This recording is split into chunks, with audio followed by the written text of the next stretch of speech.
record producer, filmmaker, musician, and perhaps a social revolution.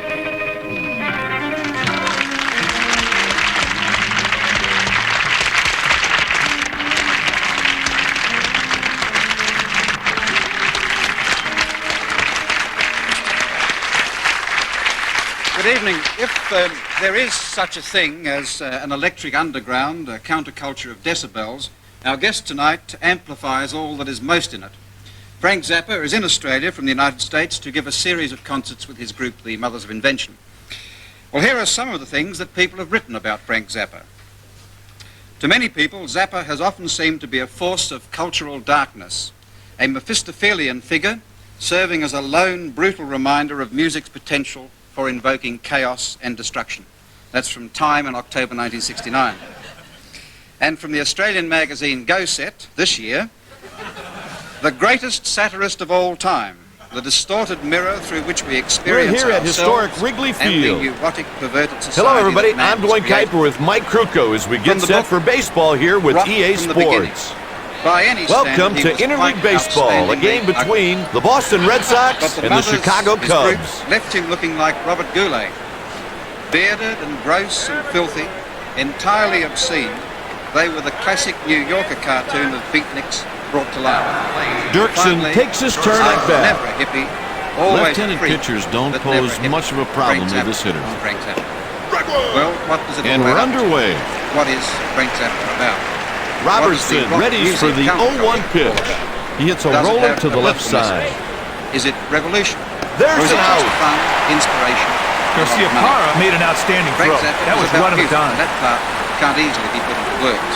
But here's a taste and the titles of some of his records. Freak Out.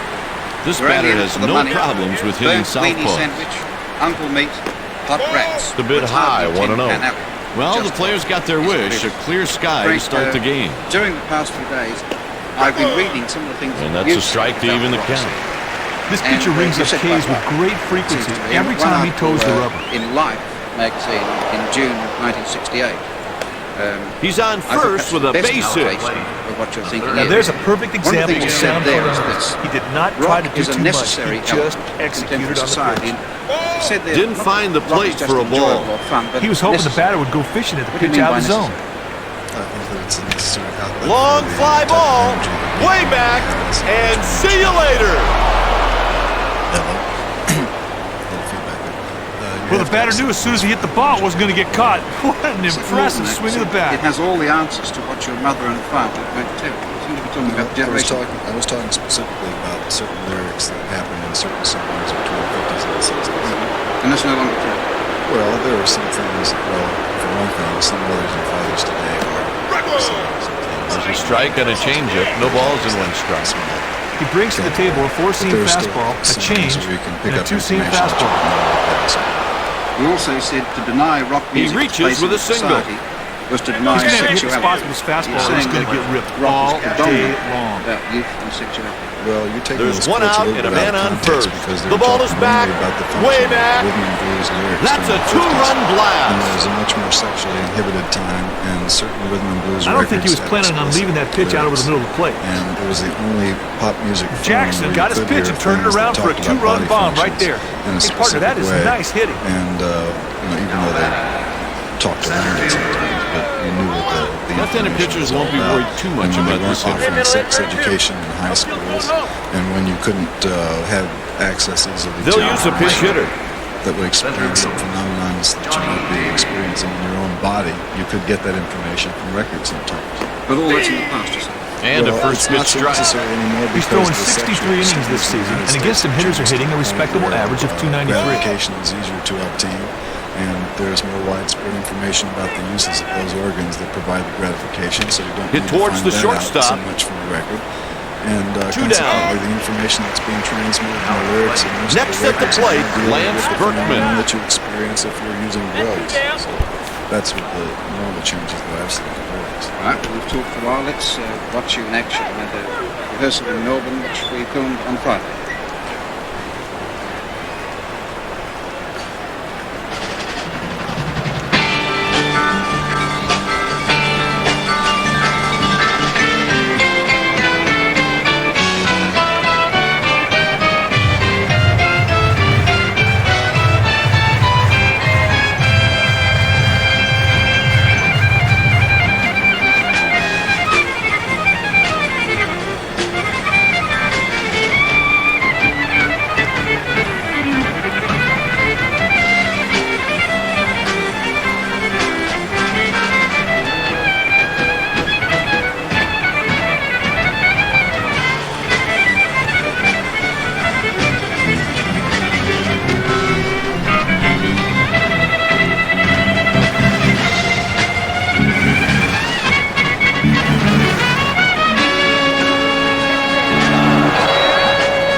more will you do than entertaining the audience with a piece of music that would be so?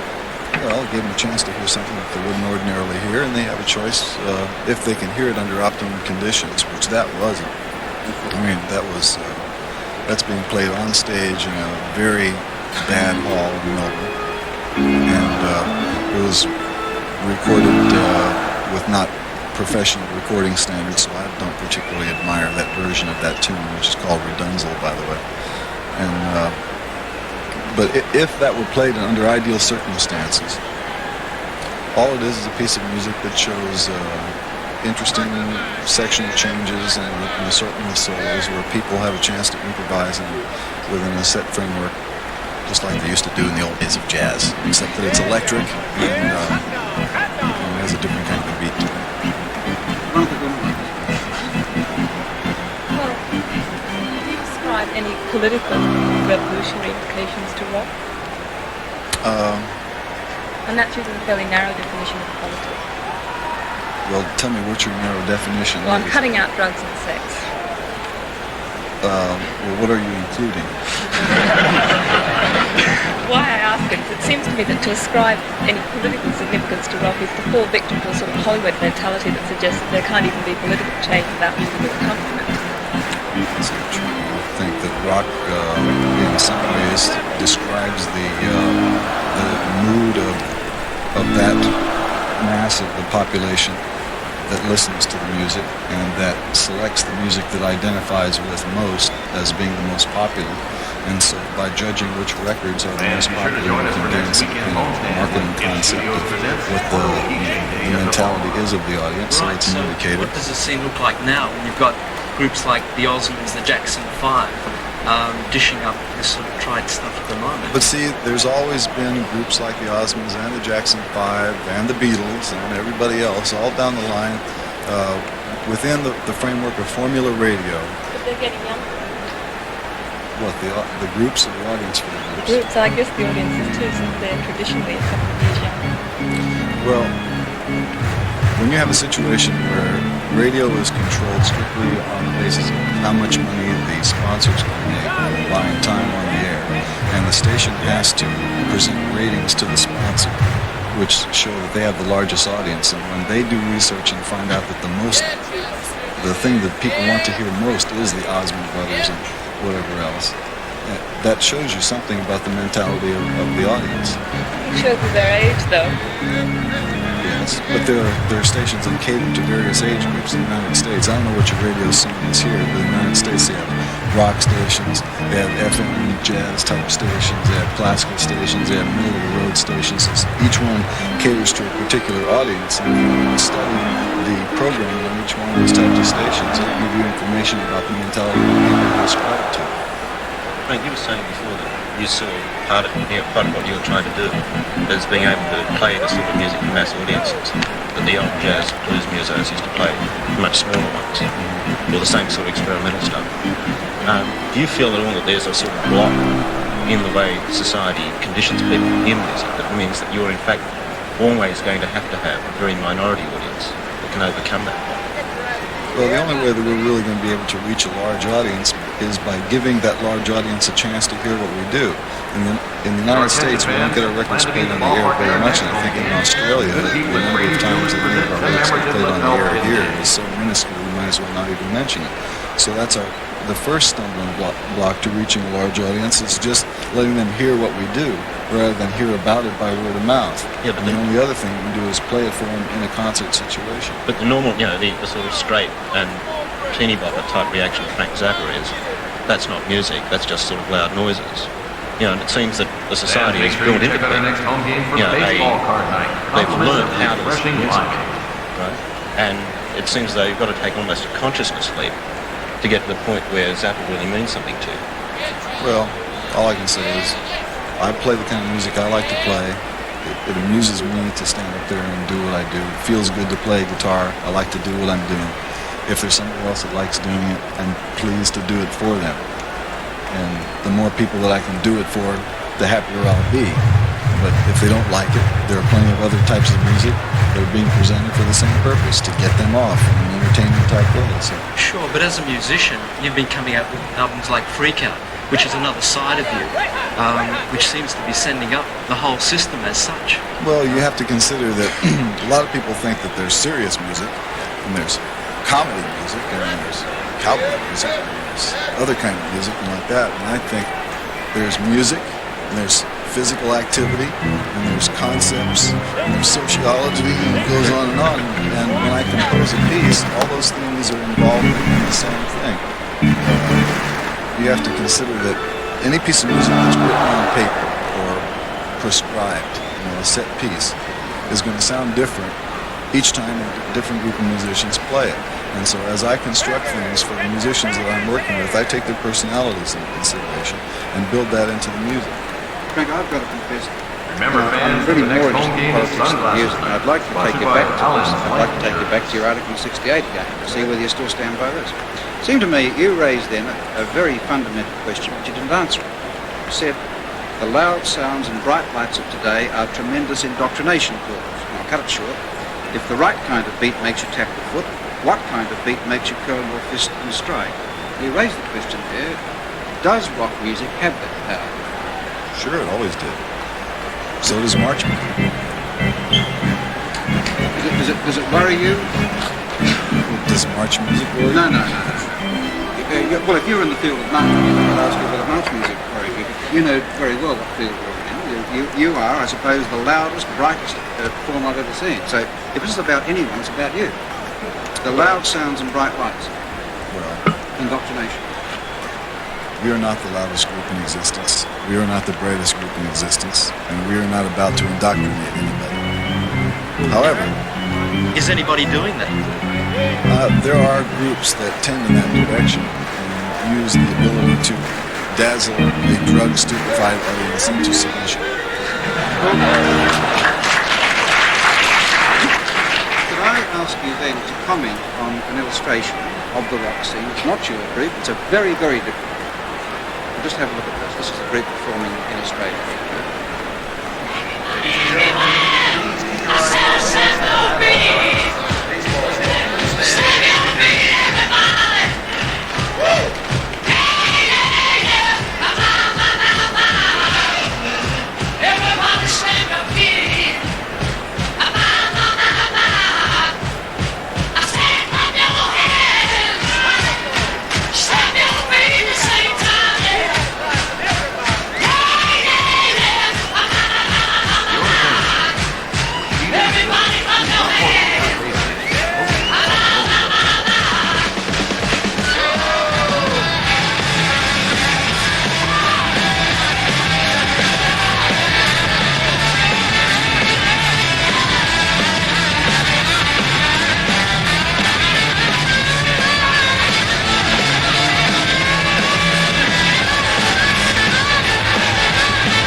Is that rock? Is that indoctrination potentially so?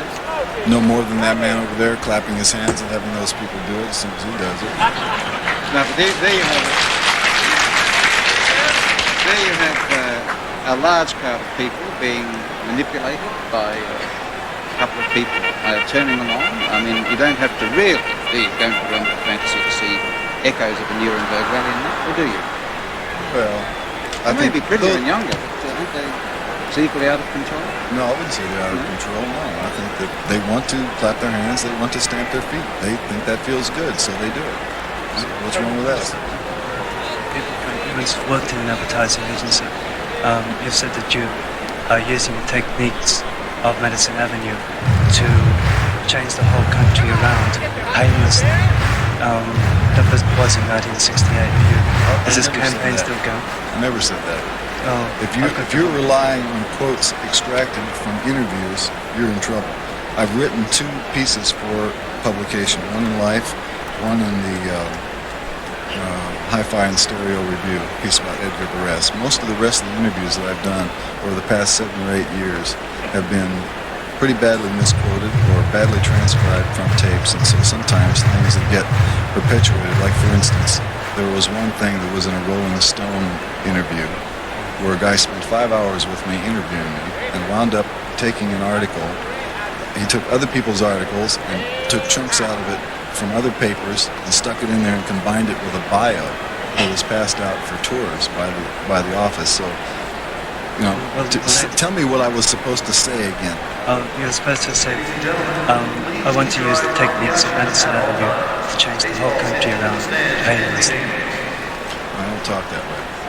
Well then, I'll tell you, my experience in advertising is this. I used to do national advertising for a greeting card company in California, and I was also a freelance commercial artist, and I did some ads for the First National Bank of Ontario, California, and I never worked in Madison Avenue, and I was never employed by an advertising agency. And the advertising that I'm talking about is things on a small scale like that I've personally experienced. However, I am aware of the psychological techniques that can be used by advertising agencies. I'm interested in the subject of semantics. And I will use those tools to express my point. When you first started, your group had the reputation of being rude to audiences. You would come out and say, "Hello, pigs." And be sure to join us at our you don't insult audiences overtly. Not even psychologically, perhaps you're trying to put across serious brand of music. How did the change come about? Well, I have said to audiences, "Hello, pigs," and I'll tell you exactly the circumstances under which I might say that to an audience. We did something that probably no other rock group has ever done. We worked in New York in a 300-capacity theater for 5 or 6 months in 1967. We did 2 shows a night, 6 nights a week.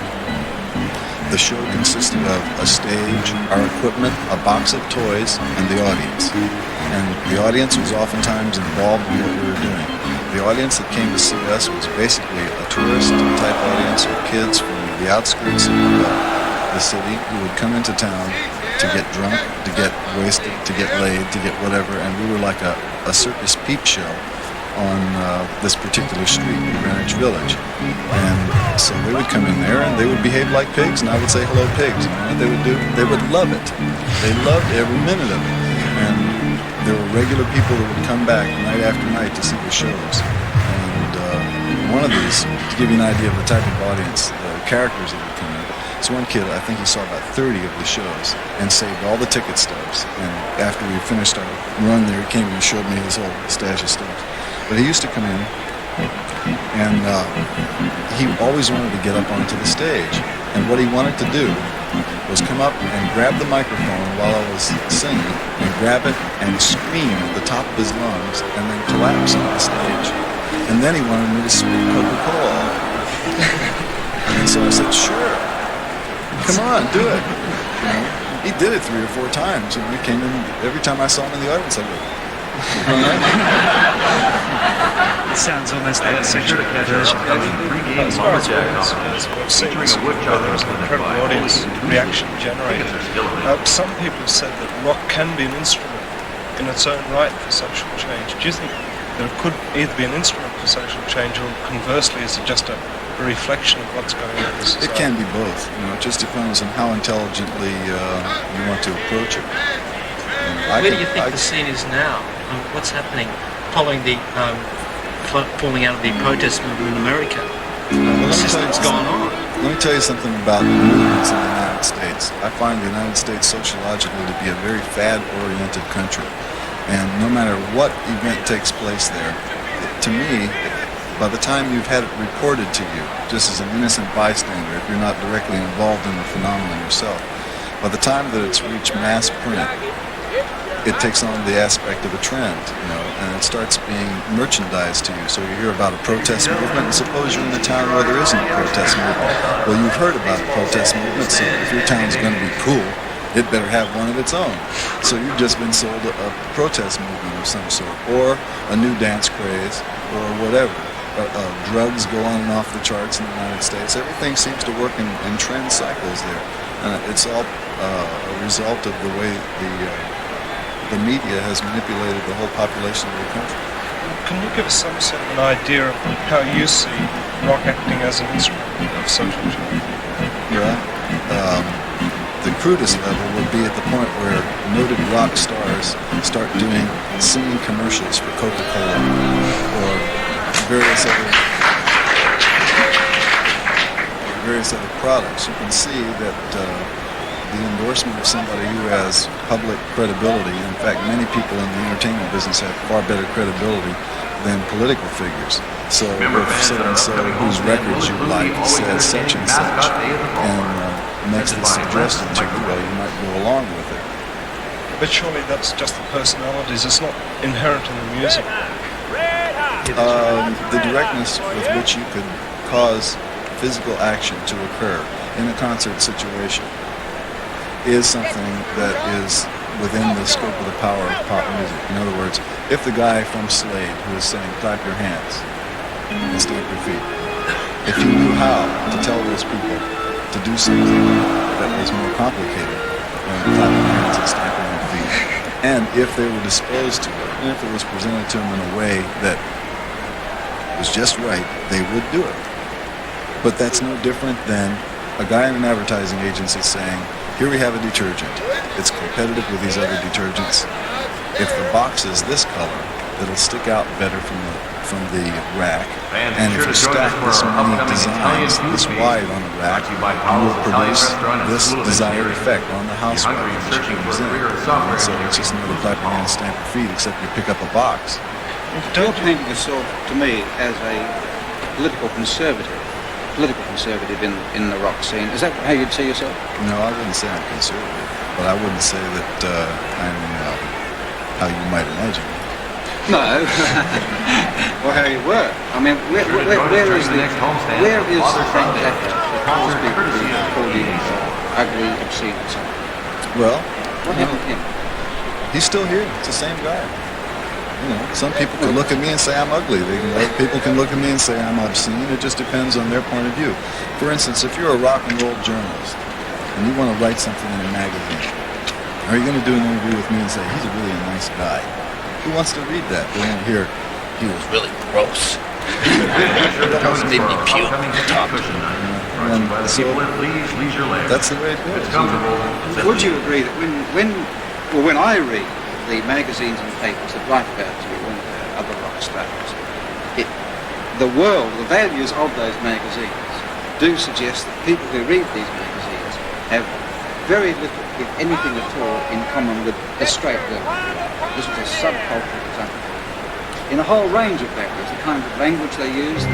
Well, I don't know about words like subculture. I think that as long as you consider that people in a certain age bracket who have a certain taste in music and a certain lifestyle have to be considered as extracted from the mainstream society, they're going to be creating conflicts because they are part of the society.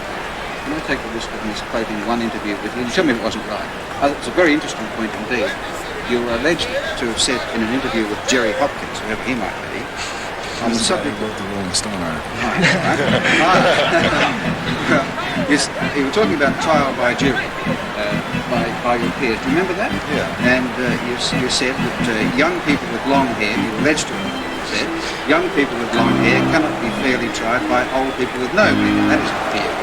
If you have long hair, the jury should have long hair. If you take drugs, the jury should have taken drugs. If you're a Burchett, a John Burchett, the jury should be Burchett. Did you say that? Yes, that is an accurate quote. Right. So you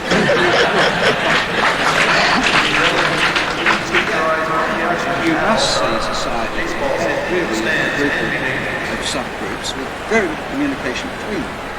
Yes, I see it that way, but it's wrong for it to be that way. As long as you start, well, you have to break down the barriers of classifying people that way. I've classified them that way to make the point about the judicial system in the United States, where if a jury is selected to try you, that it's a game. The whole idea of selecting a jury, I mean, I don't know what you've got here, but it's a game that lawyers play about the psychological implications of the type of shoes a guy's got on.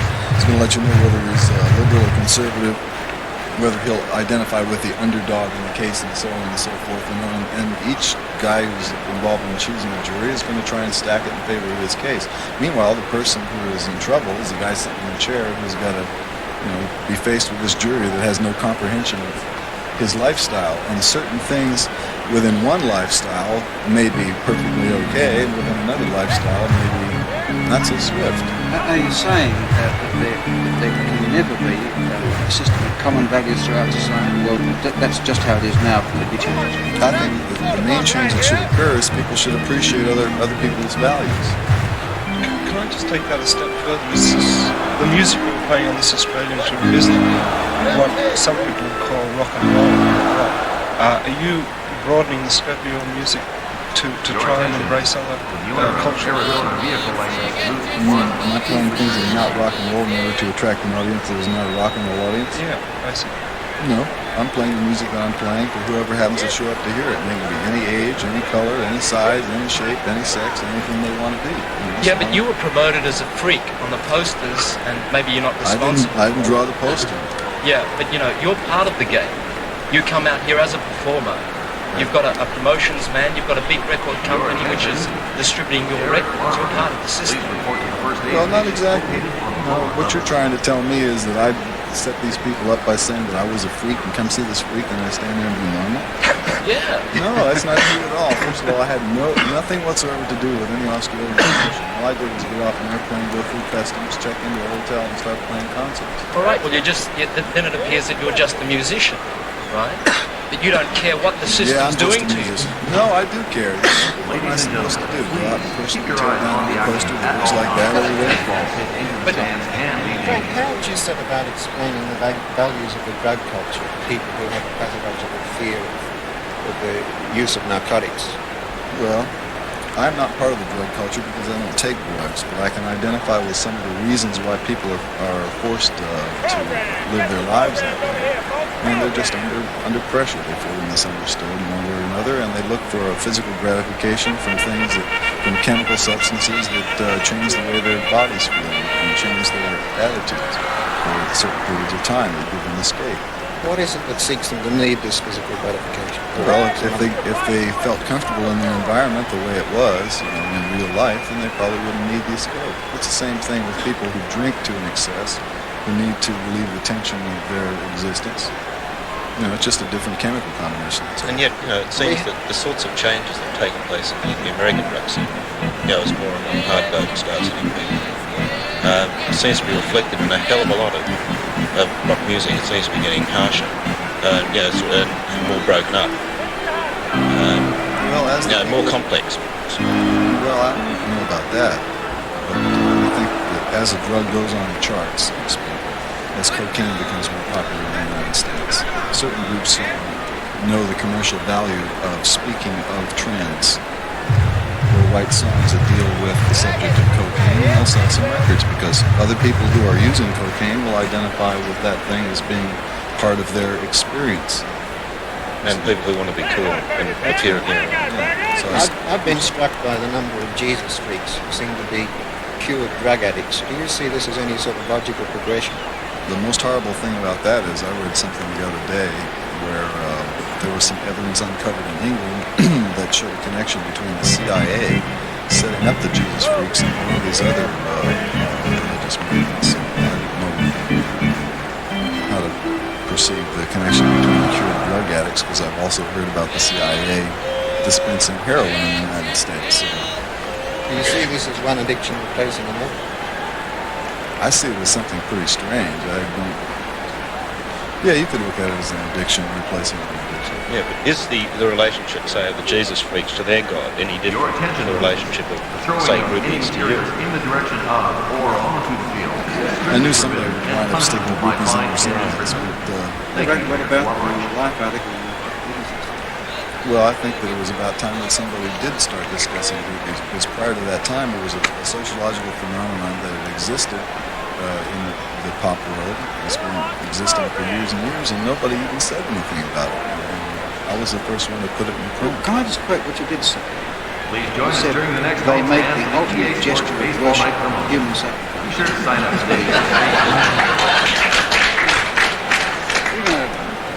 Program of ill repute in this regard like Monday Conference, so it wouldn't be as male sexist as that. Gesture of worship, human sacrifice. But that is exactly what happens.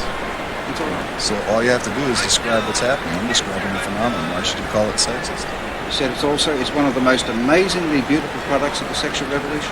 And be sure to catch our upcoming Well, Kids you'd have Home to Run go on Derby the road and contest. check it out.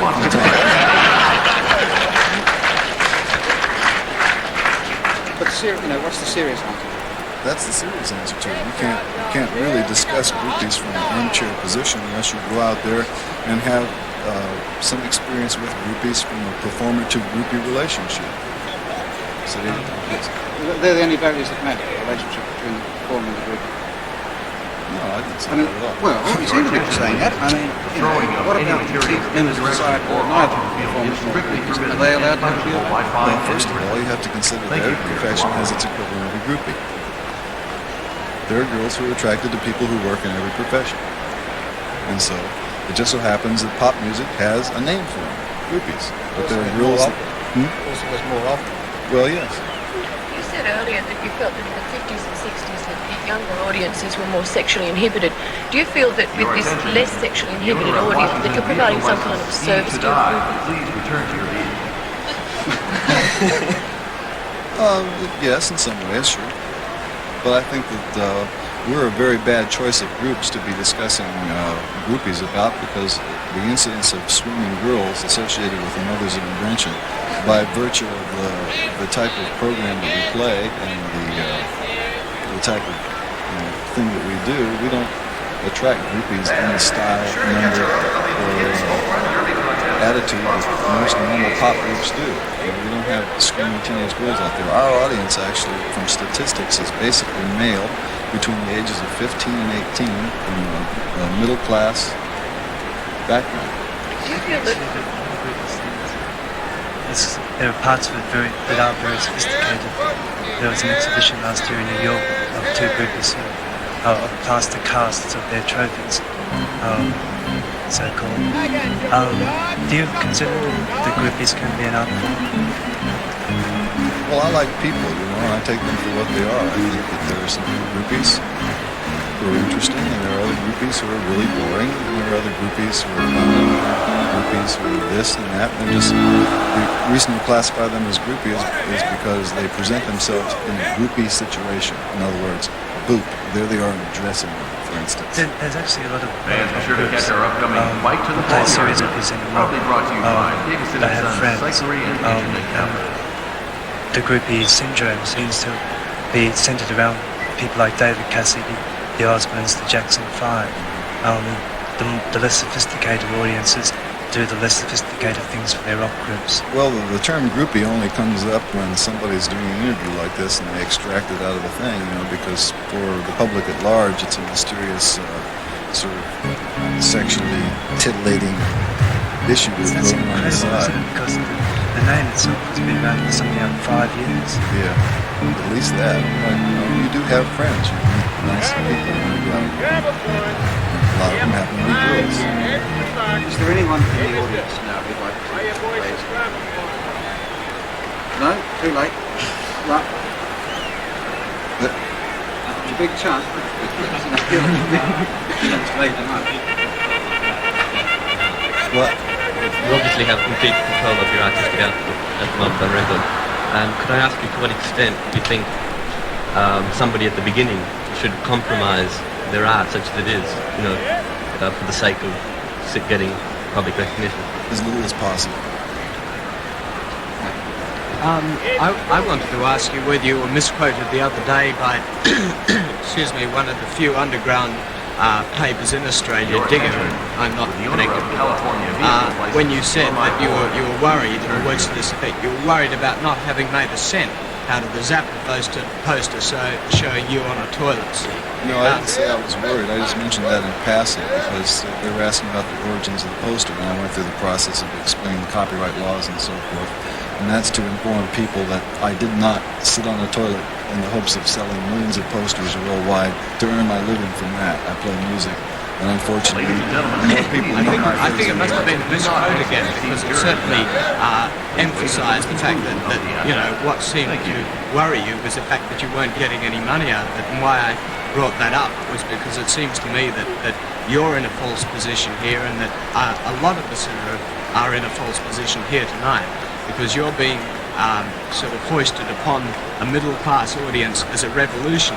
You're not. Neither Well, that's are been we. knocked on the head, that's for sure.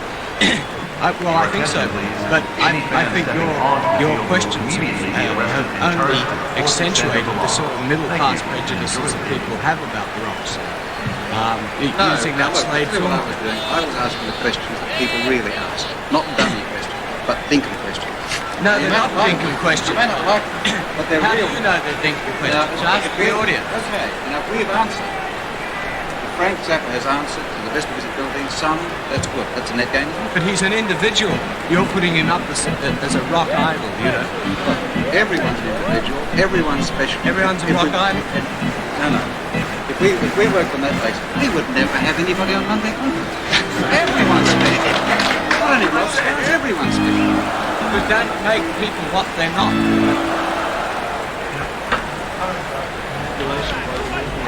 Last night on the ABC program this day tonight, a bit about predicting the next. Ladies and gentlemen, please keep your eyes on the action at all times. Baseball staying into the stands can be dangerous. Position, especially. And we surpassed the dirty scene, which always. Is this important to you, how you come across to people? Obviously it is, but could you comment on that a bit more? I don't know what I'm supposed to say. I think that you're being manipulated when somebody tells you in advance what the trend is supposed to be, because obviously we got a bunch of warehouse that are going to sell you.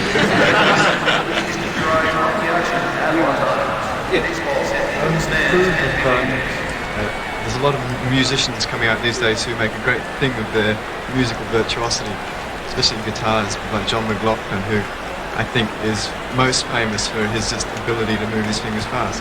Do you approve of that, or do you prefer in guitarists? Just a taste. Well, I'm impressed by both. You know, anybody who can move his fingers that fast is certainly entitled to some Fans credit. tickets are still available for the upcoming homestand. I'd rather Sponsored by listen to somebody EA who Sports. surprises me. To purchase your tickets Because at the the box ability to play office scales on up the and main down an concourse instrument, list. whatever that instrument is, as fast as you can go, is something that you can practice for. You're going to learn just about knowing the skill. But in order to play something that just surprises you out of your chair, that's a little bit harder to do. Not too many people. One of the points about John McLaughlin is his religious thing, though. Yes, he's using music to convey his religious beliefs. Is this a valid use of rock and roll? I think it is if it's just one personal taste. I use the music that I convey to play to convey my own personal convictions about the way I live, because it's all derived from my personal experiences. So I guess it's fair. Quite so verbally oriented as the film or album? Oh yeah, it's always possible. I just do whatever I feel like Throwing at the of time. any material Released album, in the direction now, of or onto it's all vehicles vocals is except strictly for two forbidden songs. and punishable by fine and Why did that album happen just at a particular time? Which, the Fillmore album? Yeah. It happened because there we were on stage at the Fillmore and we played it, and I thought it was good and we put it out right. Anyone else from the house? I was going to ask you a question. It's like they've kind of got very famous now. They started off doing And a very please join us during our next sadistic homestand act for of Veterans killing Night, chickens sponsored and by stuff the at the people stage. of EA Do you think that Sports. the audience has come along to see them kind of? There's one act where Alice Cooper cut his head off. At least the circus Alice Cooper's head was decapitated, but unfortunately it wasn't. Do you think the audience has come along to see a show to be entertained, or they come along for an outlet for their aggression because they're frightened by the kind of increasing level of violence in society? In fact, they are entertained by that. It's pretty Do you feel that the popularity of hard rock music with young girls is a result of the fact that their aggressiveness, particularly their sexual aggressiveness, has been suppressed in society? Yes. Do you think that rock is going to become so complicated, as your music is very complex now, that it's going to lose its own? No, I don't think that there are too many groups that are going to go in the direction that we go in, because they can't really, it's easier for them to stand out. I think more people statistically rather than stand out. Please return to your seats. And so it's not very tempting to put together something complicated. It's more fun to start it out. Do you think people going back to the primitive thing are also going to lose their audience because of the increasing sophistication of some of them? There will always be an audience for stomping it out music. The United States Supreme Court, as you probably know, has reversed its old ruling on the test of obscenity and made it much stricter. I mean, it's now a less liberal definition. Is this going to affect you? Yes, it will. Well, the problem in the United States is you have a lot of states where you have so many here. And each area is left to determine its own values as to what is pornographic or obscene or actionable by a court and so on and so forth. And in each one of those areas, you have people who are out to make a reputation for themselves as upholders of justice and protectors of whatever. And so as you ship a piece of merchandise across a state line, one state, the social attitudes towards certain words or descriptive pictures or whatever. In one state it might be okay, in another state it might be not okay, and so consequently you're going to wind up with sprinkled lawsuits all over the country. And I think it's really a step back. Frank, thank you very much. I'm sorry, that is time. Thank you very much for joining us on the conference. Thanks. I should say that Frank has flown up from Melbourne especially to be with us to confront his middle class audience at one. We do appreciate that very much.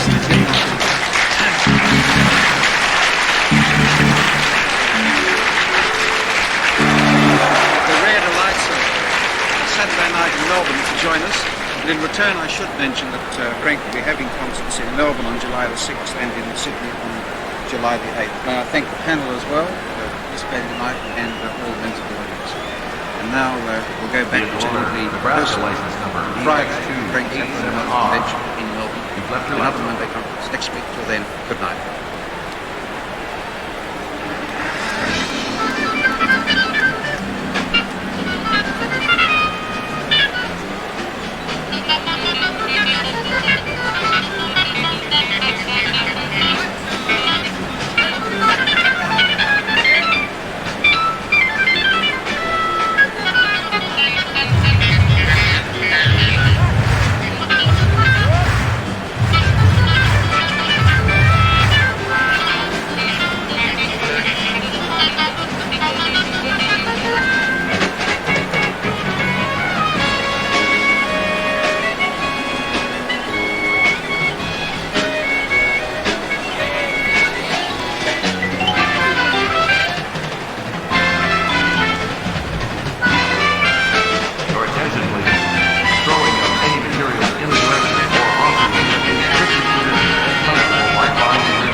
Tonight, Frank Zappa is here.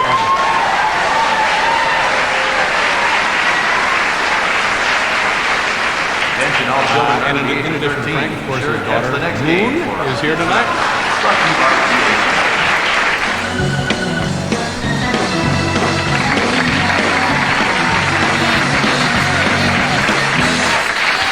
Hi there. Welcome back to the program. My next two guests are the first father and daughter team we've ever had on this television program. The father made a name for himself in the late 60s as the leader of the Mothers of Invention, and the daughter, certainly, you can applaud that, absolutely. The daughter is currently making a name for herself as the person who introduced Valley Girls to the rest of the world. Please welcome Frank and Moon Zappa.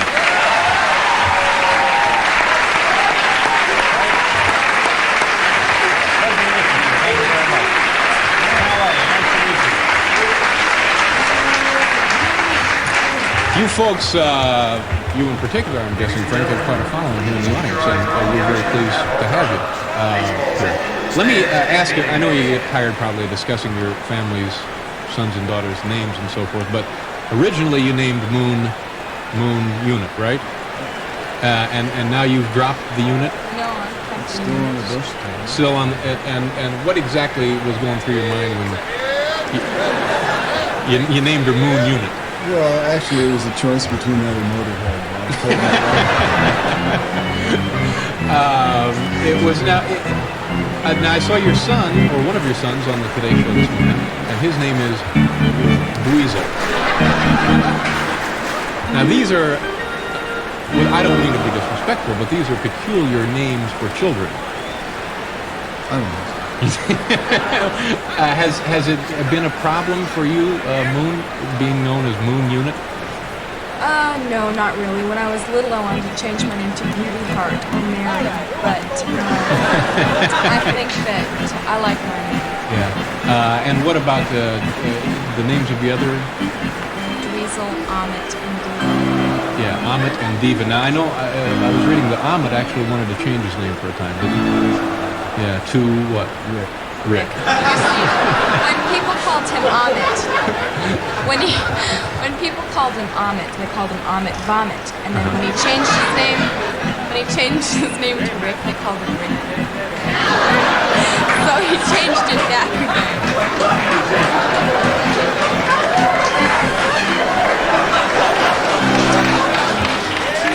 But actually, they should just call him Amit.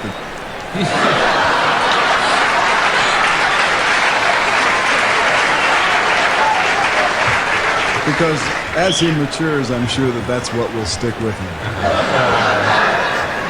You get the sense that all hell has broken loose here, and yes. Now, tell me about your father as a father. I mean, he is a musical and sociological phenomenon, and a legend, and a little strange, or at least it used to present himself that way. What was he, or what is he like around the house?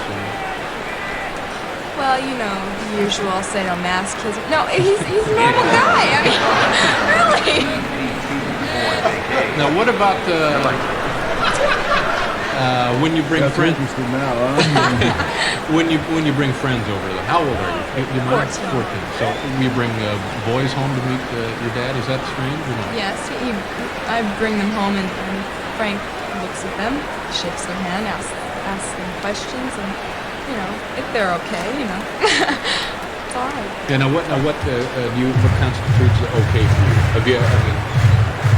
Anybody not make the cut? Well, she had a guy over the other day that I didn't like too much. Well, I wouldn't want to embarrass her by describing him. Yeah. So but that's the only one that she's brought to the house that I didn't like. Yeah. And only because he was a wise guy too.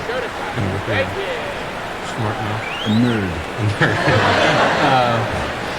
This collaboration between the two of you, have you ever worked together before? Yeah, on the last album. And that was the one before the single that's so popular? That's right. Yeah, and do you want to be a singer now? No. I want to be an actress. I'm looking at scripts now. I can sing if it's necessary. I'd like to do a musical or a Hawaiian Punch commercial, or perhaps be an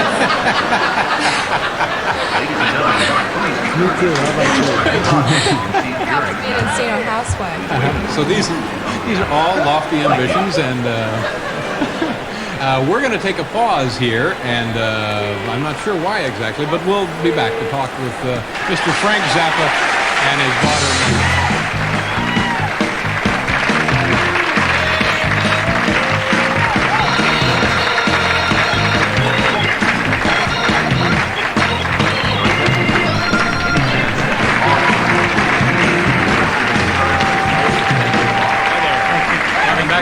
This is the most recent Frank Zappa album, Ship Arriving Too Late to Save a Drowning Witch, from which Valley Girls is taken, or is on, or whatever they say when it's included in the album. Explain to us, again, you must be tired of this explanation, but tell us about how this came to be. Either one of you. This is a toss-up question for 20 points. Oh, well. I was qualified for the job, and I've been to parties, bar mitzvahs. I know what I'm doing. So. Now, by qualified for the job, you mean this song is about your peer group, right? Essentially. Well, anybody who knows what the Valley's about, I have been to the and San Fernando Valley. experiences it, and can let others experience it as well. And what is it about? Yeah, what in your estimation, what is the Valley about? Right? Your attention. You see, I don't want to break the hearts of a lot of people who really like this record, because I hate the San Fernando Valley. I think it's perhaps one of the most disgusting places on the face of the earth. And I wrote this song about the values of the people in the San Fernando Valley. But it turned out to be cute, and so everybody thinks it's cute. Okay, it's a nice, cute record. Now, for people who may not know what, if you could just talk like these people talk, do you mind? Or selling for real estate. Well, like, okay, take this house over here, for example. You notice it's got like a little picket fence. So cute. There's like vines growing over everything. I don't know what the flowers are called. But, like, they're so awesome.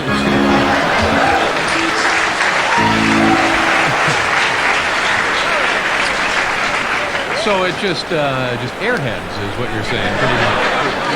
Yeah. And what I read about the record, you got her out of bed at midnight to come down here, and did you just ad lib what's on the record, or? Yes. Yeah. And the results have been overwhelming, successfully. Ridiculously so. Now, when you were in your earlier stages of your career, you did some, as far as public appearances, you did some interesting things, audience participation. But, you know, that's right. You got Marines out of the audience on stage. Yes, which is a good place for me. Now, once you get them on stage, what are you doing? Well, you're talking about something that happened in 1967 at the Barrack Theater, in the middle of the Vietnam War. And what happened was there had been a murder in the village, and I think a Marine had been killed, and somebody had spread this rumor that the Hitmans had done it. So all the Marines were coming into the village for one night to murder people that were out here. Remember when all that stuff was popular to do? And so we were rehearsing one day, and these three Marines came in full dress uniform in the afternoon. And I figured, well, if this was the hit squad, they wouldn't be dressed up. And they were just fans. Yeah. And they were hanging out for a while. And we talked to them after the rehearsal and asked them if they knew any good songs and if they wanted to come on the stage. So they said that they knew House of the Rising Sun and Everybody Must Get Stoned. So I said, well, that's really good. We'll warm up, we'll learn the songs. And we go across the street to the Tin Angel and get drunk and come back when the show starts. So they did. And when they came back, they sang the two songs, and then I said to the audience, let's hear it for the United States Marines, and we've got this large doll of a child. And I said, how would you like to show these people what you would do with this in your normal daily work? And they ripped it apart on stage with musical accompaniment, and then after they finished that, I showed the pieces of the broken doll to the audience. So, that's... there's a reason for doing things like that, and by the time the media gets a hold of it and people try and explain it over and over, it turns out to sound like something weird to do, but... it still sounds like something... Well, no, in the context of the times, I understand it, but yeah. And that, for instance... That was pretty sick back then, didn't it? Now, another time, you actually got yourself kind of roughed up in London, right? Yeah, I was attacked by a crazy person. And the crazy person was unhappy with you, or just crazy? Well, who knows about crazy people? Yeah, that's true. Yeah, it was... But I spent a couple of months in the hospital and a year in a wheelchair, and that was not too bad. Yeah. And you never found out what the motive for this was? Well, he told two different stories when I caught him. The first story he told was, see what happened was I was working in a theater that had an orchestra pit 15 feet long with a concrete floor, and we didn't have a covered organ. And the security guards that were hired by the theater were off to the side smoking some marijuana at the end of the show just as we were doing the encore, so they weren't paying attention. And this guy came out of the audience and knocked me into the orchestra. So he told the press that I had been making eyes at his girlfriend and he was jealous. There was one story.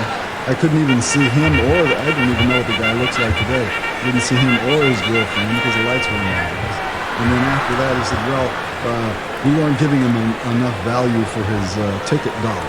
That was the second story that he gave. For his entertainment dollar. C. Moon, your father has had a very difficult life, and we're going to pause. Again, we'll return to talk more about this with Frank and his daughter Moon.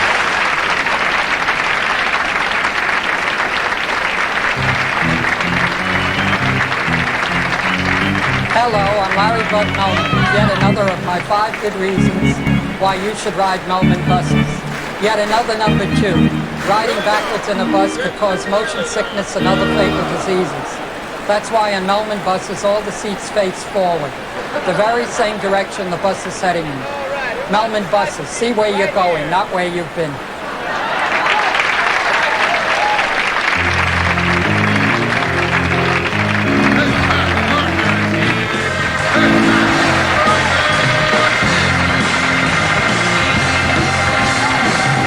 Hi there. Welcome back to the show.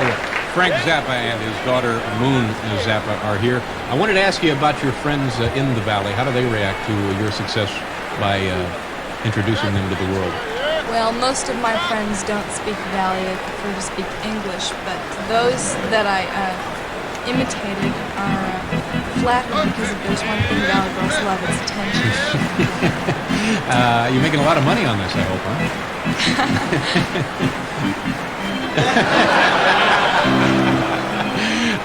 And Frank, it was a pleasure meeting you. I've been an admirer of yours for many, many years, and I know you wanted to get a greeting for someone here. Yeah, right. Happy birthday, George. And George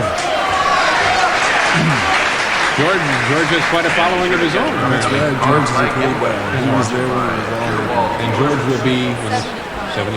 Well, again, and for me, George, happy birthday too. Look for the UPS truck coming by with a lovely gift. Thank you very much, folks. I know you're very busy. I appreciate you being here. Frank, Moon, nice meeting you. Thank you very much.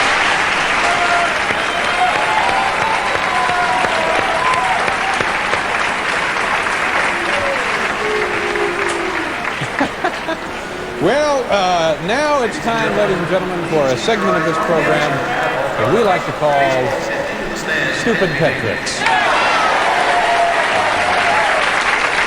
Thank you very much, gentlemen.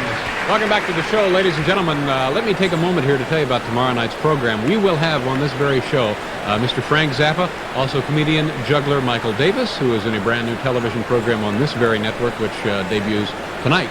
Also, an animal interpreter, Dave McKelvey. I'm not sure what the man does, but he's an animal interpreter.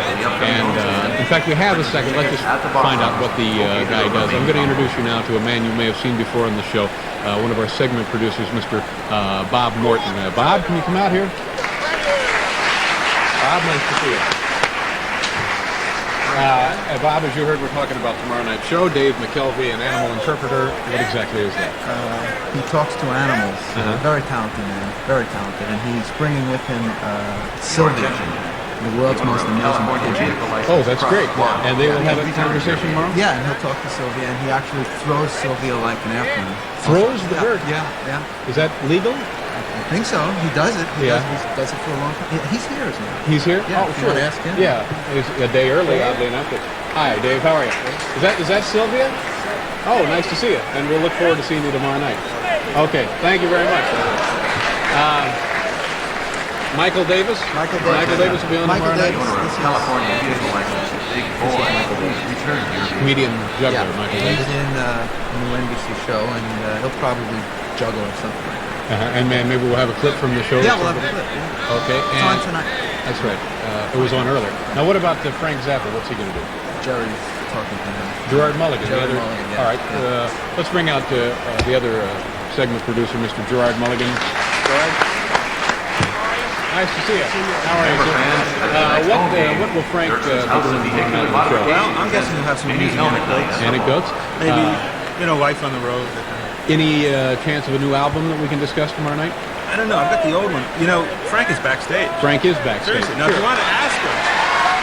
Frank.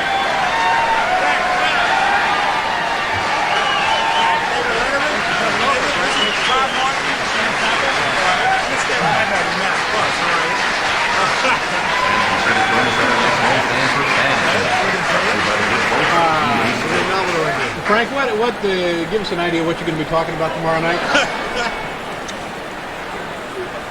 Brown lipstick. All right, brown lipstick. So put that in your TV suite. TV guide, and the corporate what? Brown lipstick in the corporate suite. All right, brown lipstick in the corporate suite. Frank, if you can just stay right there for a second. Also on tomorrow night's show, we'll have. Thursday night is always viewer mail night, and to give you an idea of what that's going to be like, let me introduce you to our head writer, Mr. Jim Downey. Jim, come on in. Frank Zappa, and you know, of course, Gerard and Bob.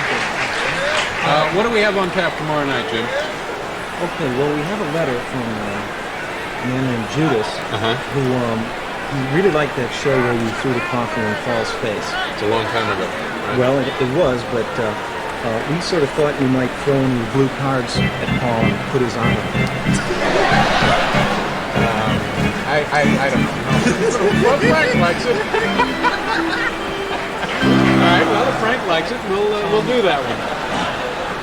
We also have a letter here from someone who wants to know why every time someone appears on Live at 5, they show up on our show, and then asks whatever happened to the late night fish sticks. Late night fish sticks. So we're talking to Jack Cafferty interviewing one of the fish sticks. I think I'll go with Frank on the blue card again. Those are all good suggestions. Anything else we can look forward to on the show tomorrow night? Well, as you know, yesterday was Flag Day, so we thought it'd be a good time to do a piece on flags from around the world. Okay, great. And Dan Blyer. Dan, how are you? Nice to see you, Dan. Dan's makes many of the props and so forth we use on the show. What do you have there, Dan? Yeah, well, we found this new map of Wyoming, which has an individual portrait of everyone in the state. That's great. Very nice, Dan. We'll look forward to that. That'll be Flag Day tomorrow. Now, we, from time to time, introduce new slides going into commercial and coming out of commercial. Let's check with the art department. There's Ed Hall and Bob Pook. Ed? Yeah, great. Is this a new slide for tomorrow night? It'll be premiering tomorrow night. Okay, and this is kind of the summer theme there. That's nice. All right. Thank you. Very nice job. Nice work. Bob, what do you have here? Tomorrow is the new late night coaster. Oh, that's great. Bus shelters. This will be tomorrow night. Thank you very much, Bob. Shot at night, right? Also, at the beginning of every program, Bill Wendell has a few words to say. Bill, give us a highlight of what we're going to hear tomorrow night. In my years in the industry, I've never been more excited about this. Look forward to it. From New York, home of the Indianapolis 500, it's Late Night with David Letterman. Tonight, musician Frank Zappa, animal interpreter Dave McKelvey, and comedian juggler Michael Davis. Also a look at new flags and viewer mail. That's right. And now, man who sleeps in a suit, David Letterman. Okay, no, very nice.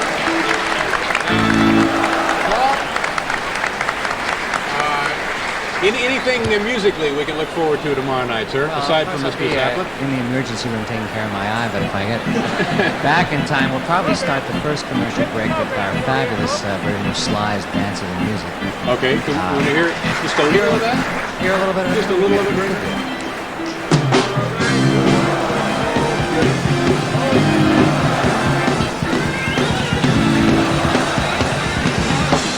Okay, very nice. Now, every night on the show, there are always some tickets reserved for special people who will be in attendance in the studio audience. Marie O'Donnell has the ticket list for tomorrow night's show. Marie, why don't you go ahead and read some of the names of some of the people who will be in the audience tomorrow night? Okay, Beth Filler's bringing 2 people. Reagan Atkins and Welch Golightly. They'll be 2 people. Oh, here they are now. Here they are now? Okay, come on in, folks. Part of our studio audience. John Cornelison is here. His family, Kelly. Okay, great. Peter Simpkin. His 3 kids, Elizabeth, Mary. All right, okay, well, we're going to pause now for a commercial while Marie finishes up the audience schedule. We'll be right back with Magic Johnson.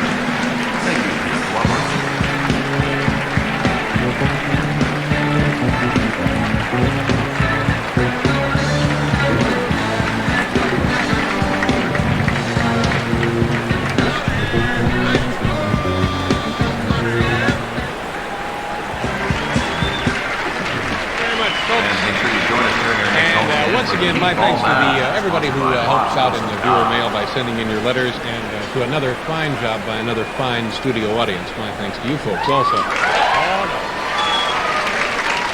In the 1960s, my first guest founded a band called the Mothers of Invention, and through live performances and such albums as Weasels Ripped My Flesh and Burnt Weenie Sandwich, he established a reputation as a brilliant musician and an exciting performer. This is an album of his latest work, ladies and gentlemen, Zappa Volume 1. We're delighted to have him back with us tonight. Please welcome Frank Zappa.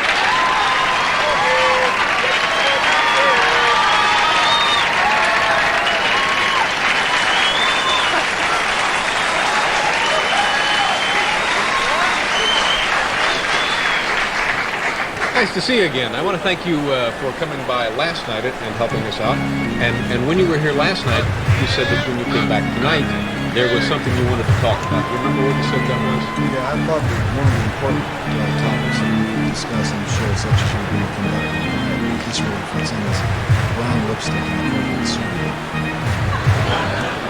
Brown lipstick in the corporate suite. All right, you go first. Okay. Well, I think that nobody really looks good in brown lipstick. So why do these guys be sure to join us at our next home game keep wearing it? How does it get there? This is one of the problems facing us today. What do you think? Have you run into this a lot, Frank?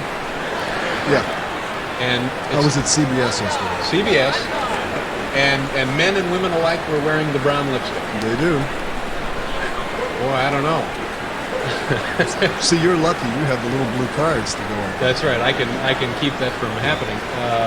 We have folks who have come specifically to the show tonight to hear about your latest album, London Symphony Orchestra, performing heretofore unrecorded Frank Zappa works.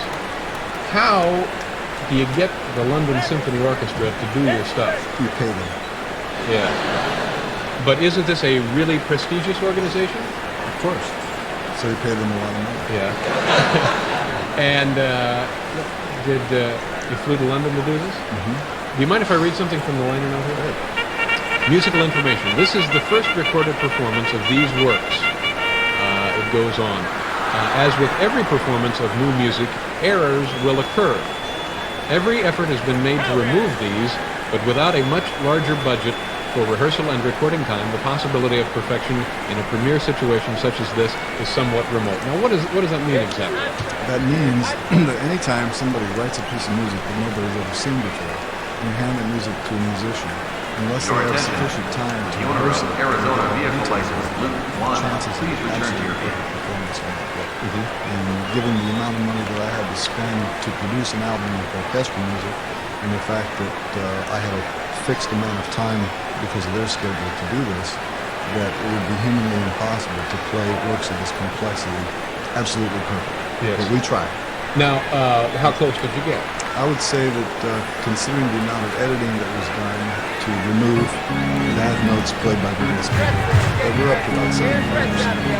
So that's a pretty good deal, isn't it? Now, did you feel driven by integrity to put this on here, or is this common procedure? No, that was just, I have a personal relationship with my fans. If they listen to this and expect that that was exactly the way it was supposed to be, it can be played better. But only in situations where somebody spends more time to rehearse it. Is it possible that at some point you would go back with a bigger budget and more rehearsal time and do it again, or is this it? Well, you have to understand how I get my budgets. How do you get them?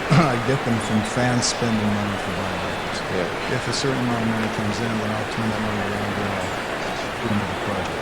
I spent everything I could spend on the records. It's doubtful that I will be making any work of those works. Another orchestra will record it, but I can't. Yeah, well, it's very refreshing when you have that approach. I mean, just pretty much explaining to the folks what's going on. Yeah, especially people who come over the shows. Okay, we got to go away for a commercial. We'll be right back, though, to continue talking with Frank Zappa.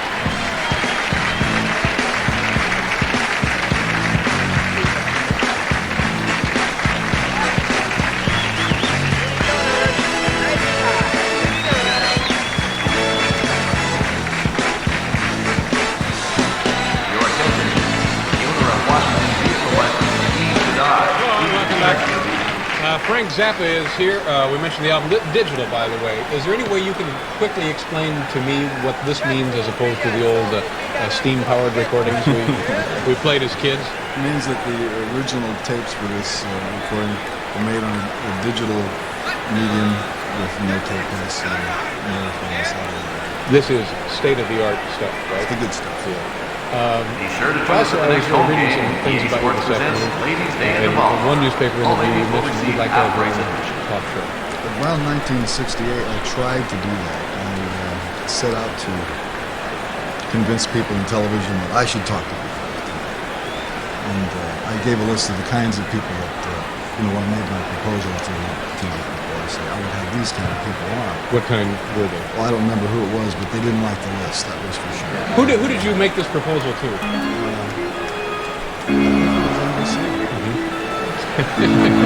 Hello. That's kind of surprising they wouldn't go along with you. There's no accounting for taste. Now, but just take a second here and think again. Maybe this is putting you on the spot, but who would you, if you had a show, really, would you be interested in letting America take a better look at? Well, what I would have done at that time would be to take people who were in politics and put them on next to each other in a couple of chairs. Fans, our next home game is MVP Baseball F-Team Picture. First 15,000 fans will receive an autographed picture of the MVP deputy. Tickets are still available. Yeah. It was always a kind of not necessarily a dream, but an interest of mine that if you had a talk show, and as it turns out I have one. Lucky guy.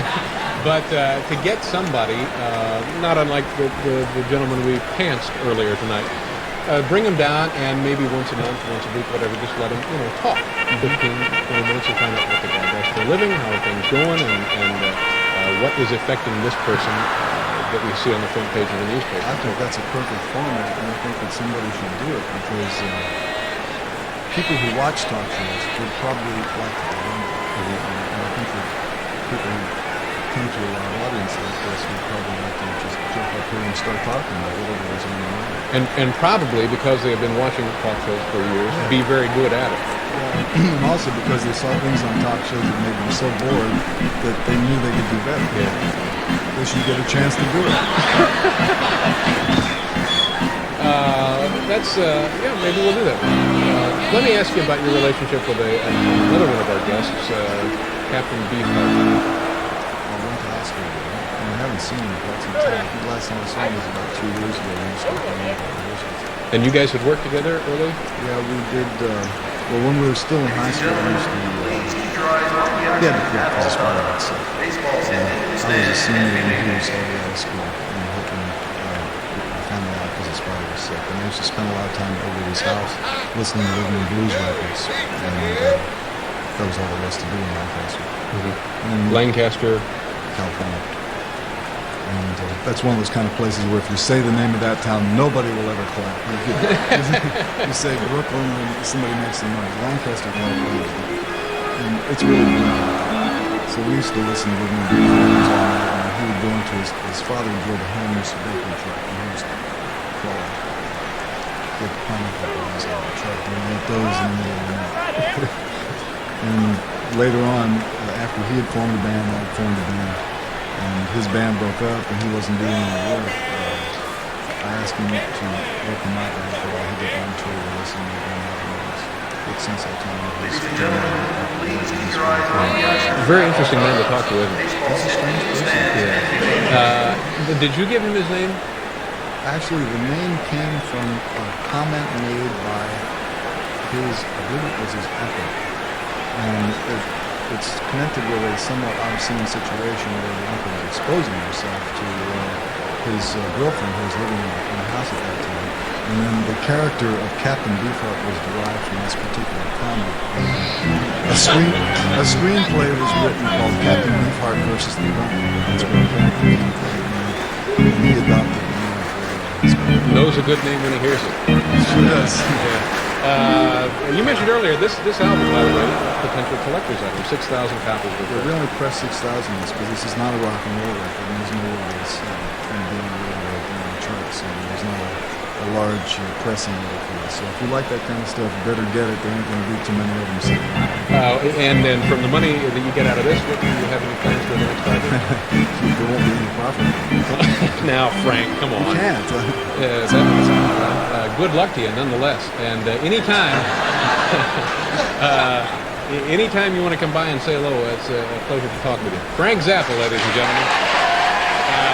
We'll be right back to take a look at flags from around the world. Your attention, please.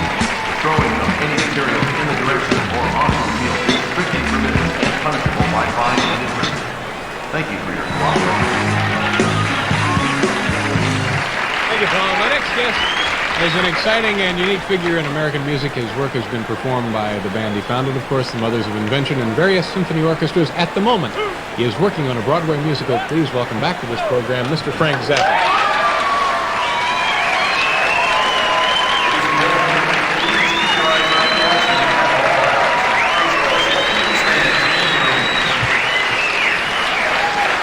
Thanks for coming back, Frank. You're working on a Broadway musical.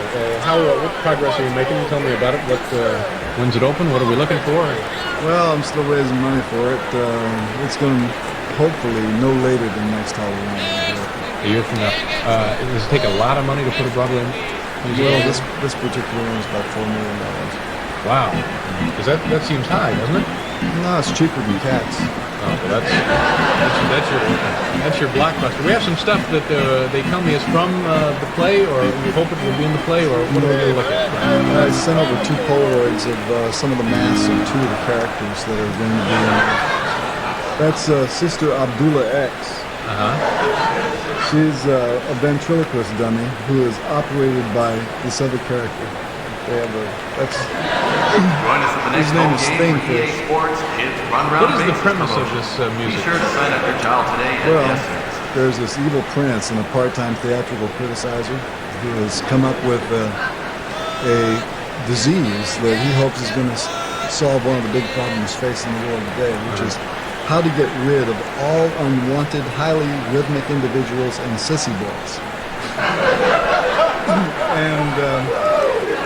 So he makes this stuff, and before he puts it in the water supply, he goes to San Quentin, and he puts it in mashed potatoes to test it on some of the guys there, because they used them before when they were working with syphilis. And when they put this disease in the mashed potatoes, it doesn't kill these guys, it makes them really ugly. And they come out looking like, they have a head like a potato, lips like a duck, big white gloves like Al Jolson used to wear, and growing out of their bodies are these garments that they refer to as napkins, and the upper part looks like a nun's habit, and the bottom part looks like each your mom's dress. Sounds like a joyous celebration of the American theater. It's exactly what it is. It's a celebration of the American way of life. Now, being that tonight was, I guess, Halloween, when you were working with your band, played a lot of Halloween performances? Certainly did. Any memorable ones come to mind? Oh, there have been quite a few. There was one time when we had the dancing police on stage at the building. Oh, tell us about that. Well, there were 2 guys who were the regular policemen who used to work at the Palladium.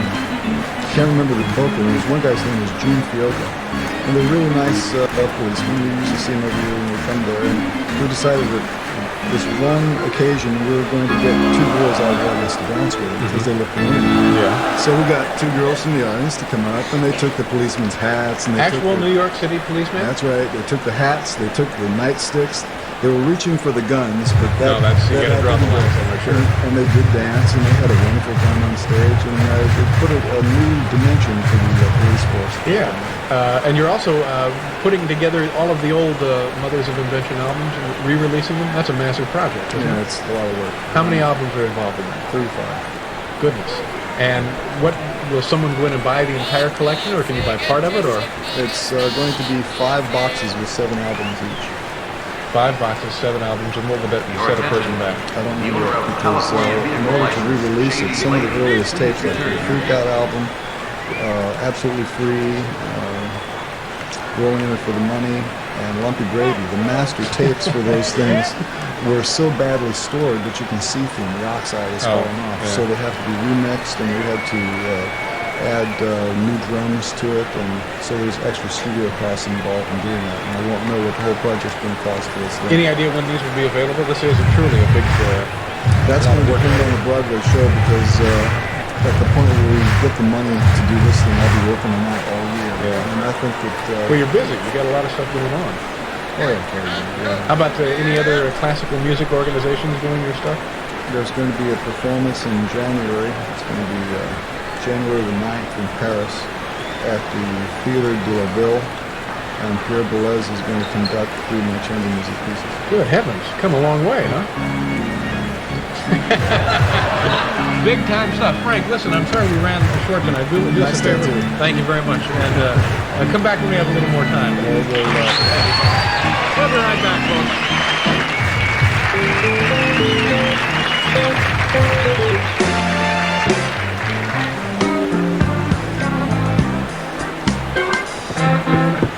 Thanks, folks. We're nearly out of time. Thank you very much, Frank. Nice to see you again. Also to Elizabeth Ashley and Pee Wee Herman. Tomorrow night, Bob and Ray will be here. Have a good evening. Thanks, folks. Good night.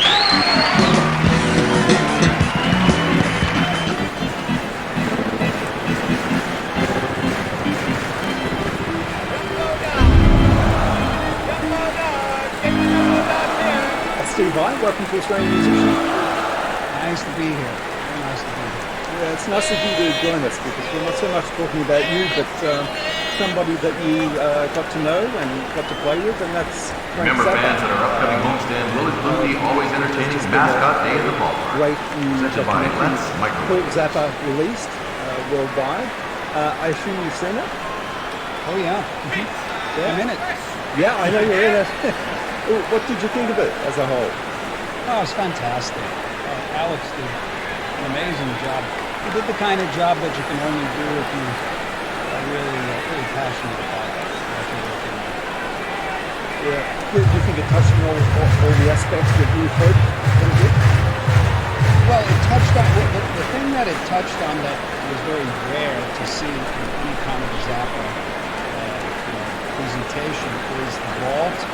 And some of that real early stuff, I mean, there's footage that no one's ever seen. And, I used to go into the vault occasionally, and it was just an amazing place. Because Frank was like an audio packer, audio video packer. I remember when cassettes came.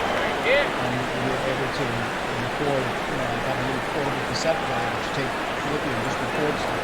And he was constantly recording things, and all of that's in there too, everything. And rarely has, perhaps never, Vehicle owner, North Carolina, license number EYB 329, North Carolina. Access, so we got to see a lot of really great things that you just don't see in the places. And there's a lot of stuff in there that we're aware that's there that still hasn't been dug out. Apparently there's a jam with Hendrix in the garden, which we haven't found yet. Oh, there's tons of stuff. I mean, if you can imagine, if a percentage of Frank's day was spent documenting something, and it ended up, in the world after 30, 40 years, however long he was doing that, it could take somebody a very long time to go through it. And I know they've been working hard to go through it, but there's stuff, it's quite the task, because formats change, and the stuff has to be updated and upgraded, and it's just hard to do. It's hard to keep up with all that. So, there's still little treasures in there. Well, let's talk about your relationship with Frank. Do you remember the moment that you heard his music for the first time? Yeah. I had heard the name. Before that, I was interested in rock music. I was a teenager in the 70s, and Led Zeppelin and Queen and stuff like that was really powerful for me. But before that, I was Ladies and gentlemen, please be courteous to your neighbor. Do not exit your seat during the NatFest. And I just Wait found until the conclusion of the NatFest. kind of Thank you. composition in my heart. And I learned at a very early age, and I started to experiment with it. But no one was actually bringing those worlds together. And then all of a sudden I heard Frank, and I'll never forget my friend, Michael Brown, played me. The first thing I heard was Electric Engineer. Your attention. And tears The owner of joy California Vehicle License, You're My Boy. eyes, Please and return then to your it was on to Muffin Man. I just could not believe that I was hearing this stuff because it's just like one of those little treasures, you know, because it just checked off so many boxes for me. It had all the compositional stuff I was looking for, and melody. Frank was heavy on melody. It had commentary. It had sarcastic edges. It was comical, and it had this ripping guitar stuff in it. But it also it just sounded like it had a hand of order and control. You know what I mean? The control of infinite freedom. It's a way to, sum up Frank. He was completely in control of his infinite freedom. He was expressing it in that terms. Be sure to join us for the next home game for the Golf Umbrella Night. Brought to you by Robinson's Precipitation House. The vastness of it, how much he had out. And at that point, I was making 14, and I think the newest record at the time might have been, I can't quite remember, maybe like One Size Fits All, Overnight Sensation. And it was like just finding something in life that was like a warm place, you know. Vehicle owner, Texas license number, LBJ 265, your lights are on. It's like a godsend. It feels like a blessing, and that's what Frank's music is like. The fact that I had the opportunity to play with him just a few short years after that, I started working for him when I was 18. It was just kind of stunning to me. Yeah. I believe it was when you were at Berkeley College that you heard the Black Page and decided to transcribe it and send it to Frank. What did you hope to achieve by doing that? Well, I loved the idea of transcribing, and I started to do it before I got to Berkeley, but when I was at Berkeley, I think that's when the Live in New York record came out. And when I heard the Black Page, I was just stunned because the odd thing about Frank is everything sounded different. I mean, it was carved out of the same ilk, but it was just different. The Black Page doesn't sound like anything. Chunga's Revenge doesn't sound like anything. Any fan stepping onto the field will immediately be arrested and charged with the full extent of the law. The Black Page, Thank you. the moment I heard it, I heard so many worlds come together. There was the arrangement of it, which was brilliant because it was a live recording that had a relatively small rock band to it that he overdubbed and beefed up in the studio.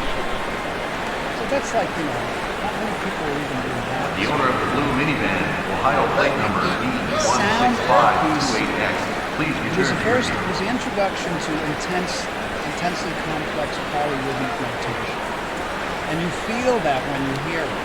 And Frank was like anything that he did, he was forensic about it. He got really deep into it. And when I heard it, I knew that it was completely non-conventional. And it's just, hey fans, the first 5,000 fans at our next home game will receive a pack of EA Sports trading cards. EA Sports, it's in the game. Rhythmic notation was unique. There's one bar in the Black Page, I forget what bar it is, it's 16, 17, whatever. If you're not a musician, this will be completely alien to you. But he takes a bar of 4/4 and he superimposes a half note triplet on it. So now you've got 6 beats. Ladies and so it's like gentlemen, a please keep your eyes on the action at all times. Baseball's hit into the And then stands he goes in and and he breaks up each of the 2 beats into other rhythmic notations and places polyrhythms inside of those. So it's nested tuplets within nested tuplets. Okay?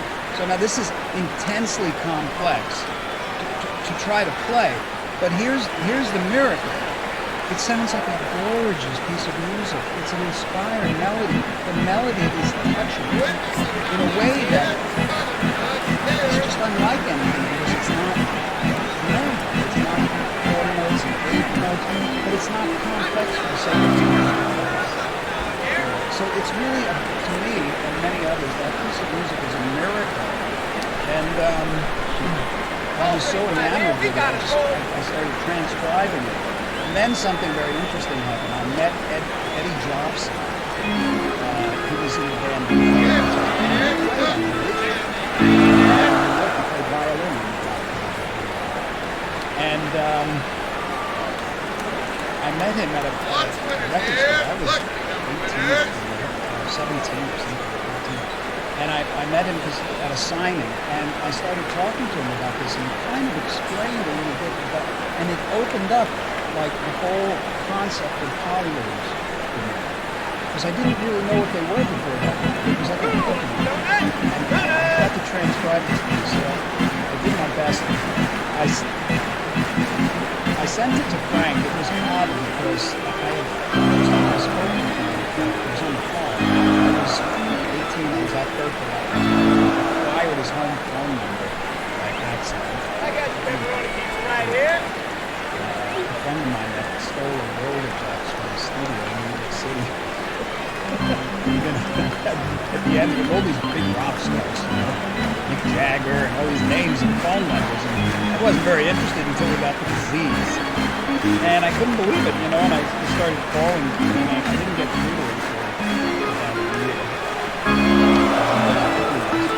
And when I did, he was just very nice. He was kind, which knowing Frank later, the fact that he even picked up the phone and carried on a conversation, I was pretty small.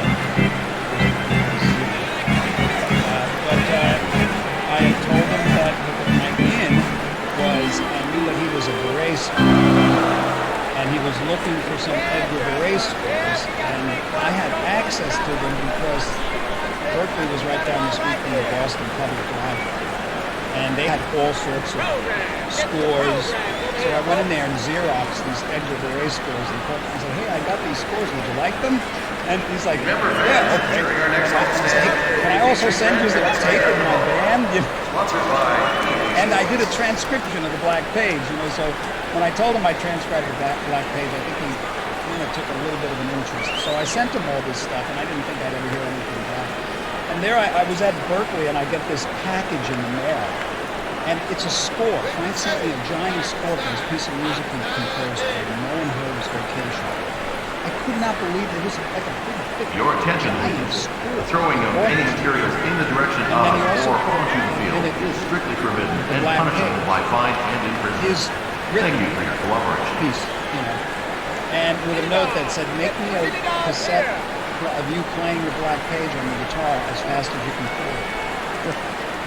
So I had this. All I had was an acoustic guitar and a broken cassette player.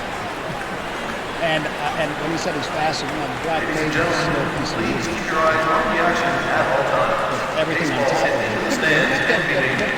You know, so when he said as fast as you can play it, I just tried to, you know, get it up to speed, and then I did two versions. And it's impossible to play, but I worked so hard on it. And I sent it to him, and I didn't think anything of it. And then somebody showed me this article, an interview that he did in a magazine in San Francisco that he was talking about. And that, I had never even seen my name in print.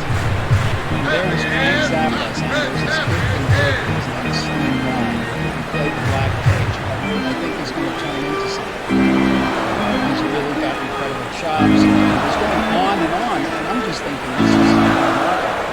I couldn't believe it, and I thought he was just being nice. Attention fans, be sure to join us at our next home game. Frank never placated.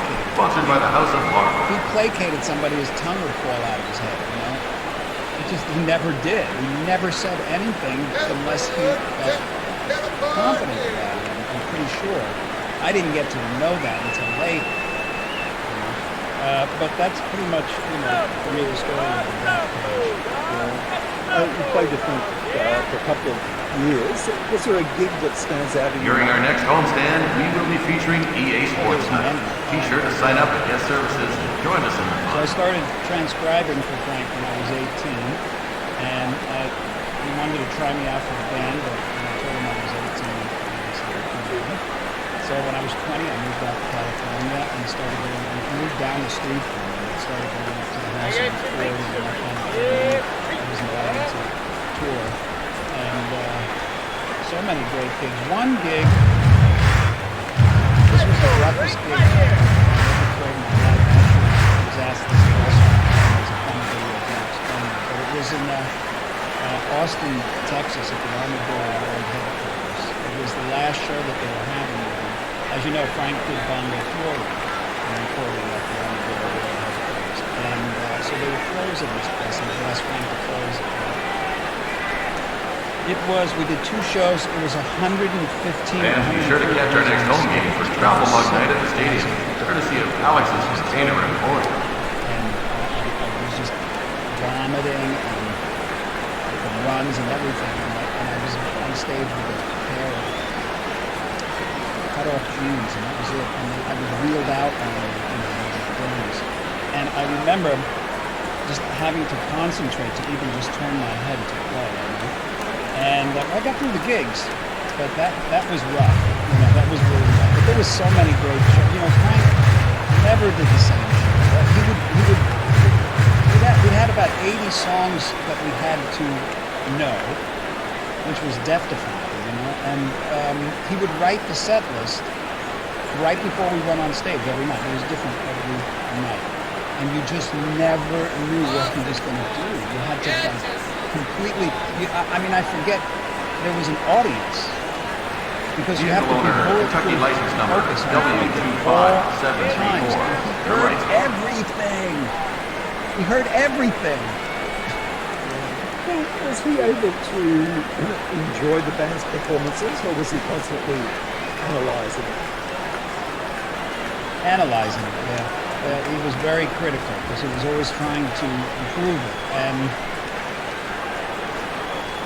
he heard everything. But I think at times you can tell when I think what he enjoyed the most was the actual composition of the process.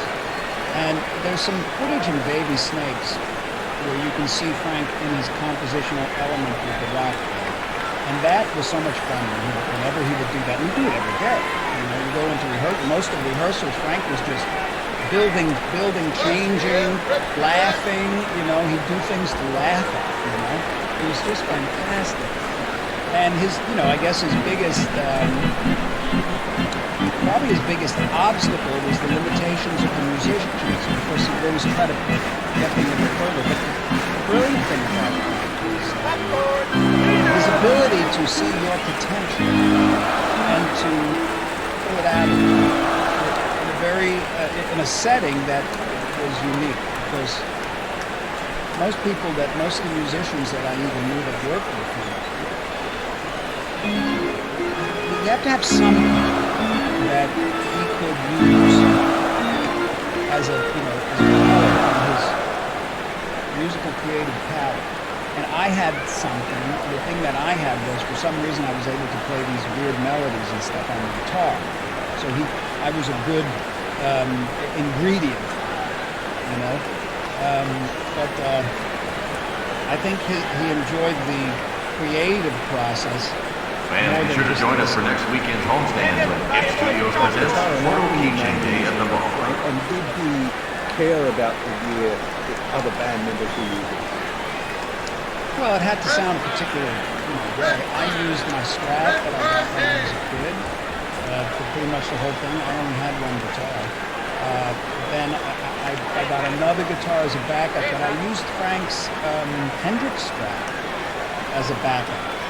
In case, if I Ladies and gentlemen, please keep your eyes off the action. I used a bunch of times. We put on Zombie Wolf every night. But I was very inexperienced when it came to tone because I never could afford a good amplifier. I gave precious little attention to tone. So, I remember my audition with Frank. Wait, was my audition? It was, So, it was after the first show that I ever did. I met him in the hotel in the morning. breakfast. And I said, so how was I, you know? And he said to me, you know, I think you're a really good musician, but your tone sounds like an electric ham Your attention, please. Throwing of any materials in the And I said, direction or well, onto why? the I mean, field I've got the is strictly Strat, forbidden I've got and the punishable Marshall, by you fine know, and and he goes, well, the tone, Thank you for your this cooperation. is profound, and it's true, and I've used it my whole life. I go into great detail, but Frank rarely went into detail. He would just say things, and then they were unequivocal, you know what I mean? So he said, the sound isn't in the amps, Your attention. it's in your head. The owner of vehicle license number Now, at first I didn't know what he meant by British that. Columbia It was plate. just some Please return to your vehicle. cool thing to say. But it wasn't until later, you know, a little later on that I realized, yeah, that's exactly where your tone is. It cannot be any other place. You know, it's gonna sound the way you're expecting it to sound. It's kind of hard to explain, and then you'll manipulate it to get it to where you want it to sound. But I gave very little attention to Fans, it. be sure to join us during our upcoming homestand. Bring your snowboard to the park. Following the game, the outfield will be turning into a half pipe for some snowboarding festivities. Brought to you by Tracy's Boards and Stuff. An Australian composer and keyboard player, Alan Zabod, played with Zappa in '84. Alan was a friend of mine and a great contributor to our magazine. Did you come across Alan at all, or were you gone by then? No, I was gone, and I had met him very briefly when I came to visit a rehearsal. So, obviously, Zappa fans will get a lot out of this documentary. People who aren't into Zappa or haven't heard Zappa, why should they go and see this documentary? Well, you know, Frank is like any other artist. If it resonates with you, you've discovered a treasure for life, especially with an artist who is as prolific as he is. He has a tremendous body of work, tremendous. It's like well over 100 albums, but high quality music. You know, it's not just jams. You know, and there is a vast creative freedom in Frank's music, and it's inspired by his unique inner ear, melodic inner ear, and his sense of humor, and the things he likes and the things he doesn't like. And as a consumer of music, there's a plethora of artists and genres and different kinds of music that you can embrace. But there's nothing like Frank. You know, it's, you know, you can say, yeah, the Rolling Stones fit into kind of this category, and Led Zeppelin kind of fits into that category, and Stravinsky fits into this, and Haber into that, and so on and so on. But Frank was, it sounds cliche, but I wouldn't say he broke the mold, because there was no mold. There was no mold to break. He was autonomous in his creativity in that regard. We've got a couple of minutes just to talk about some general Steve Eistra. Yeah. I was at your press conference at NAMM when you launched the Pia guitar. I was going to ask you a question. You had to run off to sound check for the gig that night. At what point did your wife Pia become aware that the guitar was going to be named after her? You know, it's funny. My wife, she knew Frank very well too. We've been together since birthday, and she's not so into the, you know, she doesn't care. She tries to stay very private. But I've always liked her name in the word, and when I started to come up with different ideas for the guitar, as soon as the pedal design clicked, there was a connection there, you know, and for some reason I just thought of her and I said, the name of this guitar is the Pia. Of course I had to run it up the flagpole.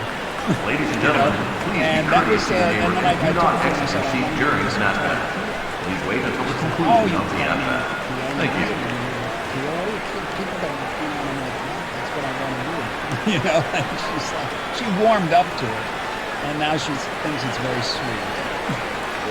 At the Virtual Man this year, they released a nice black version.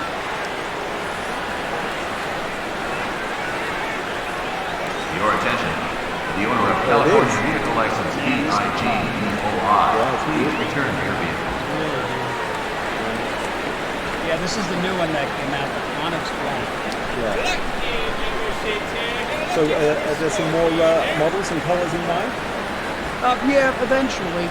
You know, the first year we had 4, the white and the 3 different colors, and that was the 3 colors were just for that year. The first year. And be sure to join us at our next home game for Dollar Soda Night, sponsored by Suds Soda. It's great to work with Ivan. He's a very creative, and a great creative team, and we love doing crazy stuff. Well, Steve, I've been told we need to wrap up. It's been great to chat, and hopefully we can talk again soon, because I know you've got a lot of great music coming out. So thanks for joining us. Thank you. And for everybody watching, check out the movie that's happening. Your attention, please. Any fan stepping onto the field will immediately be arrested and charged to the fullest extent of the law. Thank you, and enjoy the game.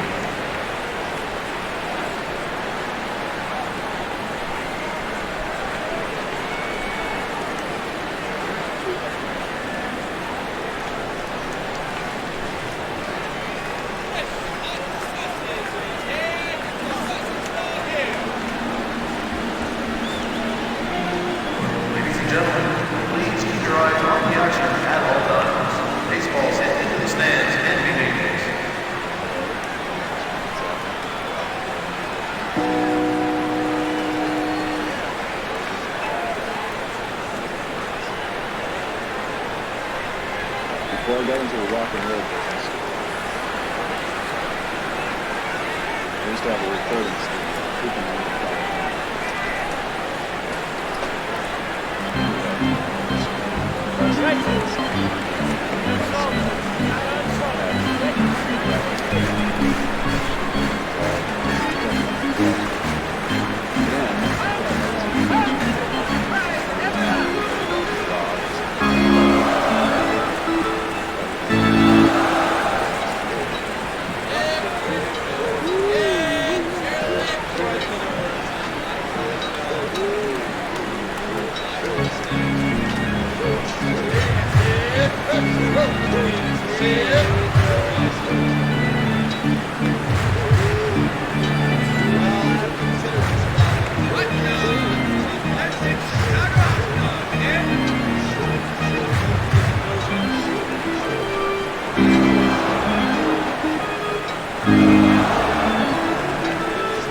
Your attention, fans. Make sure you get tickets to the upcoming Wayside Poster Day, courtesy of Chris D's Entertainment. We hope to see you there.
Please keep your eyes on the action at all times. Baseballs hit into the stands can be dangerous.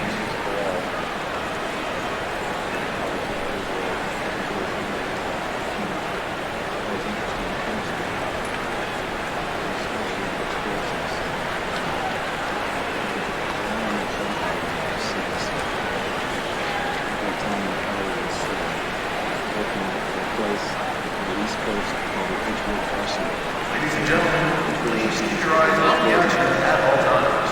Baseballs hit into the stands can be dangerous. The people who work on the Army base there. Everybody that lived in the project had to have gas masks in their house in case the tanks of mustard gas broke. So the toys that I remember growing up with were the little chemical beakers that my father would bring home. Fans, make sure you check out our next home game for the Classic Car Revival, brought to you by Peter's House of Food. To wear that out in the yard and run around and I thought it was a space helmet. And I continued. Actually, the last experimentation that I did with explosives was when I was about 15 years old. I attempted to set fire to the high school party. I mixed up this quantity of powder, which consists of regular black powder and then flash powder, which is 50% arsenic, 50% sulfur, mixed with sugar. It was really rancid stuff. And I had a quart mayonnaise jar full of mayonnaise other guy who should remain nameless. Put Vaseline all over our faces, so in case anybody saw us doing this, that we would be reported as swarthy. That was our disguise. I was 15 years old and it was the night of the Your attention. With the owner of Florida Vehicle License, Sassy Lassie, please return to your high school. And the first thing we did was go to the cafeteria where some student organization was serving refreshments to the parents, and we ripped them off for a bunch of paper cups. And I took the mayonnaise jar and dumped a little powder into each of these paper cups, and we made a bunch of our junior delinquent type of clothes at the school. And I passed out the powder to these guys. Good, they set some fires. One of our first acts of vandalism was to take a pound of the powder and pour it in a stream in the middle of this pissing trough in the men's room and lit it and clawed the porcelain in half. Ka-junk. That inspired us to bigger and better things. Terrorizing.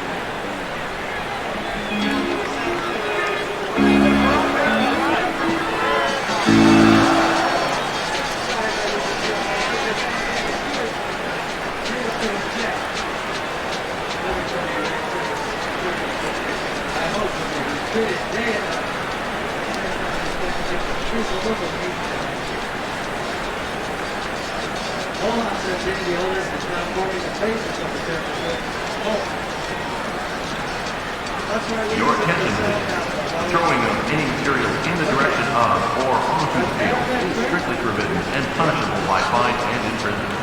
Thank you for your cooperation.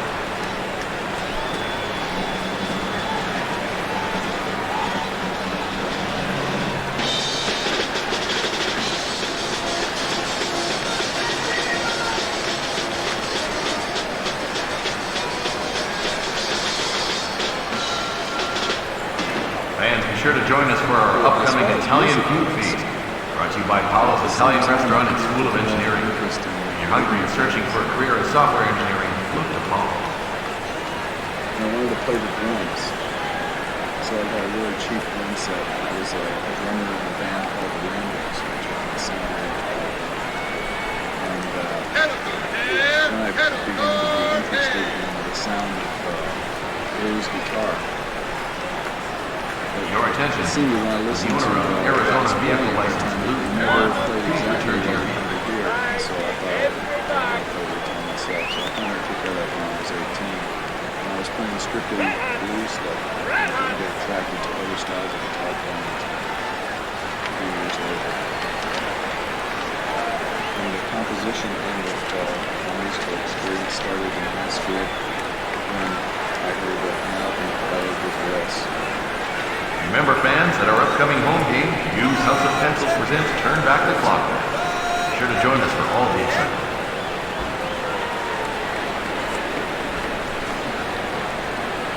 I also got a hold of an album called Red Spring. It was on a cheapo label.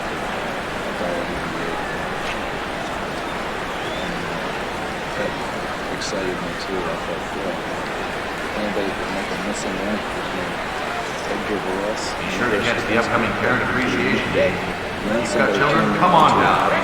Prizes, giveaways, and much, much more. Sponsored by Min's Moccasin Mall. Igor Stravinsky, Anton Debrin, Edgar Varese, that was really special. Then I started hearing some music of Tibet, music of India, music of the Middle East. And I started randomly synthesizing all the things that appeal to me. So, the current musical language that I'm using now.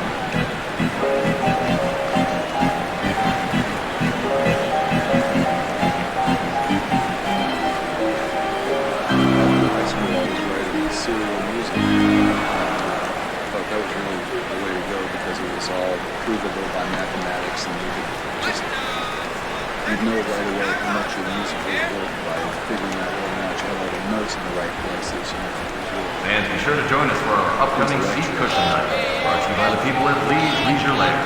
If it's comfortable, it's at Lee's. Then I heard what some of the stuff sounded like that I'd been writing. It was so ugly. I decided to go backwards and get into the melodic area. And then people started telling me that my melodies were ugly. I guess I'm successful.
Make sure you come out for the upcoming Christmas in Kentucky promotion, brought to you by Terry's PC Towers.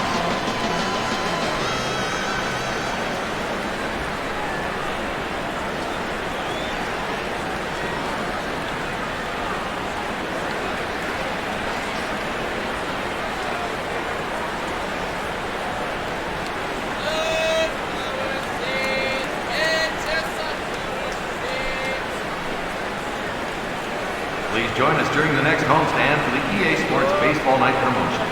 Be sure to sign up today as space is limited.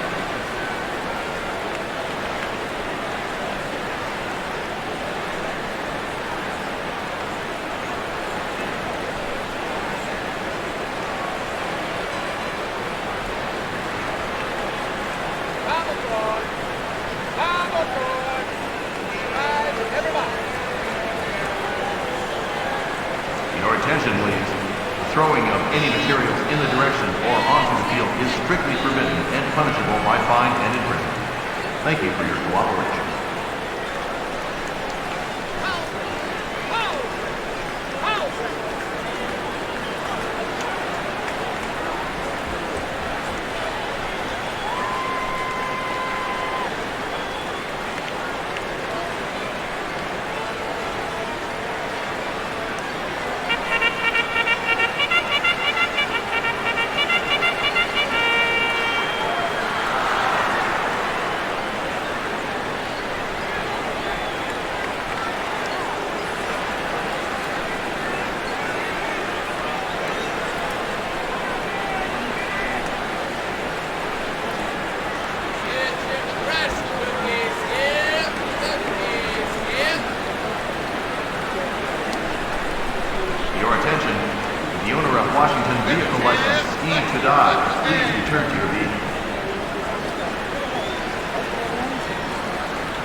Ladies and gentlemen, please be courteous to your neighbor and do not exit your seat during the nap. Please wait until the conclusion of the nap. Thank you. And then we wanted to put him on the booth. So we did. They were interested in the music business anyway. I said, why don't you sing? And I encouraged them to form a semi-singing performing group that would allow them a vehicle through which to express the things that they were doing ordinarily on the street. We pretended, we lived that.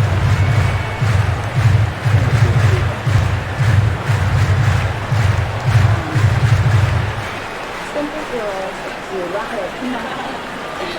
Oh, nice girl. Oh, people put that on their back.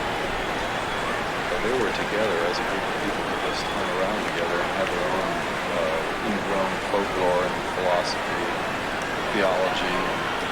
They were just sort of a one-mind type operation. I thought it would be nice to give people in the outside world, that is, outside the boundaries of the world, some idea of what was going on in this world and show them what they were thinking.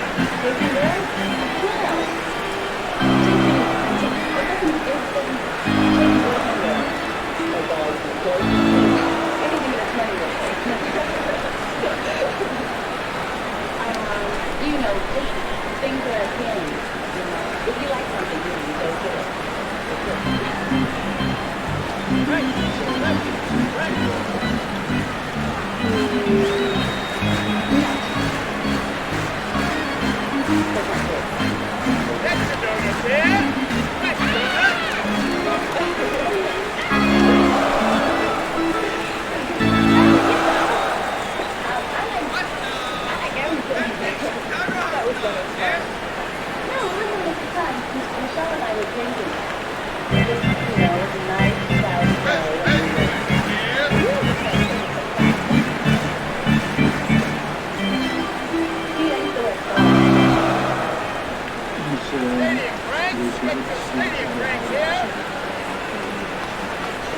The highlights? Well, one of them. Soda! Lots of flavors. Soda! Once I was very drunk at the log cabin, and we were having a rehearsal. And Jeff Beck came over. And I don't know what happened, but he had to stay with his guy. And I went to the hotel with him. And he let me work with him.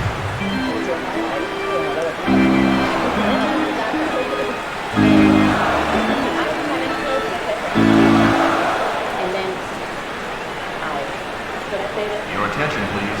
Any fan stepping onto the field will immediately be arrested and charged to the fullest extent of the law. Thank you, and enjoy the game.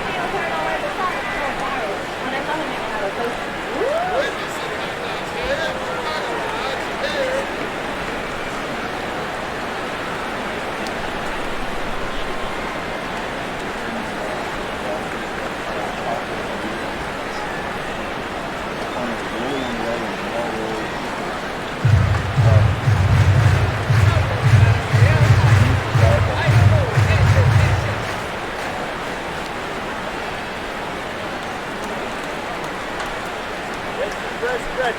Right here. That's out of the other. Wrong station.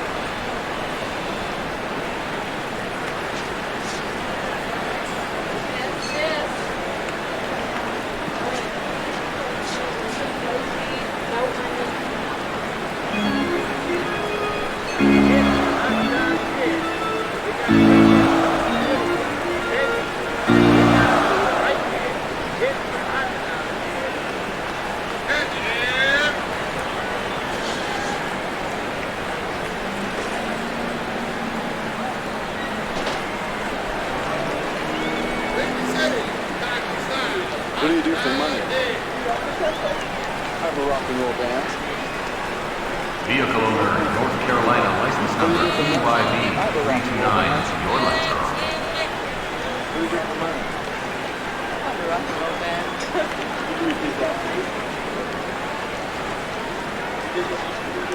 I said, ask him what he did for money. He said he had a rock and roll band.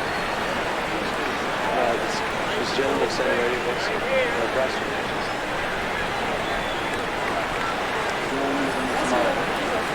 Your attention. The owner of Arizona vehicle license 97 Chance, please return here. Information up here. I don't really have any idea. Probably does. Maybe it's in the band. Do you make a lot of money? That's a late. Do you enjoy life? You having a good time? Sure to catch the upcoming Fan Appreciation Day. Prizes, giveaways, and much, much more. Sponsored by the Kevin Show.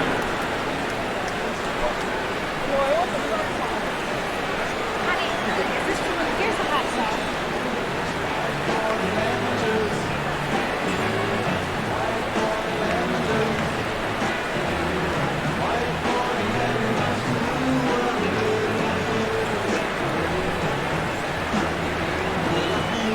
Vehicle owner, Utah license number BP24JK.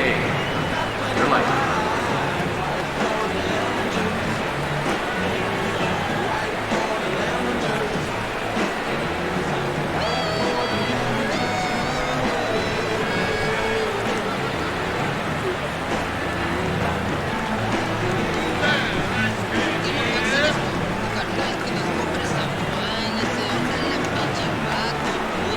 Your attention. The owner of California vehicle license Kite 1HR. Please return to your vehicle.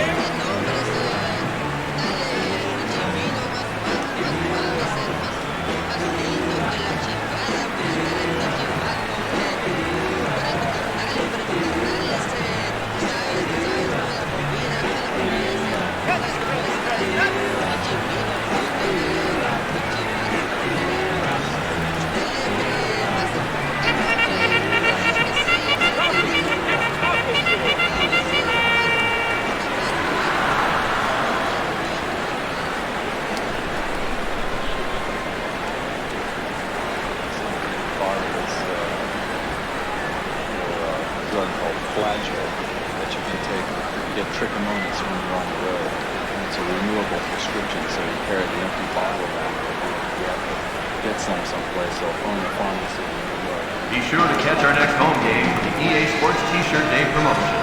Wear your EA Sports T-shirt and join the fun.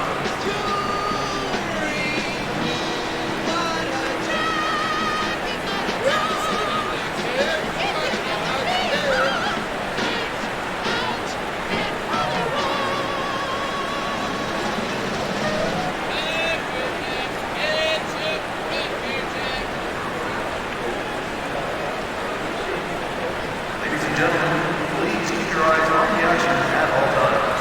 Baseball's hit into the stands and hitting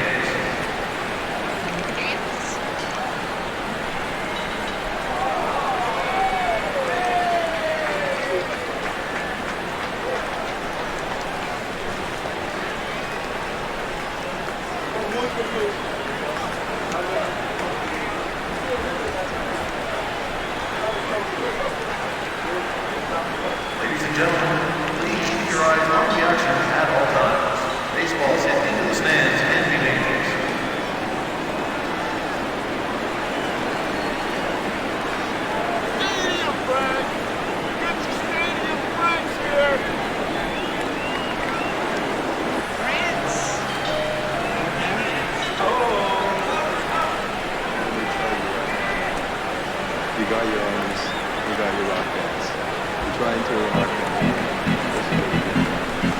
And in 1910.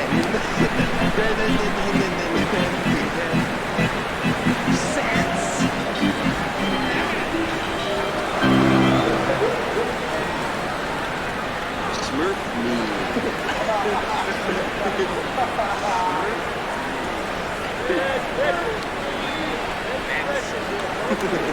Right, Howard? Yeah, we're going for the number all the way.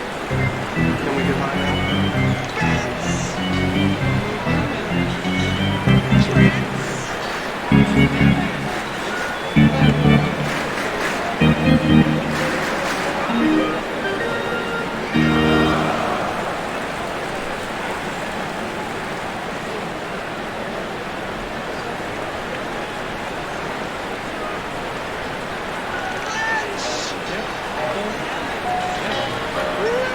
Make sure you check out our next home game for commemorative spoon night. Compliments of Lee's Cutlery.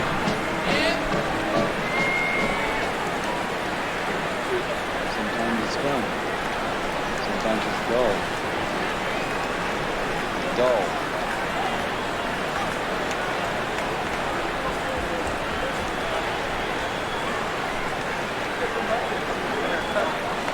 What kind of adventure?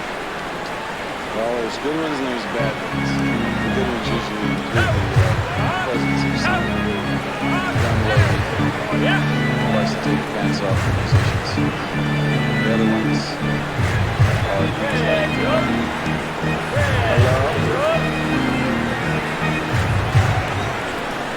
pants. How you doing?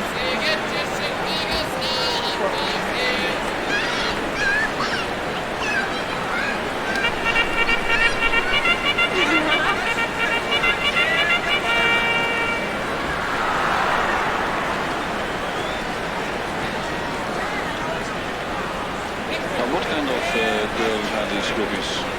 Well, not all of them are groupies. You know, some girls that will readily admit that they are groupies have a very special sort of mentality, and they aspire to that position. But there are girls who would never admit that they're groupies, but who function in that capacity anyway. For instance, would you call yourself a groupie?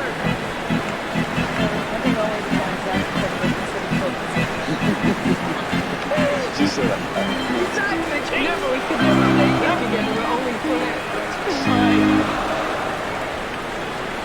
What kind of function do they have? Well, they keep you occupied and entertained while you're out in the hotel sometimes. And hotels always seem to busy. Fans, please join us during our next homestand for Veterans Night, sponsored by the people at EA Sports. And what about your wife? I mean, does she like it? Well, she's become accustomed to it over a period of years. I mean, you have to be realistic about these things. You go out on the road, you strap on a bunch of girls, you come back to the house, you find out you got the plaque. What, you're going to keep it a secret from your wife? You know? So I come back there, I said, look, I got the plaque. I got a prescription. So she goes out and gets some penicillin tablets, we both take them, and that's it. She grumbles every once in a while, but she's my wife.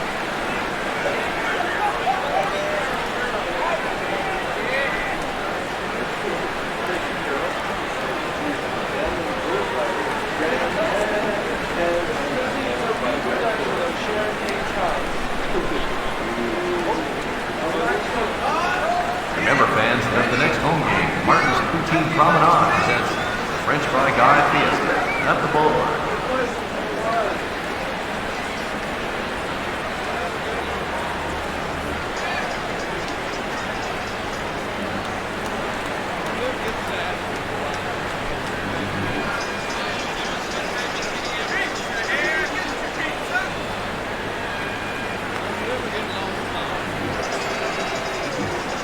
Fans, be sure to join us at our next homestand for Fans Night, brought to you by the good folks at EA Sports.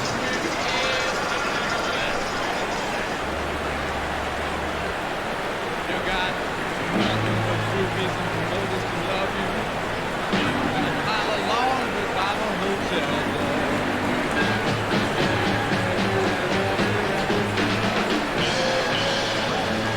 Yeah.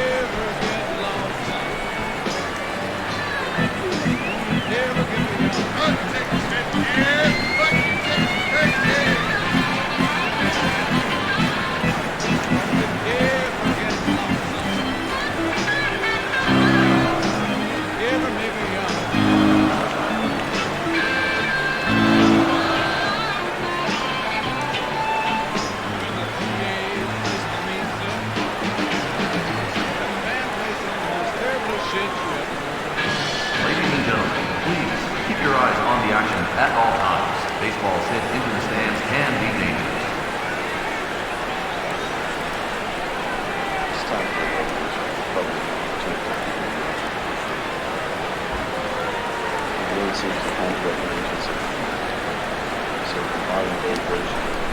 Peasants living on the street with pitchforks go up to the bad guy who lives in the big house someplace in the hill and he's going to get some bitch. Take all the stuff away from the workers. That's not the revolution. Well, I thought that would be nice if it was handled in a little bit more modern, efficient way without people getting slaughtered in the street. It's a matter of infiltration.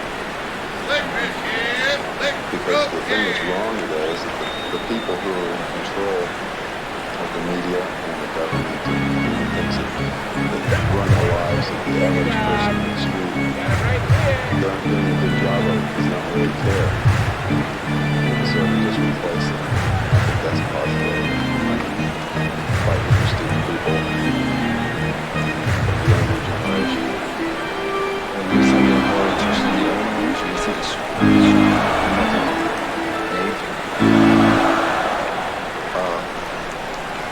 I think the potential is there.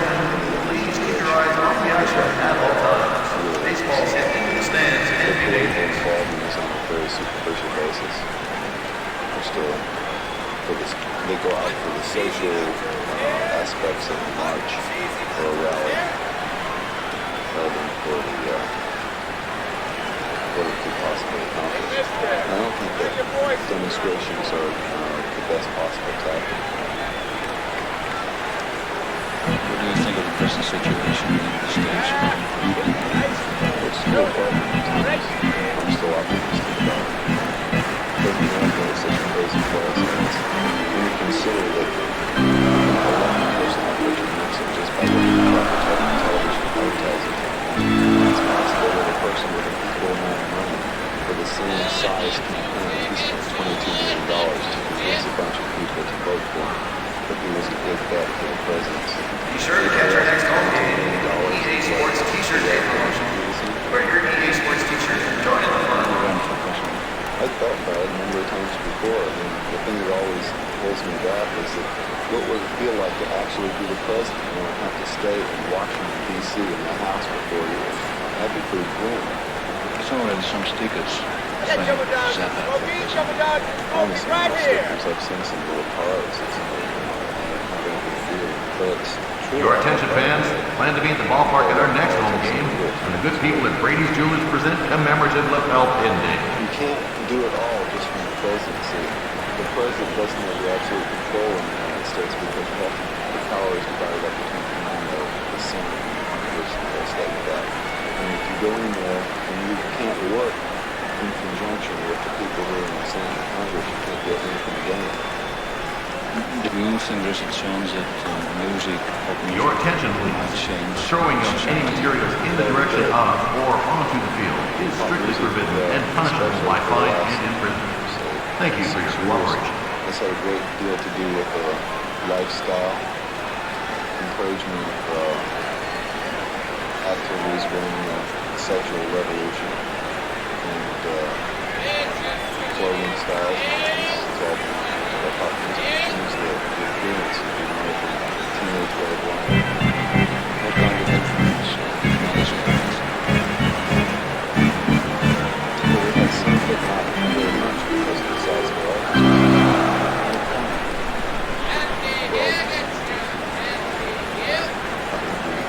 Perhaps inspired some of the people who like what we do to get a little bit looser and more devious. Progress not being possible without some sort of deviation.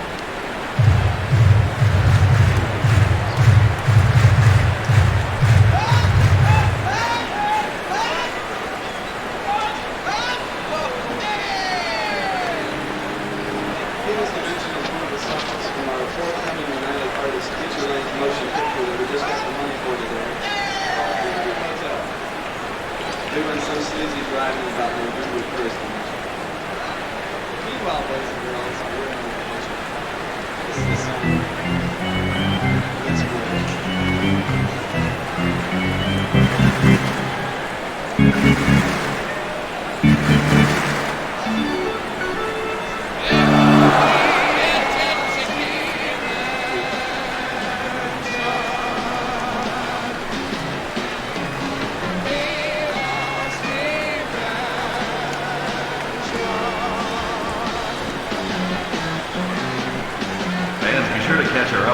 pregame lumberjack competition featuring a wood chopping clinic by Holy Tuesday.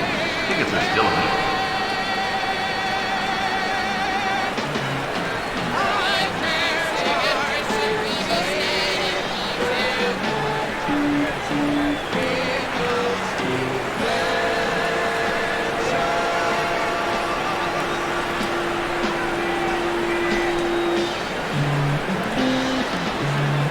Join us during the next homestand for Father-Son Day. Sponsored courtesy of EA Sports.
dignified ladies, that the size of the titties themselves might provide elements of subconscious tension. Yes, weird, twisted anxieties that could force a person Your attention. to become The owner of the California vehicle license, Shady Lady, please return to your vehicle. A Jesuit monk, a rock and roll guitar player, a wino, a vampire, you name it. Or in the case of the ladies, the ones that can't afford a silicone pipa, they become writers of hot books. Manuel the Gardener. Vehicle owner, Texas license number, LBJ 265, your life zone. Or Carmelite nuns. Gonzo, the lead guitar player, placed his mutated member in her slithering slit. Carmelite nuns. Or racehorse jockeys. There is no reason why the size of your organ should trouble you or your Vehicle loved owner, ones. Nebraska license number EX287R. You've left your license. Now, if you're a lady and you got munchkin tits, you can console yourself with this age-old line from grammar school. Help me out. Anything over a mouthful is wasted. Isn't that true? Isn't that true? And if you're a guy, and you're in this audience tonight, and you're ashamed about the size of your dick.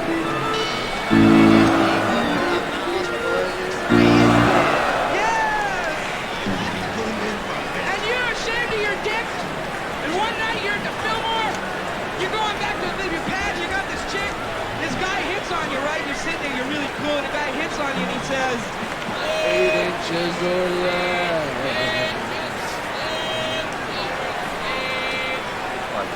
Your attention, please. Throwing of any materials in the direction or onto the field is strictly forbidden and punishable by fine and embrace. Thank you for your cooperation. For some instances, they might find these deviations inspiring and might suggest further deviations which might cause progress. You never know.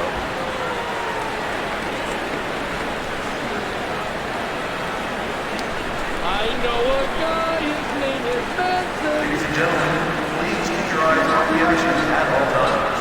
Baseball's hit in the stands and be dangerous. Leaving the world is not good. Now he goes upstairs.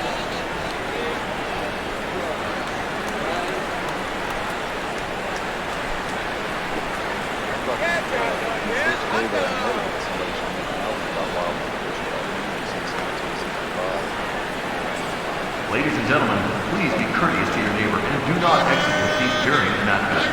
Please wait until the conclusion of the at-bat. Thank you. And everybody says you're a politician. Here's that program here. Dead. Oh, my father is dead. But I got a check. I got a check. Sing it to Shiboogus now. Reaching wide, got a check. I was in a mental institution when I was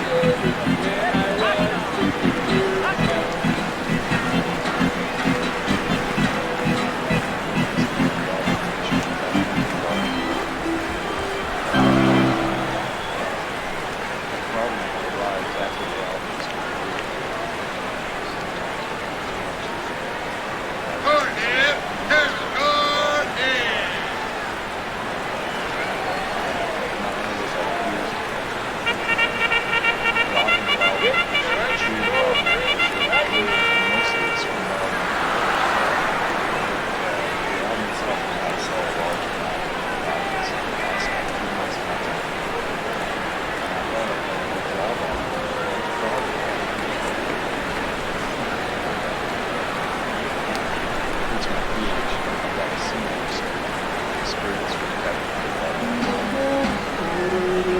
Your attention, please. Any fan stepping onto the field will immediately be arrested and charged to the fullest extent of the law. Thank you, and enjoy the game.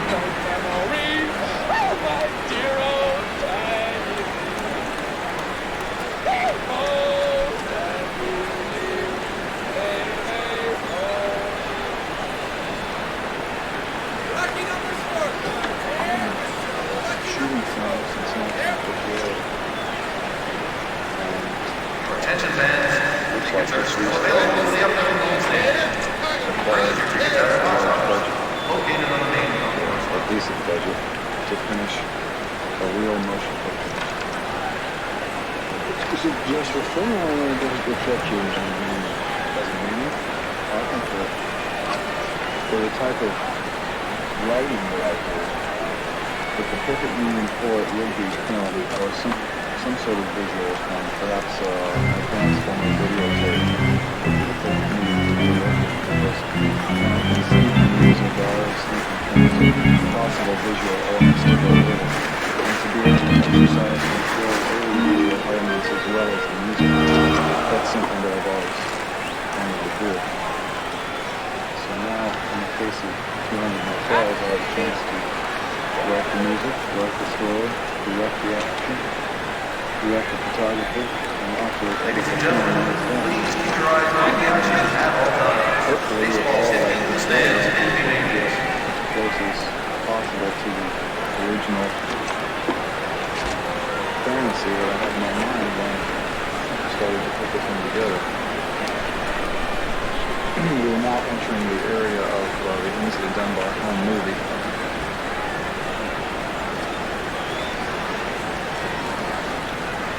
A boy in his Polaroid camera.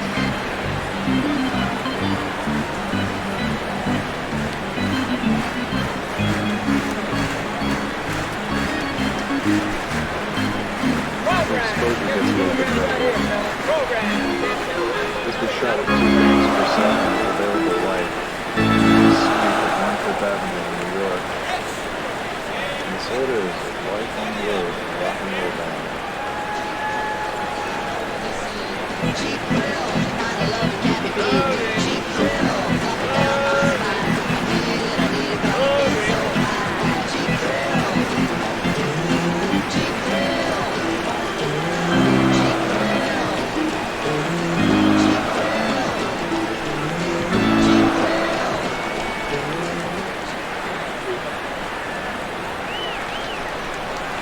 The 200 Motels, is that an attempt to get into American series music? First of all, I'm replacing it. What would I do? I'm going to socialize with those people who are deeply involved in that part of the culture. That whole world doesn't appeal to me. I would like to hear what I wrote.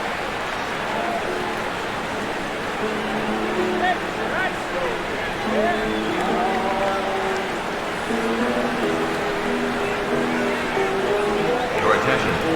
The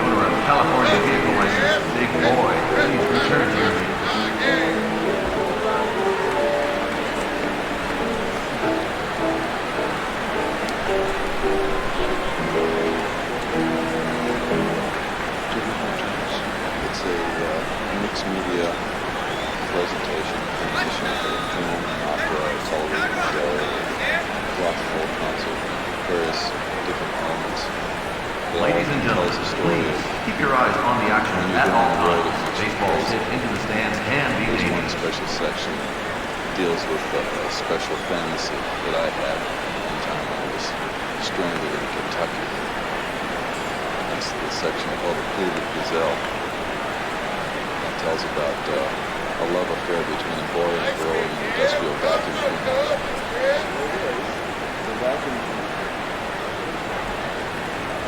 Ladies and gentlemen, please keep your eyes on the action as all time. Baseball's hit into the stands and beginning.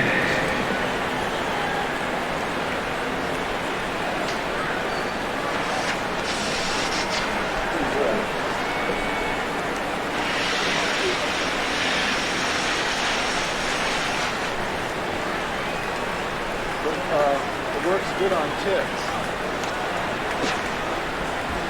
So you save our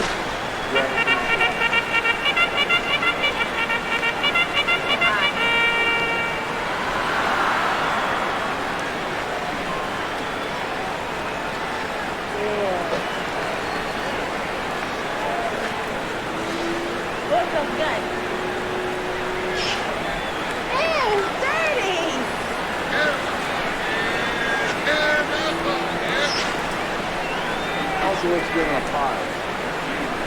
Your attention, please. The throwing of any materials in the direction of or onto the field is strictly forbidden and punishable by fine and imprisonment. Thank you for your cooperation.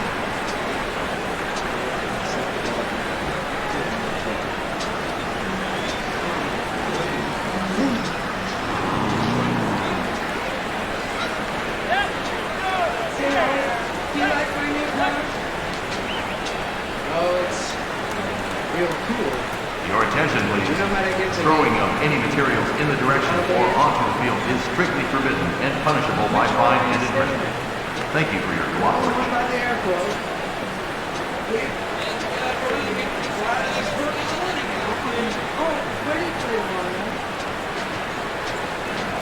Palestine.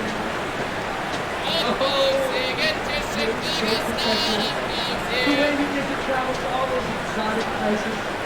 Do you really have a hit singer on the chart? Listen, honey. Why are you just getting your pants? Don't talk to me that way, Howie. I am not a groupie. And neither is my girlfriend, Jeff.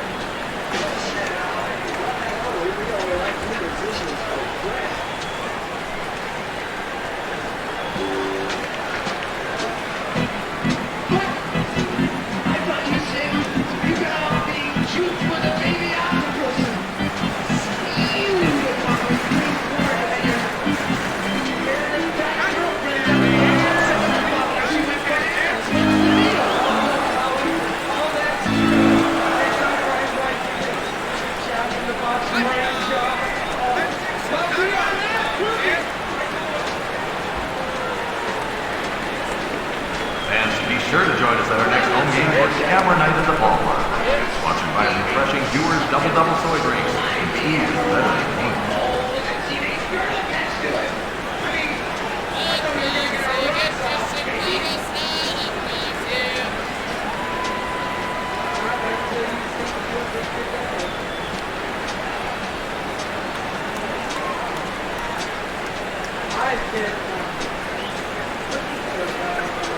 Remember, fans, during our next homestand, we will be featuring Grandparents' Night at the Ballpark. Sponsored by EA Sports.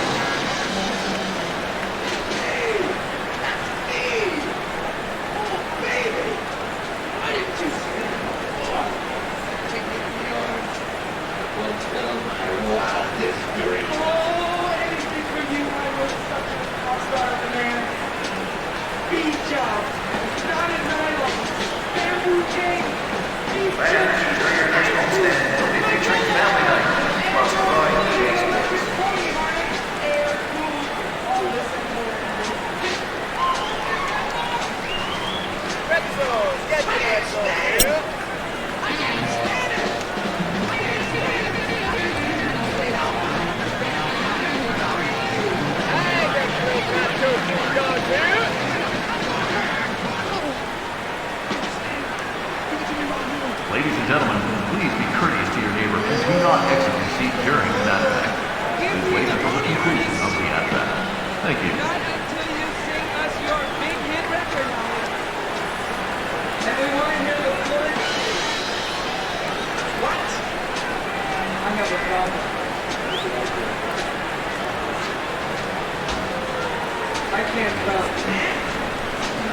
I can't come unless you sing me your big record.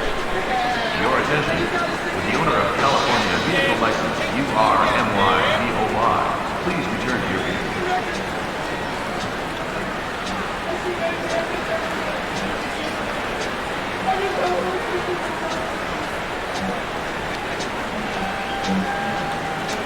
Okay, Lee. Bend over and spread 'em. Here comes my bullet.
Your attention, please.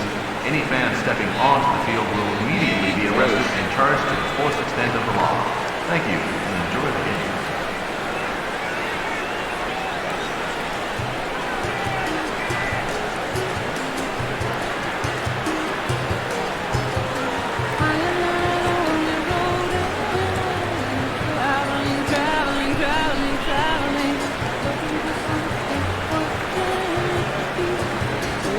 Your attention. The owner of New York vehicle license 1GP8PL, please return to your vehicle.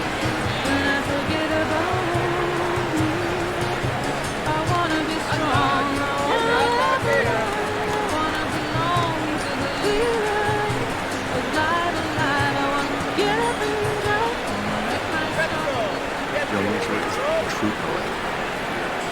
Should we distill on experience or a feeling? Ladies and gentlemen, please keep your eyes on the action at all times. Baseballs hit into the stands can be dangerous. There's some magic that took place.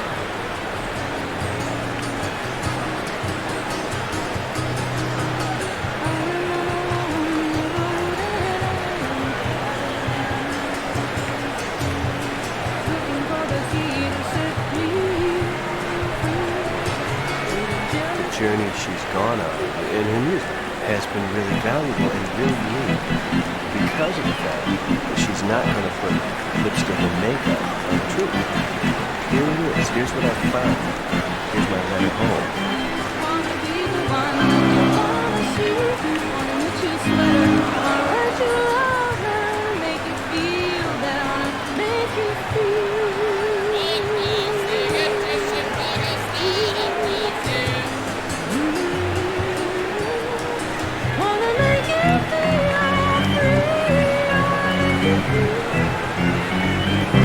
She creates a musical world that you feel that you can't escape. Ultimately, you're changed by her experience.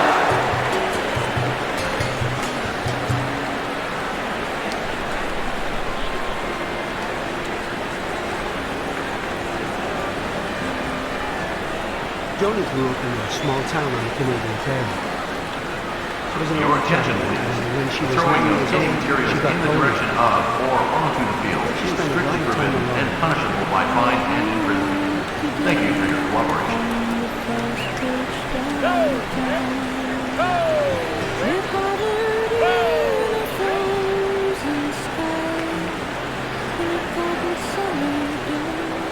I always had star eyes, I think. I mean, I always was interested in the glamour of it. My childhood longing mostly Your was to be attention. a painter. With the owner of vehicle license number 2326NX, British Columbia plates, please return to your vehicle.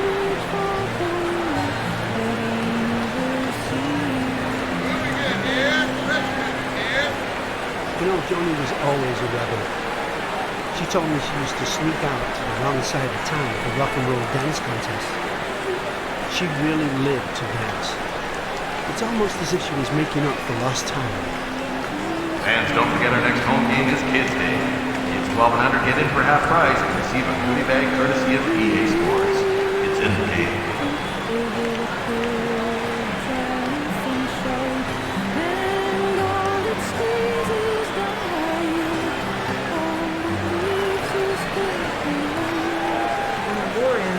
My father owns that little house by the highway with a picture window, and I think I sat up permanently.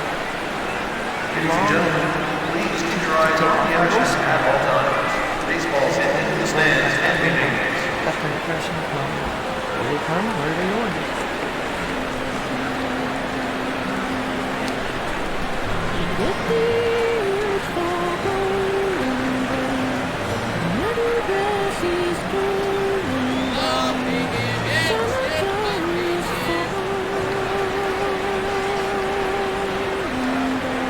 Attention fans, be sure to join us on our next homestand for Donut Hole Day, sponsored by Roy's Donuts and Grill. Johnny had this otherworldly view of what was possible in her life, and that she was definitely going to go out there and find it. I'm not sure that it was a master plan. I think she may have been a young woman with enormous talent, anxious to see what was over the next hill, and the guitar just kind of afforded her a ticket. It was in a way an accident because I went to art college and began to sing in this little coffee house called the Depression in Calgary.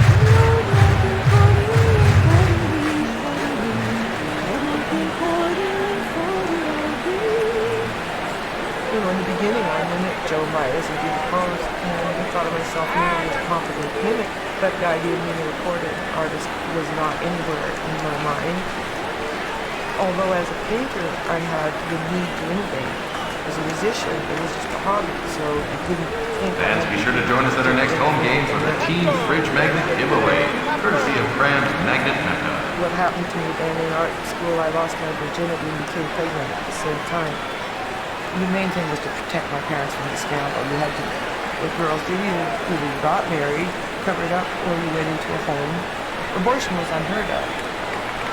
So I entered onto the bad girls trail, you know, which was a trail of shame and scandal.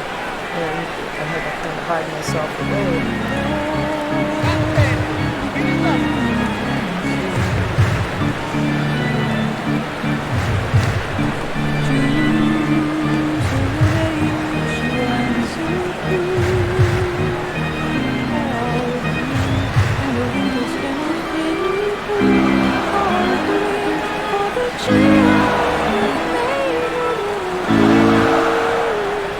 After I gave birth to my daughter, I again went to work because I had put her into foster home, and I was penniless at the time.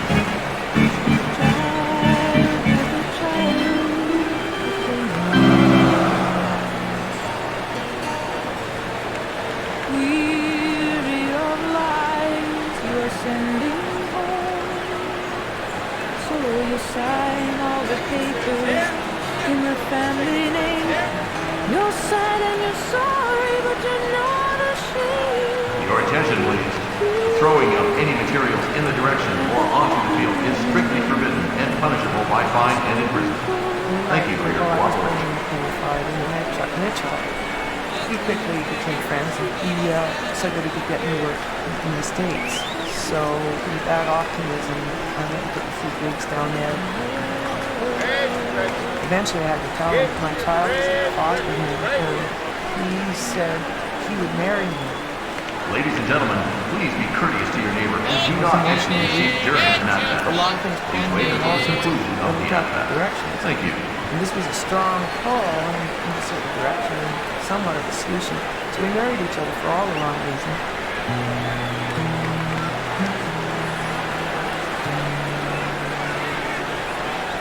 We had no money. I made my wedding dress and I made my bridesmaids' dresses.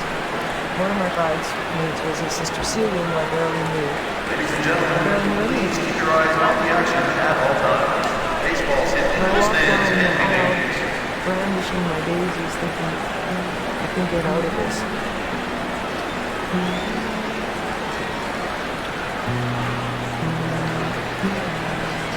But the moment we were married, he intimated strongly that he was not interested in raising another man's child. So I was trapped.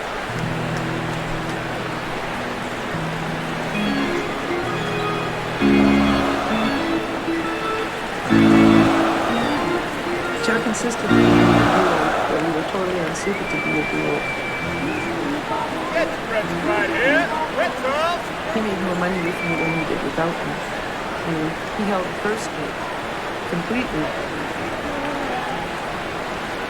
Because we were young and attractive, we made into kind of Detroit's golden couple. So we were living a lie. Be sure to join us at the next home game. EA Sports presents Ladies' Day at the Ballpark. All ladies will receive half-price admission.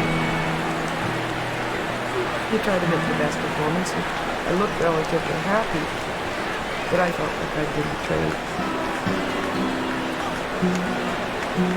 It was very difficult for me. So I began to write. I think I started writing just to develop my own private world, and also because I was disturbed.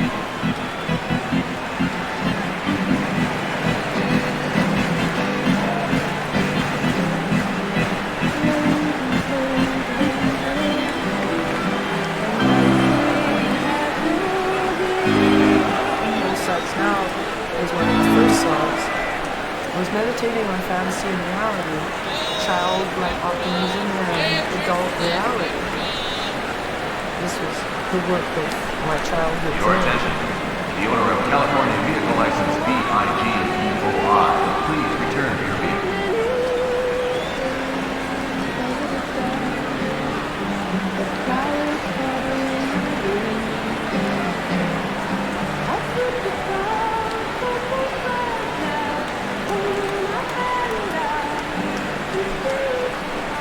As my work began to mature, I began to long for my own growth.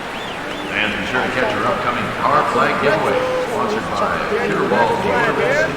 That I had to separate myself from the duo, that I had to become an individual in order to grow. And as soon as the duo dissolved, the marriage dissolved.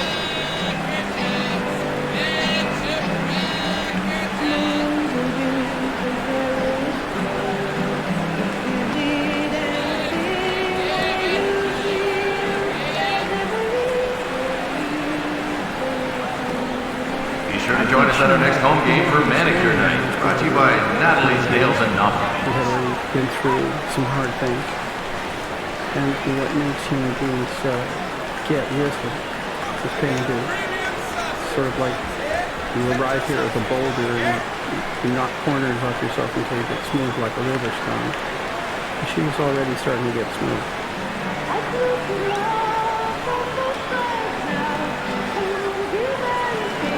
Your attention, please. Any fan stepping onto the field will immediately be arrested and charged to the fullest extent of the law. Thank you, and enjoy the game.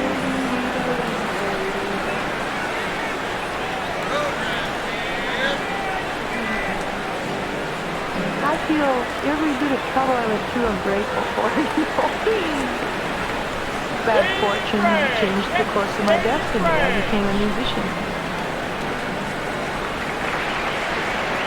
Ladies and gentlemen, please keep your eyes on the action at all times. Baseball's hit into the stands can be dangerous.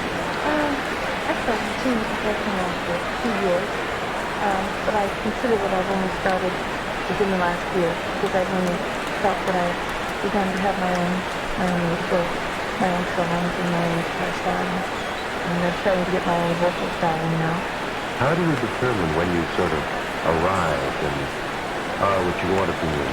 Ladies and gentlemen, please keep your eyes on the action at all times. Baseball's hit into the stands can be dangerous.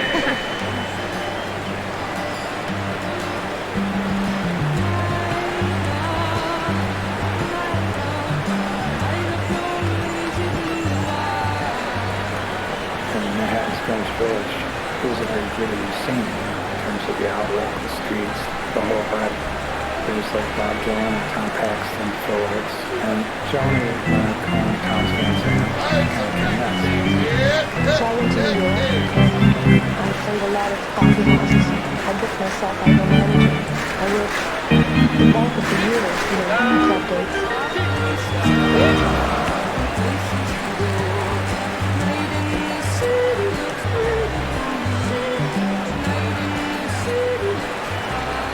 When I first heard Joni's music, you know, I was amazed. It was truly unique. I walked into a coffee house and she was singing. And she just she rocked me back up against the back wall that place. I stood there just transfixed. I couldn't believe it.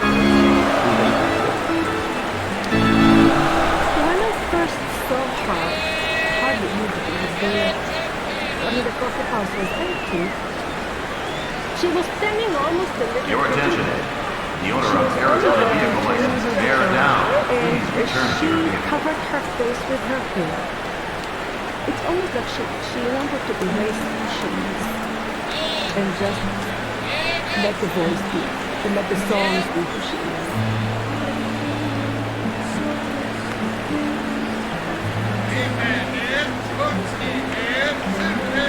And then she started to sing, I had a dream.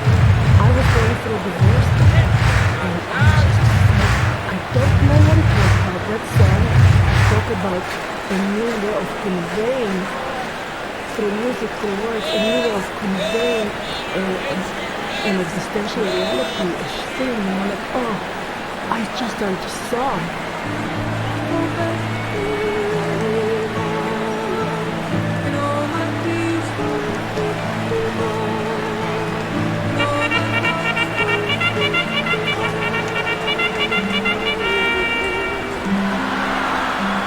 Sang it so weird, so true, as if she was singing for me.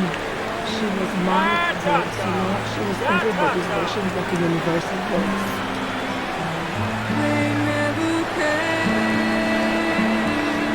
I was amazed that she was so young.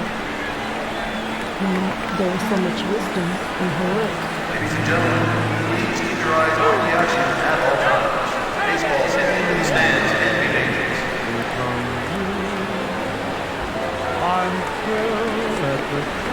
I love the beautiful melodies which belong to the Crooner era. But those melodies had very simple text. There wasn't room for much poetic description. They're beautiful, but they're very direct English, and that's what suits that kind of melody. North Carolina But I license like number the more EYB storytelling 329, quality of your Dylan's work.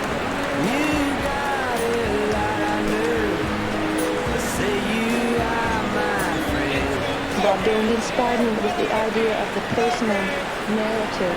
He would speak as if to one person in a song, you know, like, you got a lot of nerve to say you are my friend.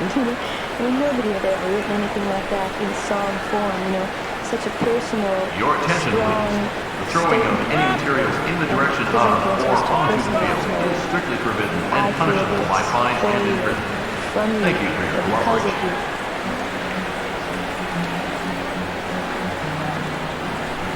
That was the key. Okay, this opens all the doors. Now we can write about anything.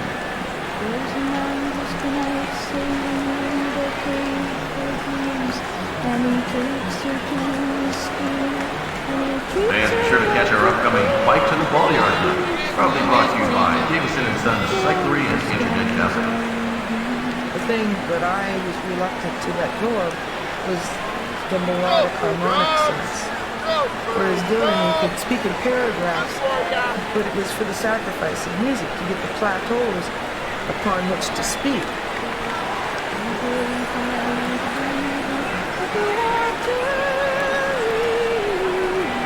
Your attention, please. The throwing of any materials in the direction or onto the field is strictly forbidden and punishable by fine and So imprisonment. it was my Thank you job for your to cooperation. instill a hybrid that allows you a certain amount of melodic movement and harmonic movement, but with a certain amount of plateaus in order to make the longer statement, to be able to say more.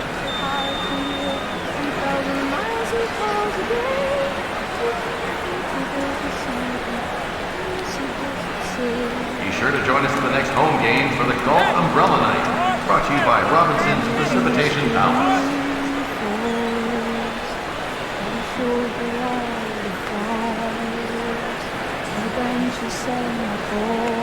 As you climb the speedy powers of the forest green, and she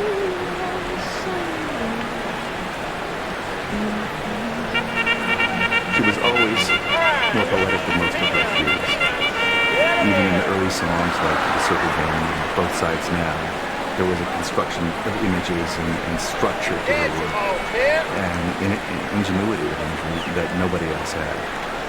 Yesterday, child came out to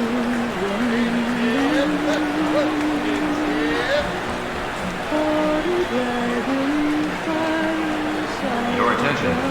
The owner of Arizona Vehicle License Loop 1, please return to your vehicle. when the sky was full of thunder, and people left the calling of the sky. And the seasons will go round and round, and the things Your attention. The owner of Washington Vehicle License E to Die, please return to your vehicle.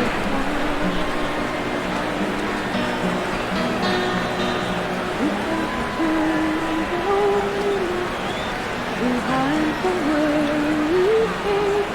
and go round and round and round.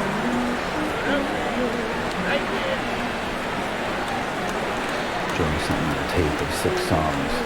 The last song, she says in the tape, the song is about Red Sox, and I'm sending it to you. Here it is. Circle. That sounds really cool.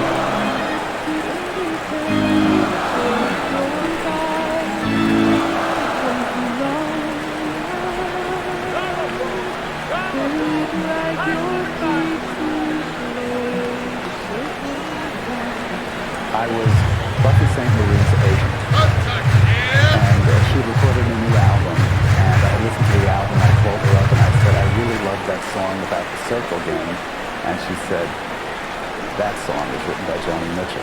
That was the first time I heard Joni Mitchell's name.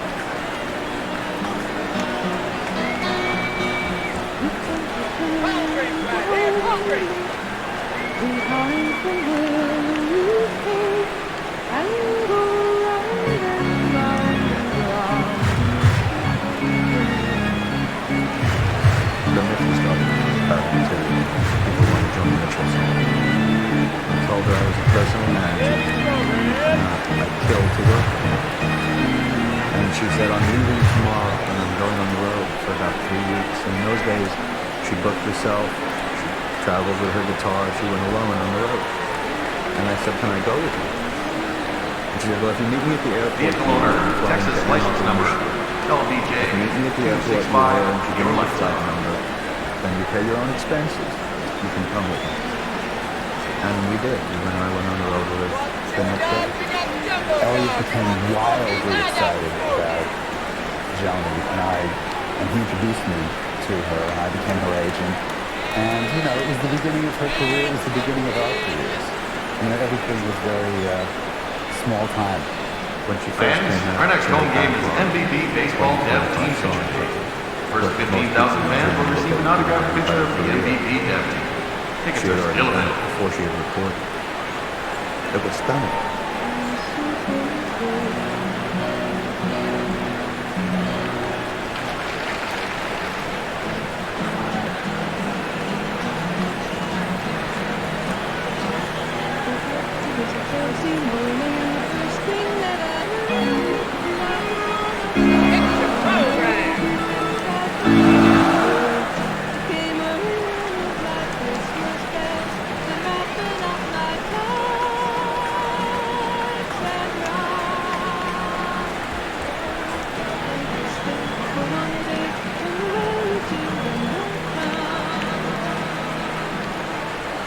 Joni invented everything about music, including how to tune the guitar. In the beginning of the process of writing, she's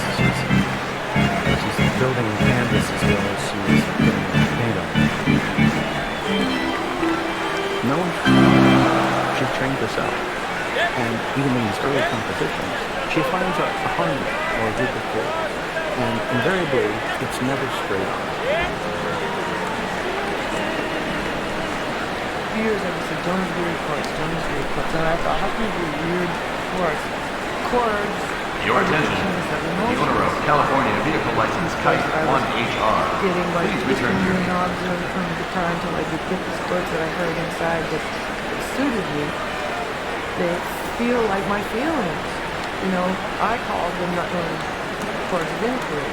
They have a question mark in them. There were so many unresolved things in me that those chords suited me. You know, like I'd stayed unresolved emotionality for days and days.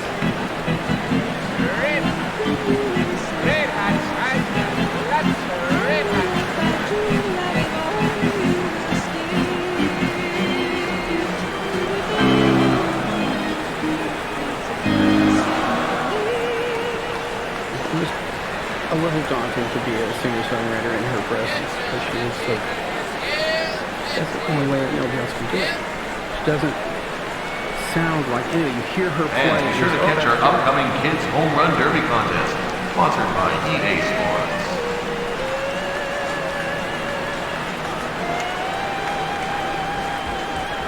It's Red Sox right here.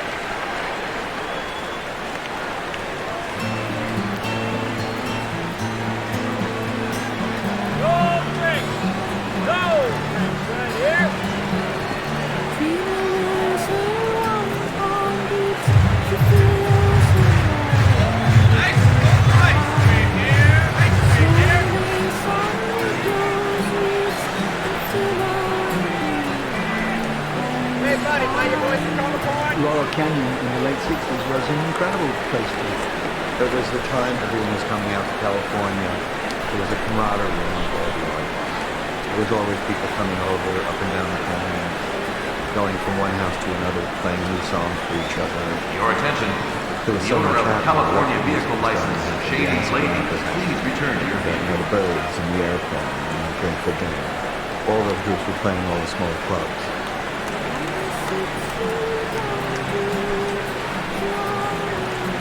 I can only liken it to Vienna in the turn of the century, or Paris in the 30s. Laurel Canyon was very similar in that there was a freedom in the air. There was a sense that we could do anything. We were scruffy kids that were in some small way changing the world and changing the way people lived. And there was a sharing of ideas and a true love for being in the right place at the right time.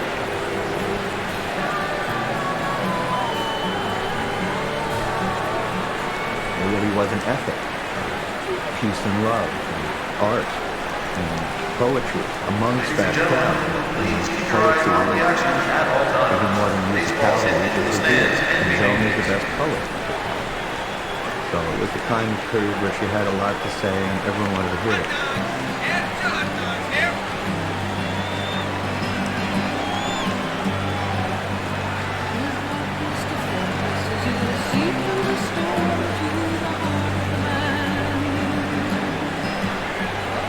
I took her around to people. Fans, make sure you check out our next home game for 1970s Mustache Night. And the best 70s mustache will receive a prize package from Simon's Grooming Supplies and Bucket. And sit down and ask Joan to play. And the word spread pretty much like wildfire.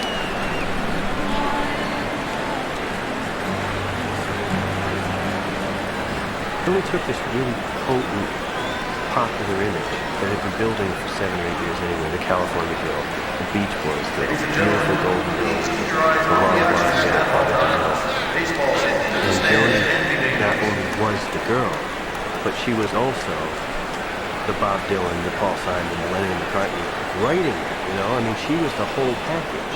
She was the subject and she was the painter, you know? And that was incredibly powerful.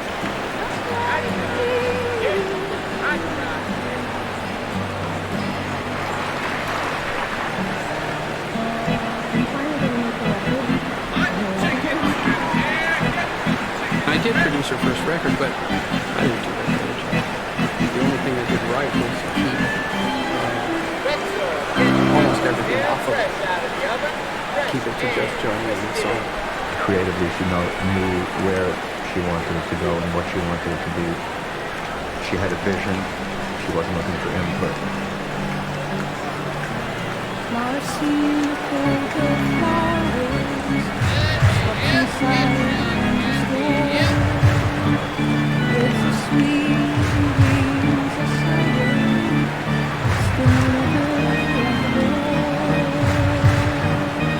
an innocence about this first album. Song to the Seagull is a very rare phenomenon, very pure, very innocent music. It's a poetic experience.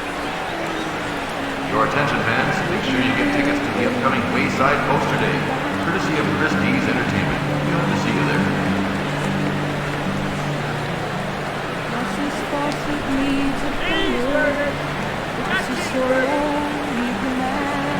David Crosby once told me that if I ever ran across Joni Mitchell in my travels to introduce myself because he thought that we would get on.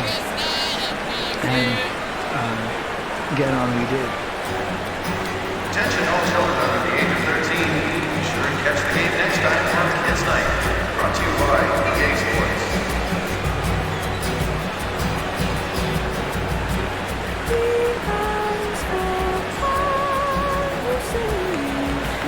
She later took me back to her hotel where she proceeded to play me music that was from another planet. I was looking at this woman, it was so beautiful, surrounded by wonderful warm objects of candles and pieces of silk and tapestry, gargoyles outside the window and top floor. I quite frankly, I never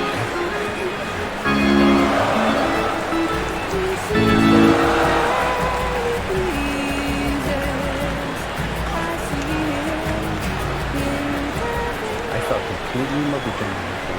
I had never seen or met a creature like this in my life. It was something else.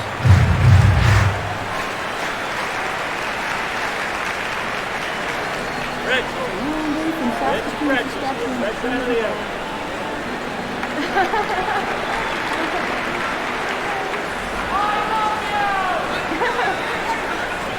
The audience at Carnegie Hall were ecstatic at Joni's work. It was jammed to the rafters. Tickets are still available for the upcoming Tuesday. Sponsored by EA Sports. Purchase your tickets at the box office located on the main hall.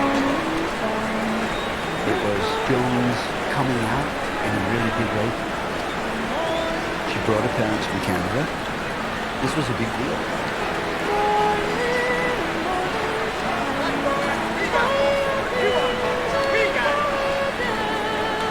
About Carnegie Hall, first time round was quite an event on so many levels. New York loves the Joni. It was wonderful. She was magnificent. She had reached a place in her career that was indisputable.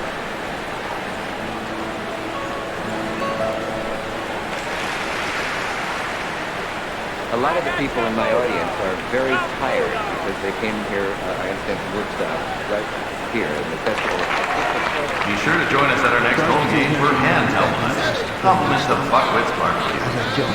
That's some tasty barbecue. At LaGuardia Airport, and I picked up the New York Times, and it said 400,000 people sitting in mud. And I said to Joan, let's not go. It was decided at the airport that I couldn't go because it would be difficult to get me in and to get me out. And I had to do a television show, the Dick Cavett show, the following day. It was her first national TV, and it was a big break. The boys were going to miss out on it, and they rented a helicopter. And they got in, and not only did they get in, but they got out, because they crashed the TV show the next day. Can I describe to you what it looked like going in a helicopter? It looked like an encampment of the Macedonian army in the Greek hills. And, you know, when I look at that film, my heart was just breaking. You know, this was like the biggest event of my generation.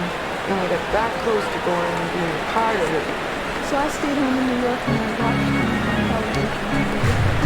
And saw everybody there playing music and it was really nice stuff.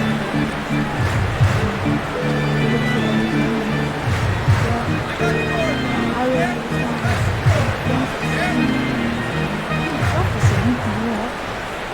Woodstock.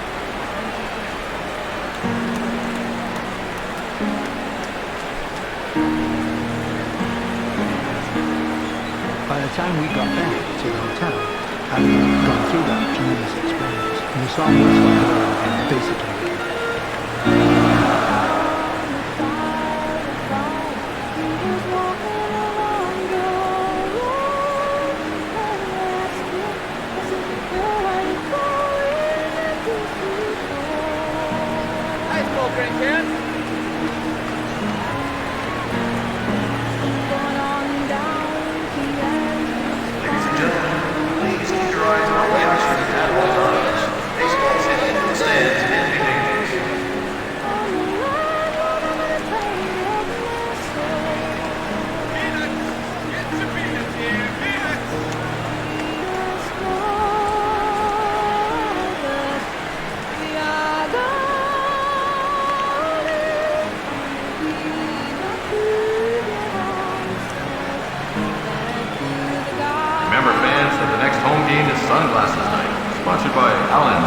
She contributed more towards people's understanding of that event than anybody else did. I think throughout the work, there is an effort to make the music be skydived, to relieve the body of temperament. And once she gets there, it's almost a chant. This need for release and transcendence, to rise above the culture, to be in the sky, to not be in it, but to look down from it.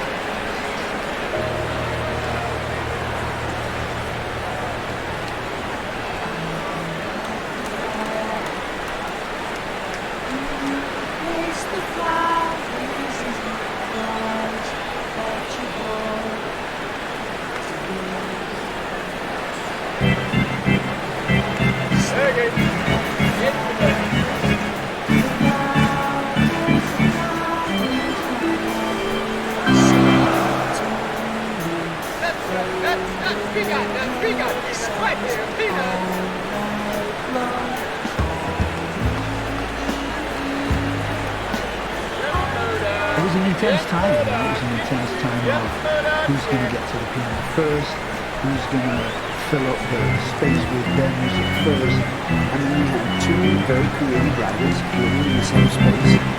And it was an interesting clash of, I want to get as close to you as possible, leaving alone to create.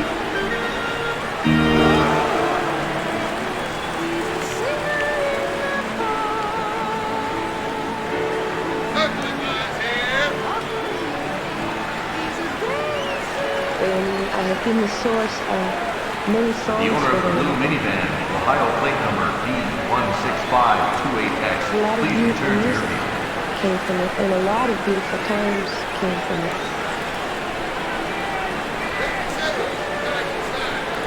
How does a person write a song?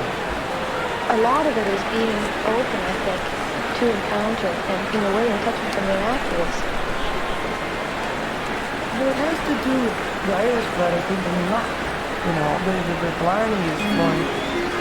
Some nights you listen to rattles of your own hair. It's more linguistically colorful or eccentric than other nights.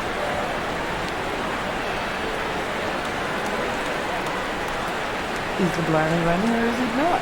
You know, like at any given time, it's not like one night you trip over your tongue, you know, and the words won't come with the same facility, and another night it's just with you. Why? Is it your biorhythm? Is it divine intervention? You know, they're saying, you know, you can't have it tonight. Watching her write is the most interesting process. It's almost like she channeled. She was gone for hours. I mean, she was physically right there, but she wasn't there. She was gone. I take things to her and she wasn't there. I'm listening. She was gone. And it was a great thing to see. Great thing to see somebody taken away by vision.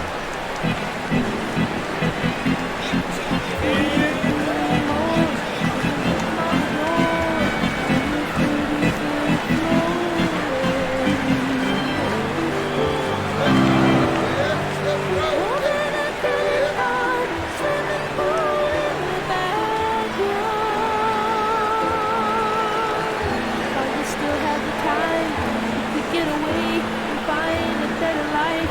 You know the grind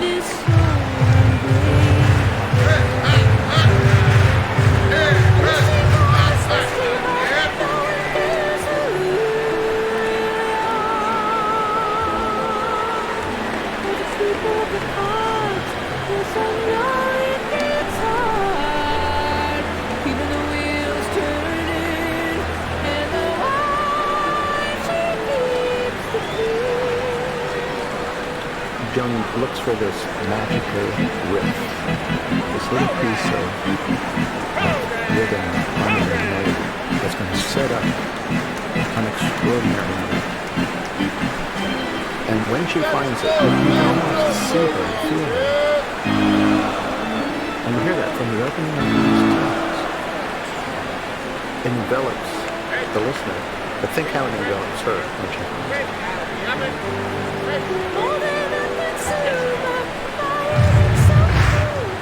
She lives with a great respect for this mystery and with an openness invited to this mystery.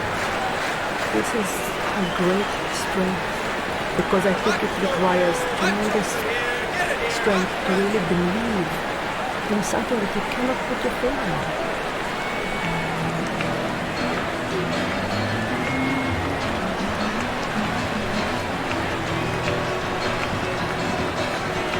Your attention, fans.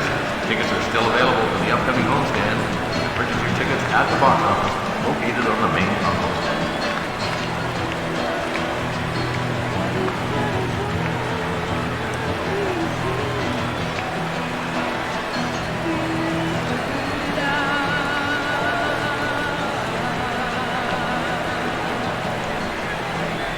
I had sworn my heart to Graham in a way that I didn't think was possible for myself. He wanted me to marry him.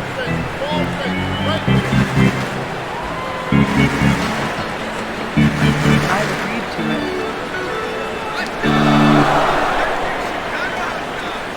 And then I just started thinking,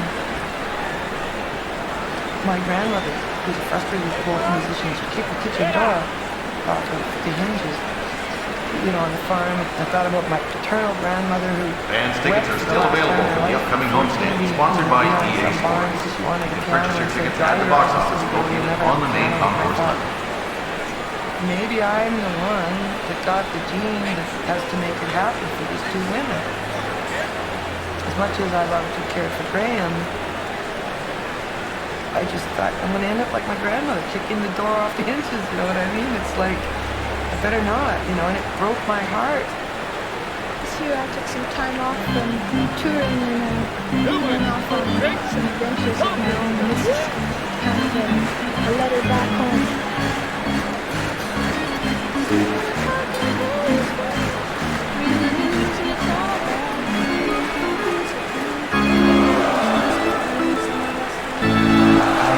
I remember getting a telegram from Kingston John. The last line of which was, if you hold Sam too tightly. Ladies and gentlemen, please be courteous to your neighbor and do not exit your seat during an at-bat. Please wait until the conclusion of the at-bat. Thank you. Who needs peanuts? Peanuts right here.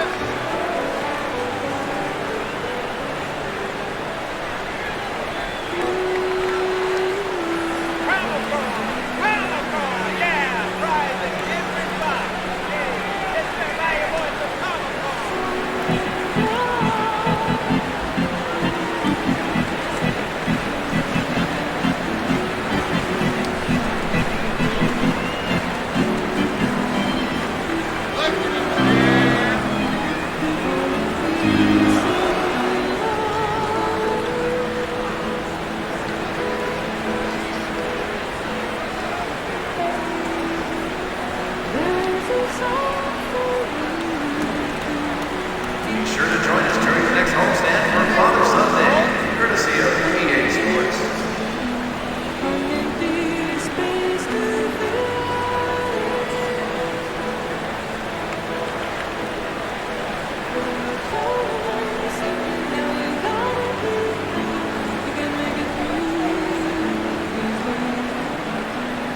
During the making of Blue, I was just so thin-skinned and delicate.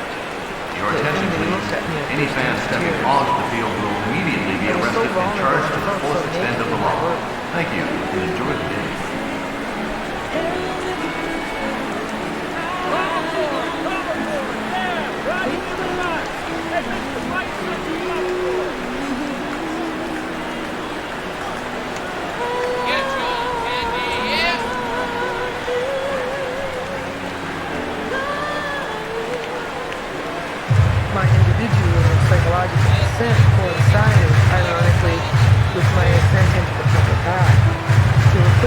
pedestal and I was wobbling.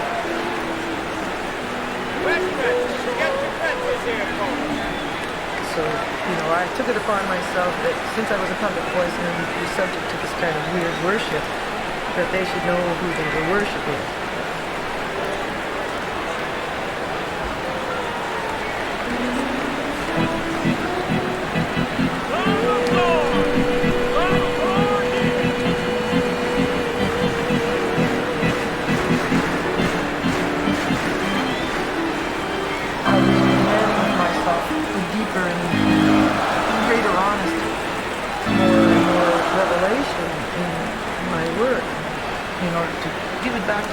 Where it goes into their lives and nourishes them, changes their direction, makes light bulbs go off. Ladies and gentlemen, please keep your eyes on the action at all times. Baseball's hit into the stands can be dangerous. It nerves their life, and in order to do that, you have to strike against the very nerves of your own.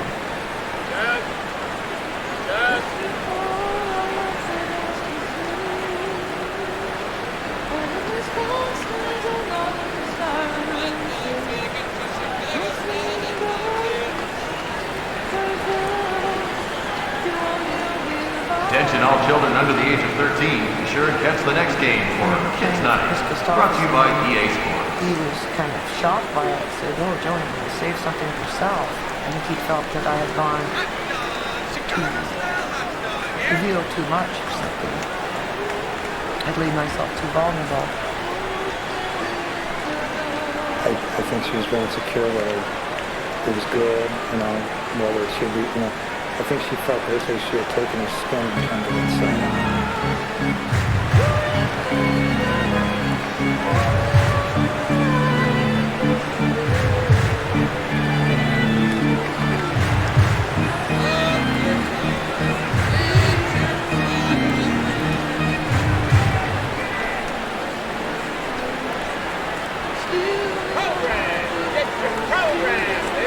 It was naked, pulsating, great poetry. Louis went to a level of sight. Be sure to join us at our next home game for Beach Towel Night. Compliments of Jenny's House of Drying Things, where the motto is, towels are harvested.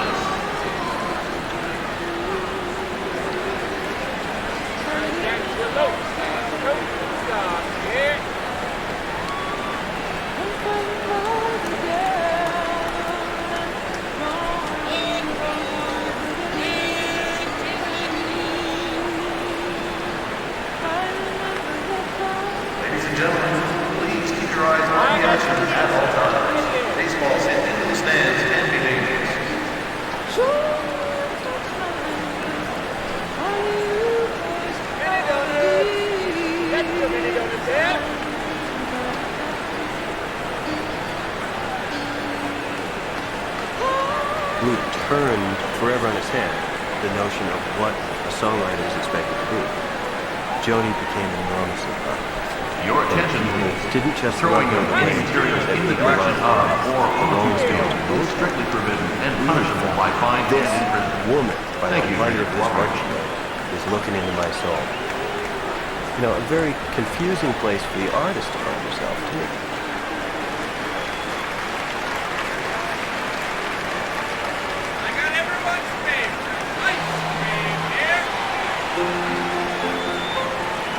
The club thing was very informal and kind of fun. Whereas the big stage, I hated it. And the moment that I went up there, it didn't like that lofty adoration. It seemed deluded. The idea of people at my knee was just horrifying to me.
number doing it for so comfortable. W5734. Your license.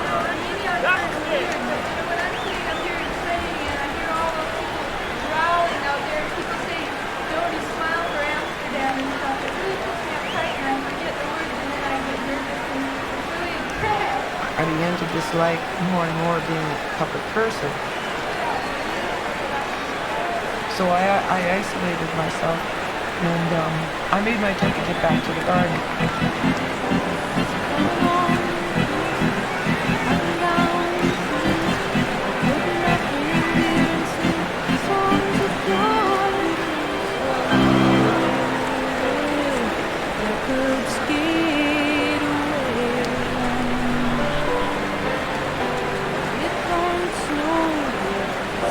Pretty green. I'm gonna make a lot of money, then I'm gonna put this crazy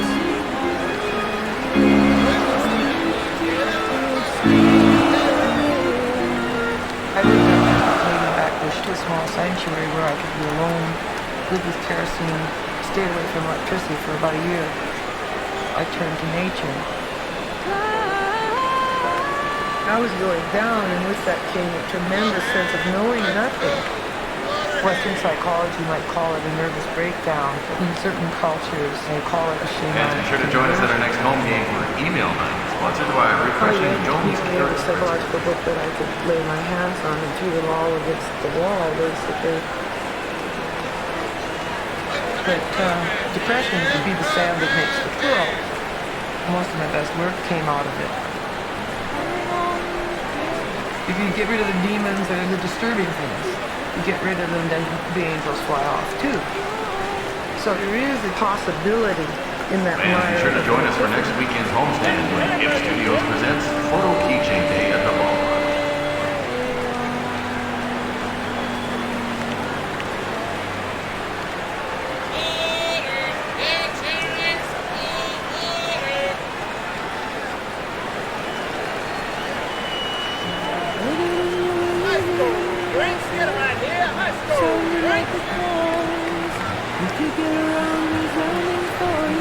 Your attention. The owner of a California vehicle license truck, one, please return to your vehicle.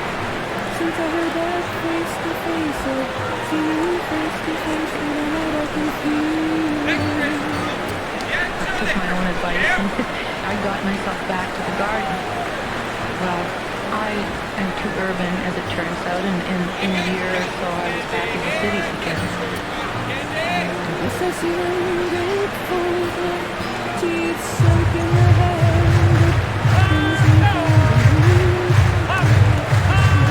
I came back. I came to stay with David Griffith as a guest, and was kind of the woman who came to dinner and ended up staying on. We were roommates. For me, it was a very heady time. You know, I had signed Bob Dylan, and I was dating Cher. You know, it was very tumultuous and a lot of fun in the 70s. Your attention, please. The throwing of any materials in the direction or onto the field is strictly forbidden and punishable by fine and imprisonment. I kept on telling Joan that one day I hit. And she was always kind of making fun of me, you know, about the idea that she should have a hit. But I wanted her to sell a lot of records.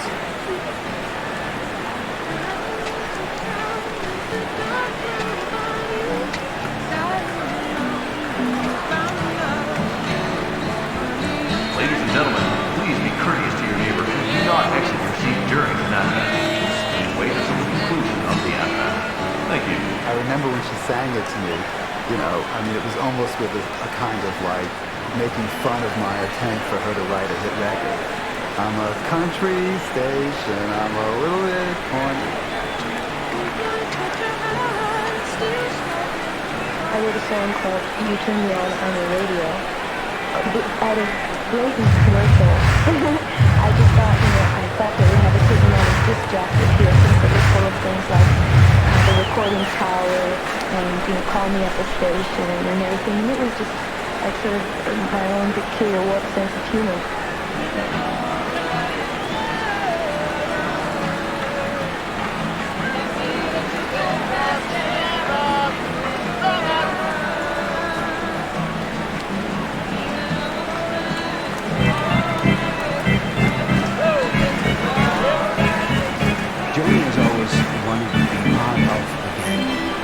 experimental. She's always been one of the boys.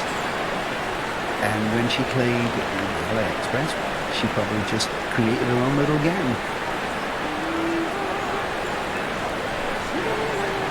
She loved the camaraderie of all these guys who were great, great players and who recognized what a great guitar player she was.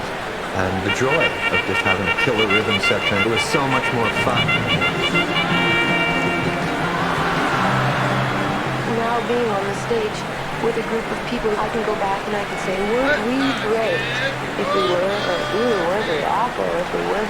So it's not such a long place.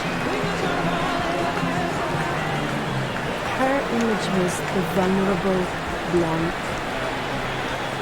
And when she went with the band, there was something masculine. Ladies and gentlemen, please keep your eyes on the action at all times. Baseball's heading to the stands and It was complete through the bass and the drums. And nobody ever heard her sing like this before.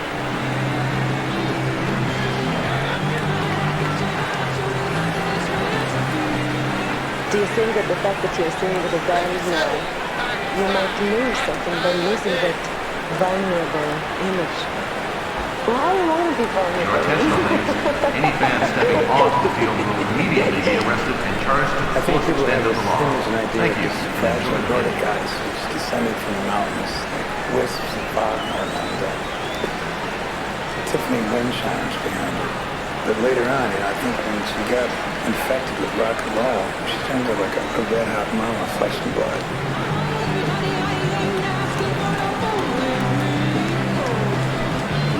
Ladies and gentlemen, please keep your eyes on the action at all times. Baseball's heading to the stands and beginning.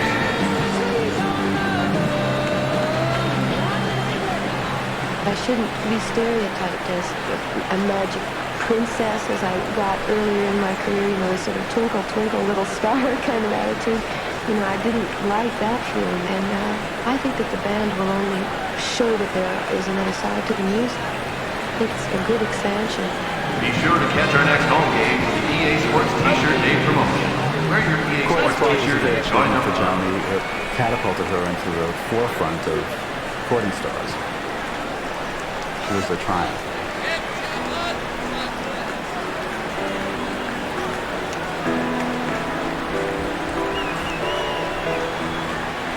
Courtney Spark was a discourse on romantic love against the backdrops of its time.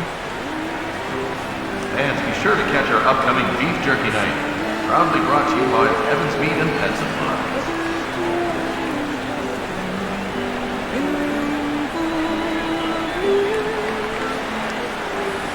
John Guerin, and I fell in love during the making of Courtney Spark. He was a drummer, and recorded with Spark.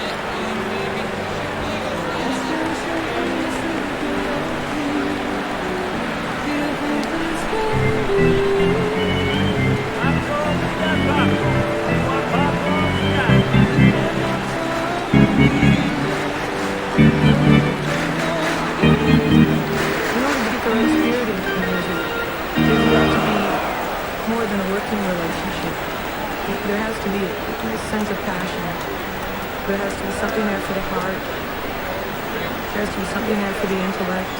There has to be something there for sensuality and sensation. Your attention. With the owner of California Vehicles License, You're My Boy, please return to your seat. A major theme in her work was probably between wanting to settle down with a man, longing for love, and this desire for independence.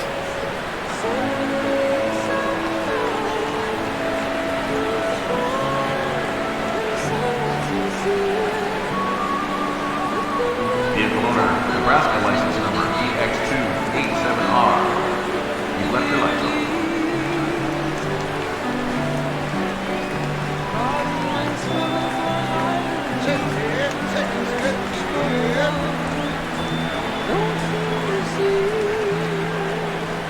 It defines her life all the way through. This need for love and this sense of obligation to her art, to follow her muse. Ladies and gentlemen, please keep It's your an eyes on ongoing the action conflict at all times. and of course, it's used the art.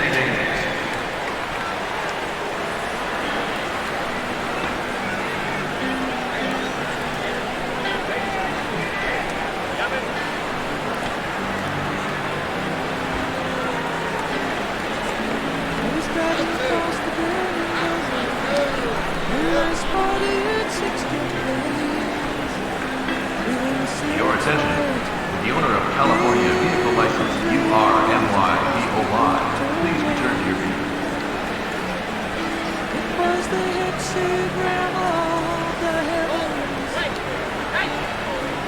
the strings of this guitar.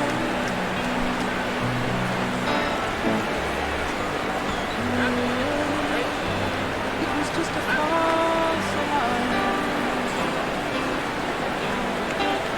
Hijira was written driving across America. Coming back from New York alone, I wrote most of that. So it has the melancholy of the solo flight personified in the song Amelia. I guess that is the truth. I spent my whole life in clouds and I see altitudes. And looking down on everything, I crashed into his arms.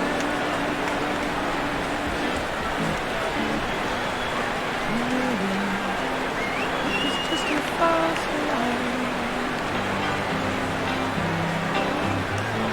Pulled into the Cactus Hotel to shower off the dust, and I slept on the strange pillows of my past. I dreamed of seven. Johnny, her soul was always the music. So, of course, in music, she always wants to push the boundaries back, explore.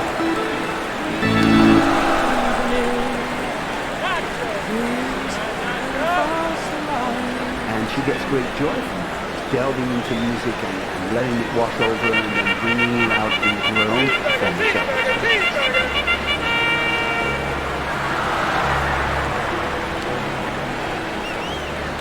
Anything which moves me influences me.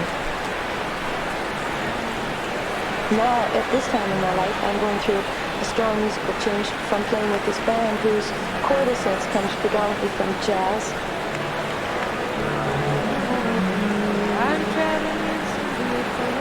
Ladies and gentlemen, please keep your eyes on the action at all times. Baseballs hit into the stands can be dangerous.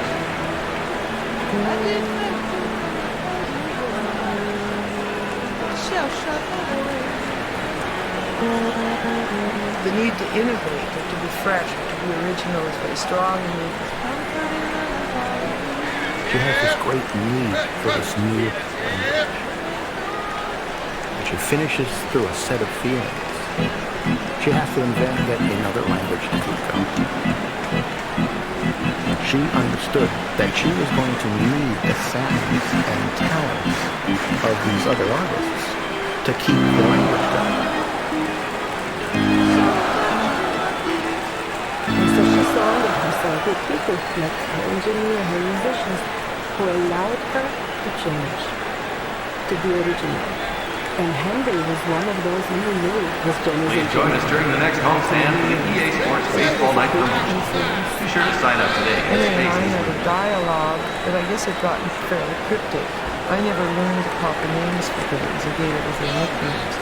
Put a little more Elvis on it, for instance. Just a little more echo. And somebody turned to Henry, I forget who it was, and said, "Do you understand what she's saying?" And he smiled and said, "Every word." The lovely thing is to watch her grow year after year as a human being, as a musician, as a poet. She started out being a poetess, a painter. So now it's got to the stage where she's like painting with a large palette of oil colors instead of just a very small palette of watercolors.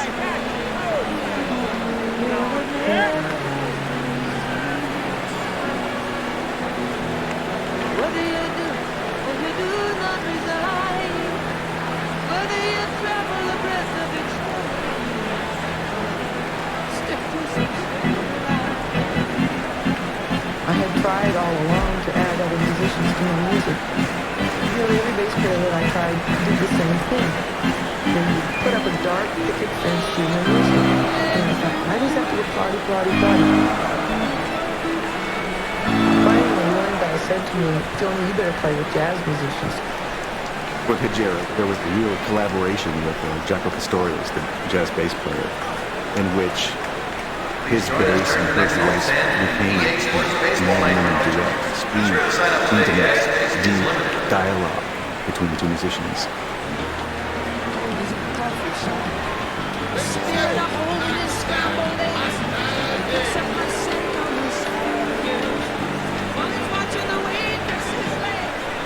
Joni always looked way beyond whatever genre she seemed to be in. She just kept exploring new boundaries, new frontiers. Your attention, fans. Plan to be at the ballpark at our next home game. The good people at Brady's Jewelers present commemorative lapel pin day. But really was world music, and really explore it, bring it into her vocabulary.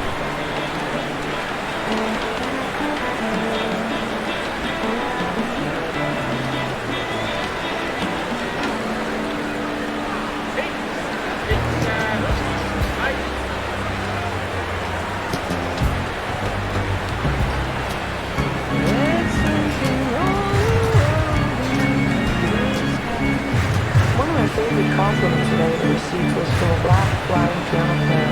He said to me, Joni, you make genderless, raceless music. And I thought, well, I hadn't set out, saying, I'm going to make genderless, raceless music. But I did want to make music that crossed really lines, class lines, social structure lines, and I ignored them always.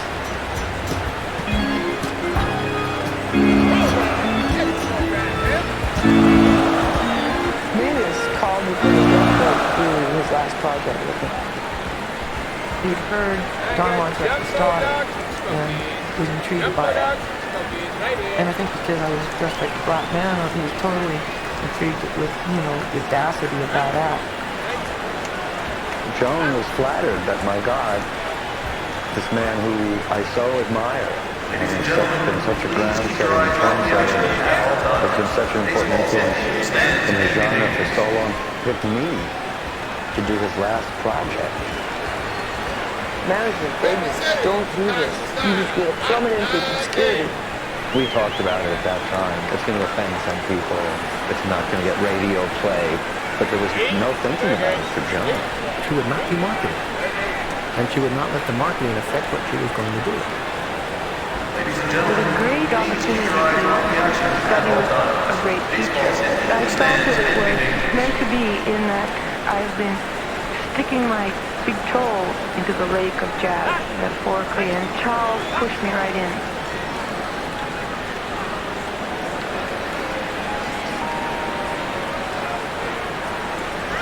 I went to see him, and I came through the door of his apartment, and all I saw was this hulking figure from behind in this wheelchair. When I came around in front of him, his face was like glowing, full of the devil and beautiful light and, just this beautiful open face. He gave me a tape with 6 melodies, which he called Joni 1, 2, 3, 4, 5, 6. And the first song was a bit of a Rumpelstiltskin puzzle. I said to Charles, what do you feel this piece of music is about? He said, well, this is about the things I'm going to miss and the things I wish I'd done. And I looked at him and he looked at me and I thought, he must have a million pieces of music left in his head unfulfilled, but the adventure is slipping away.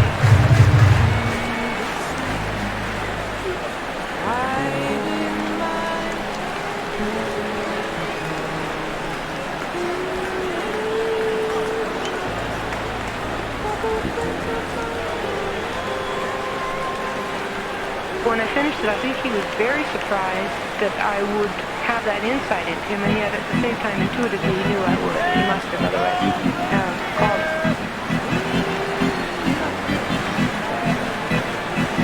I went and cut it with the band of my dreams, and with the concept that we would all be so braided together that you couldn't take it apart. It would be a sheet of sound. That was the concept.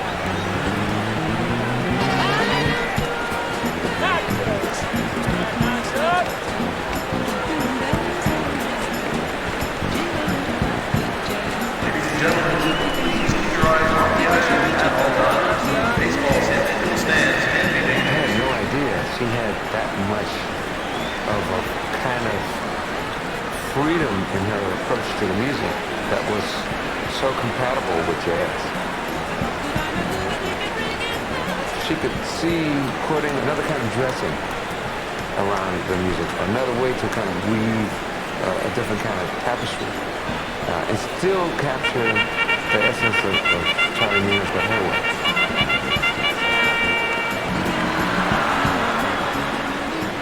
We wanted to realize the freedom of creation. And when we recorded, we tried to make the music like deliver that feeling of adventure.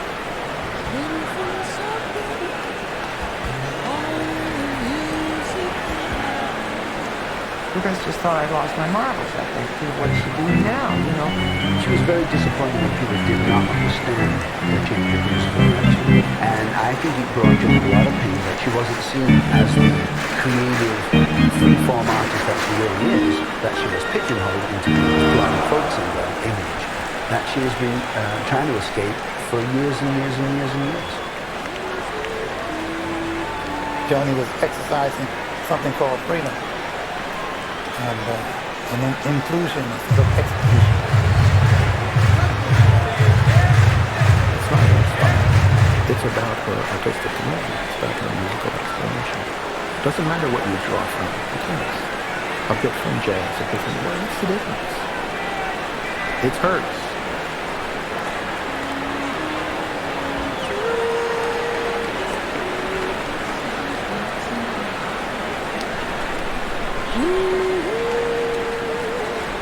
Remember, fans, that our upcoming homestand will include the always entertaining Mascot Day at the Ballpark, presented by Let's Microwave.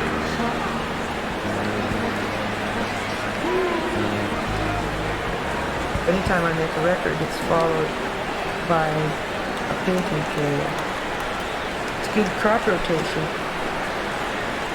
I keep the creative juices going by switching from one to the other, so that when the music or the writing dries up, Your attention, please. The throwing of any materials in the direction of or onto the field is strictly forbidden and punishable by fine and the way I imprisonment. write anyway, it takes a lot of meditation. Without the painting to clear the head, I don't think I could do it. It's almost as if painting completely takes her out of being who she is, even though her painting are also a great part of who she is.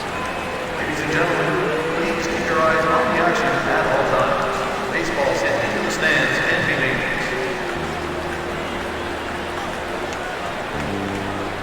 There were three things Picasso did in order to create a new period. One, he would return home to Spain, that always did it. Two, he would get a new house. Three, he would get a new woman.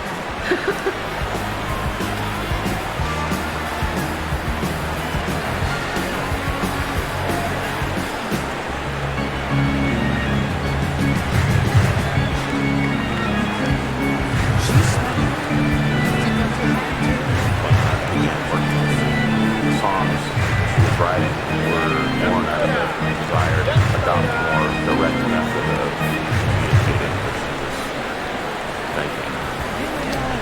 The response to me was very negative. I think that she felt that she needed to go back a little bit more towards the traditional song.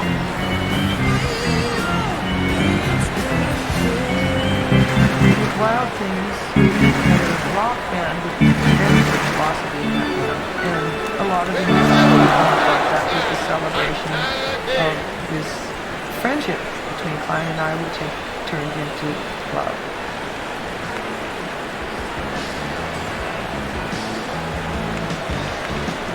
Being in love is extremely important to her music. Vehicle owner, Utah license number A lot of her read impulses come from whatever that phenomenon is that happens to us when we fall in love.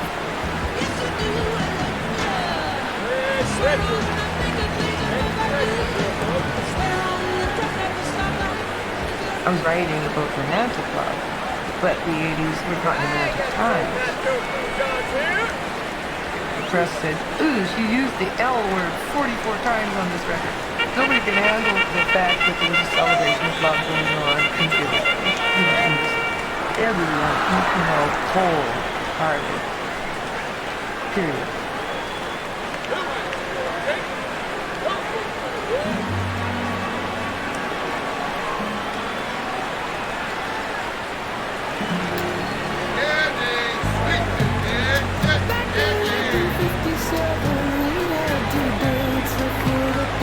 Fans, make sure you join us during our next homestand for the Meatball Match, sponsored by Lots of Cow.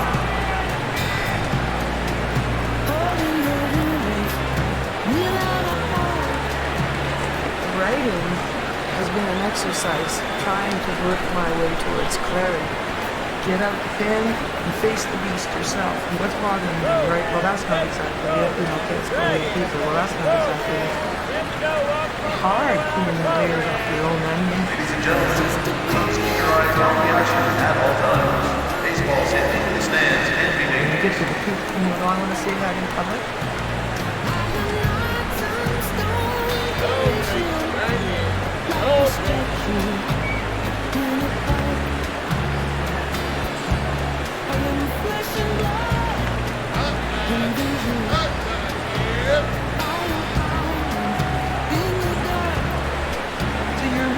Attention all children, please join us at our next home game for Winter Cap Night. Sponsored by the people at Chef's Snow Shack. Going to the mountains? Go to Chef's. This is not useful because we did it on dinner too.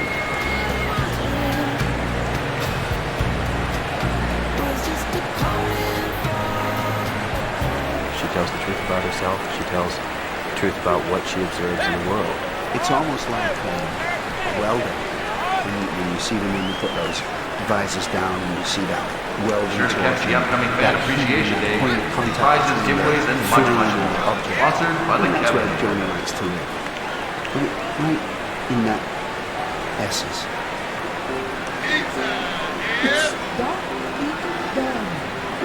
I'm just waking up. Love's in the remember.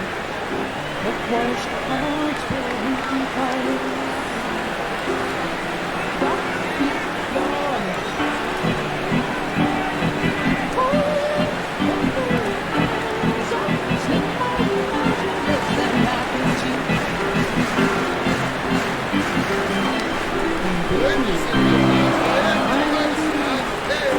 Jenny's strength and her curse is that she has this kind of external vision. Hypocrisy just drives her right up the wall. So in the 80s, she started really lighting into the materialism and the moral failures that had replaced the counterculture.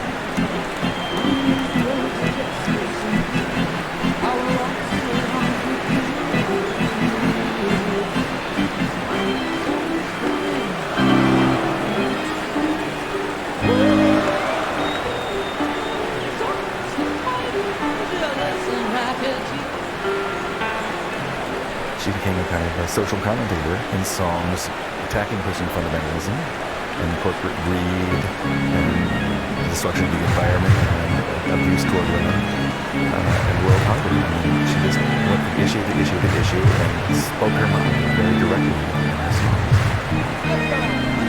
Right here.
canary in the coal mine, and we're supposed to be out there on the fringes with an overview.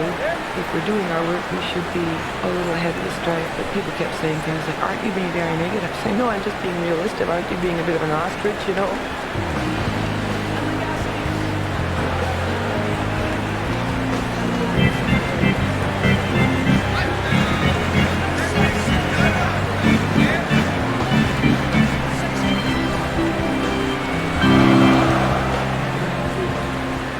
After we started, the Nathan Tribune we just reached a point where we were just not good for each other as husband and wife.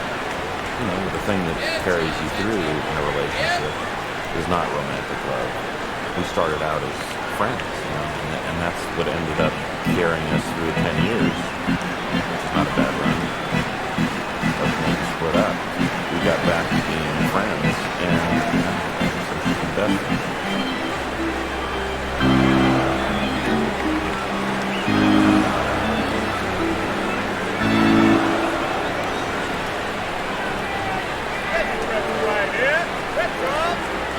Well, in the 90s, they really started giving Joni every kind of honor award. They really rolled out the big bucket. I think she probably figured they were honoring her for the wrong thing. Once one was given to me, the others felt the necessity. They didn't really know why. The day after I won the Grammy for Tigger and Indigo, there was an article that came out in the newspaper that said, singer-songwriters then and now. This is the day after I won the Grammy, and I was in the then call. I do some interviews and they go, you're that folk singer from the 60s. I said, I just went through. We're in the 90s now. I've won Grammys. Like, does that make me an artist of the 90s?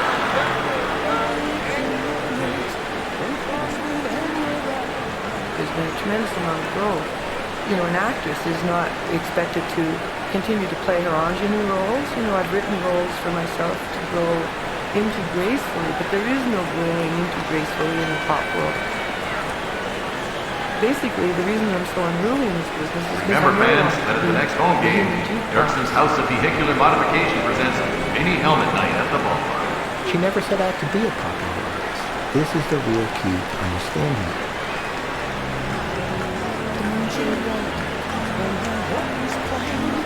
As the radio plays,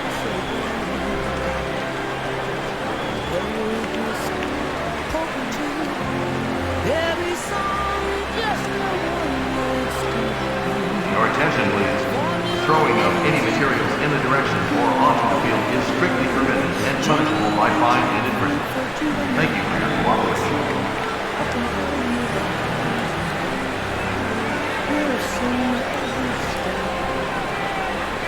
She never sold it. She had the courage to really follow her news, to follow what came out of her, no matter what the marketplace demanded. I tried to train Ladies and gentlemen, please be courteous to your neighbor and do not exit your seat during the nap. To me, it's like, can you get to the life of the end? And that's been my struggle, you know, with all the injustice and everything that things piss you off, you know. Is to try and get the heart to rebound and come back and do it.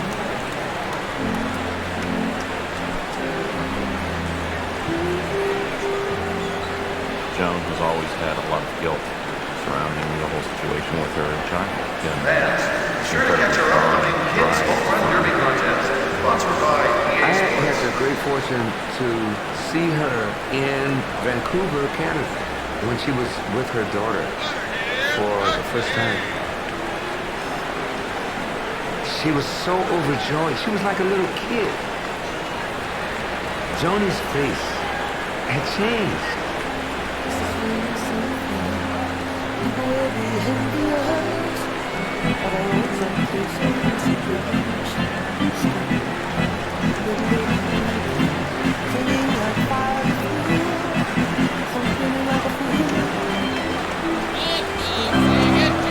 We both were very excited about meeting. I'm thinking, you know, what if she doesn't like me? Probably she won't like me. You know, there's going to be issues here.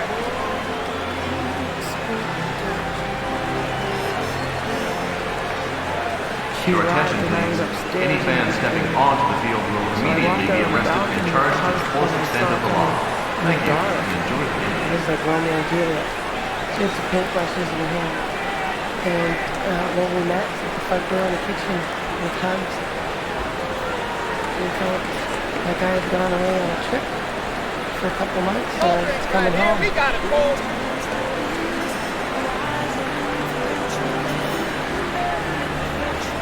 Joni doesn't look like a grandmother or act like a grandmother. She's the mother of the three of us.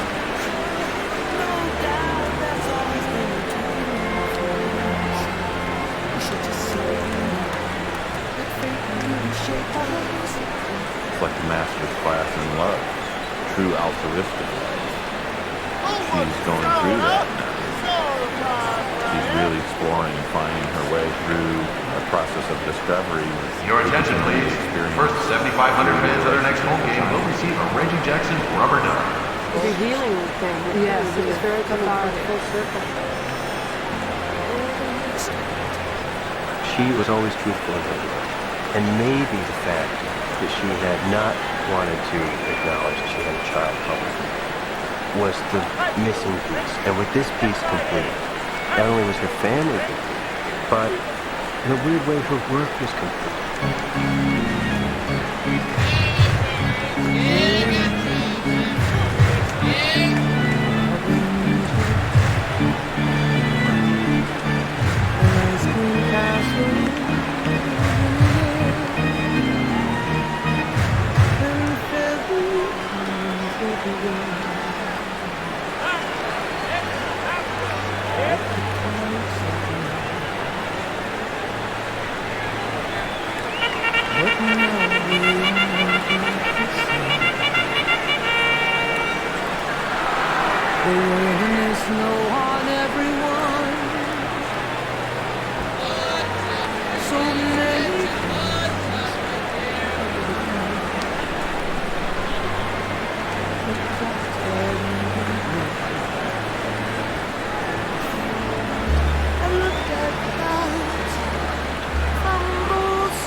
Remember, fans, at our upcoming home game, Hughes House of Pencils presents Turn Back the Clock.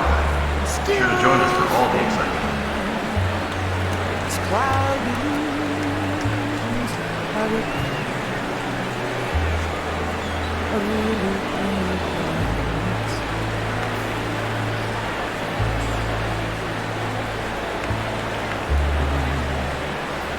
On her first album, there's a song Cactus Tree about choosing to leave the roads that were possible.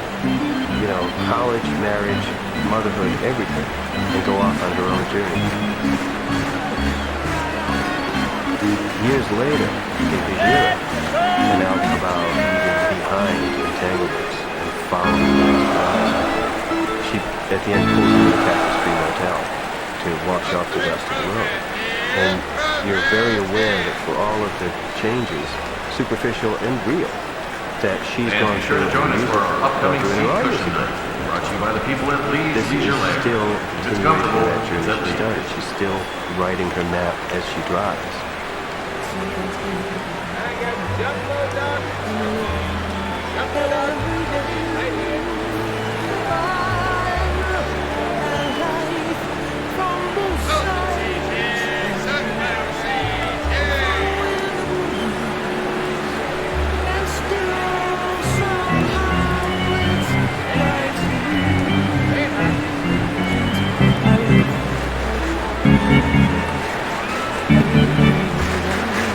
Jumbo Dogs and Smokies here, ladies and gentlemen. Jumbo Dogs and Smokies.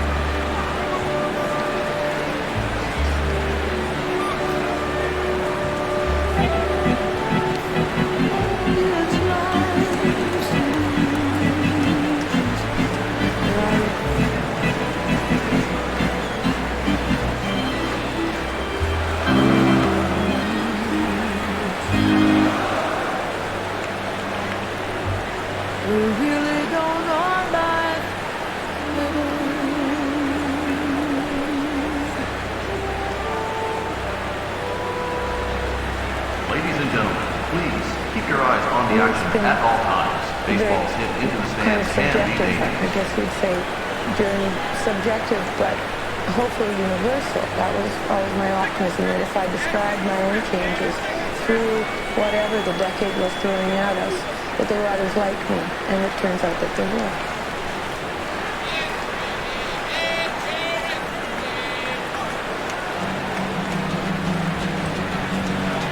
And be sure to join us at our next home game for Camera Night at the Ballpark.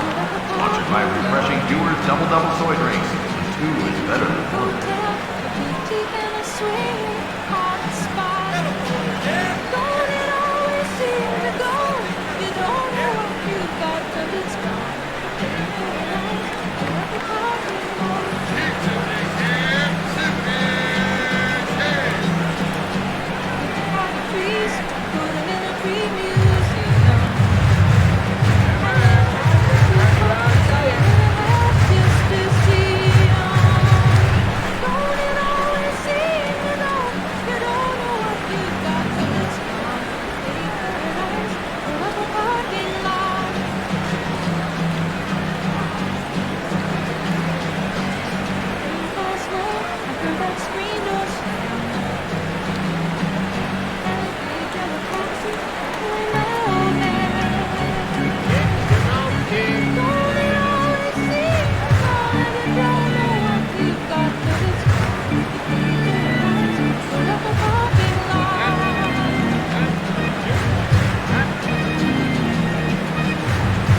they're all good guys.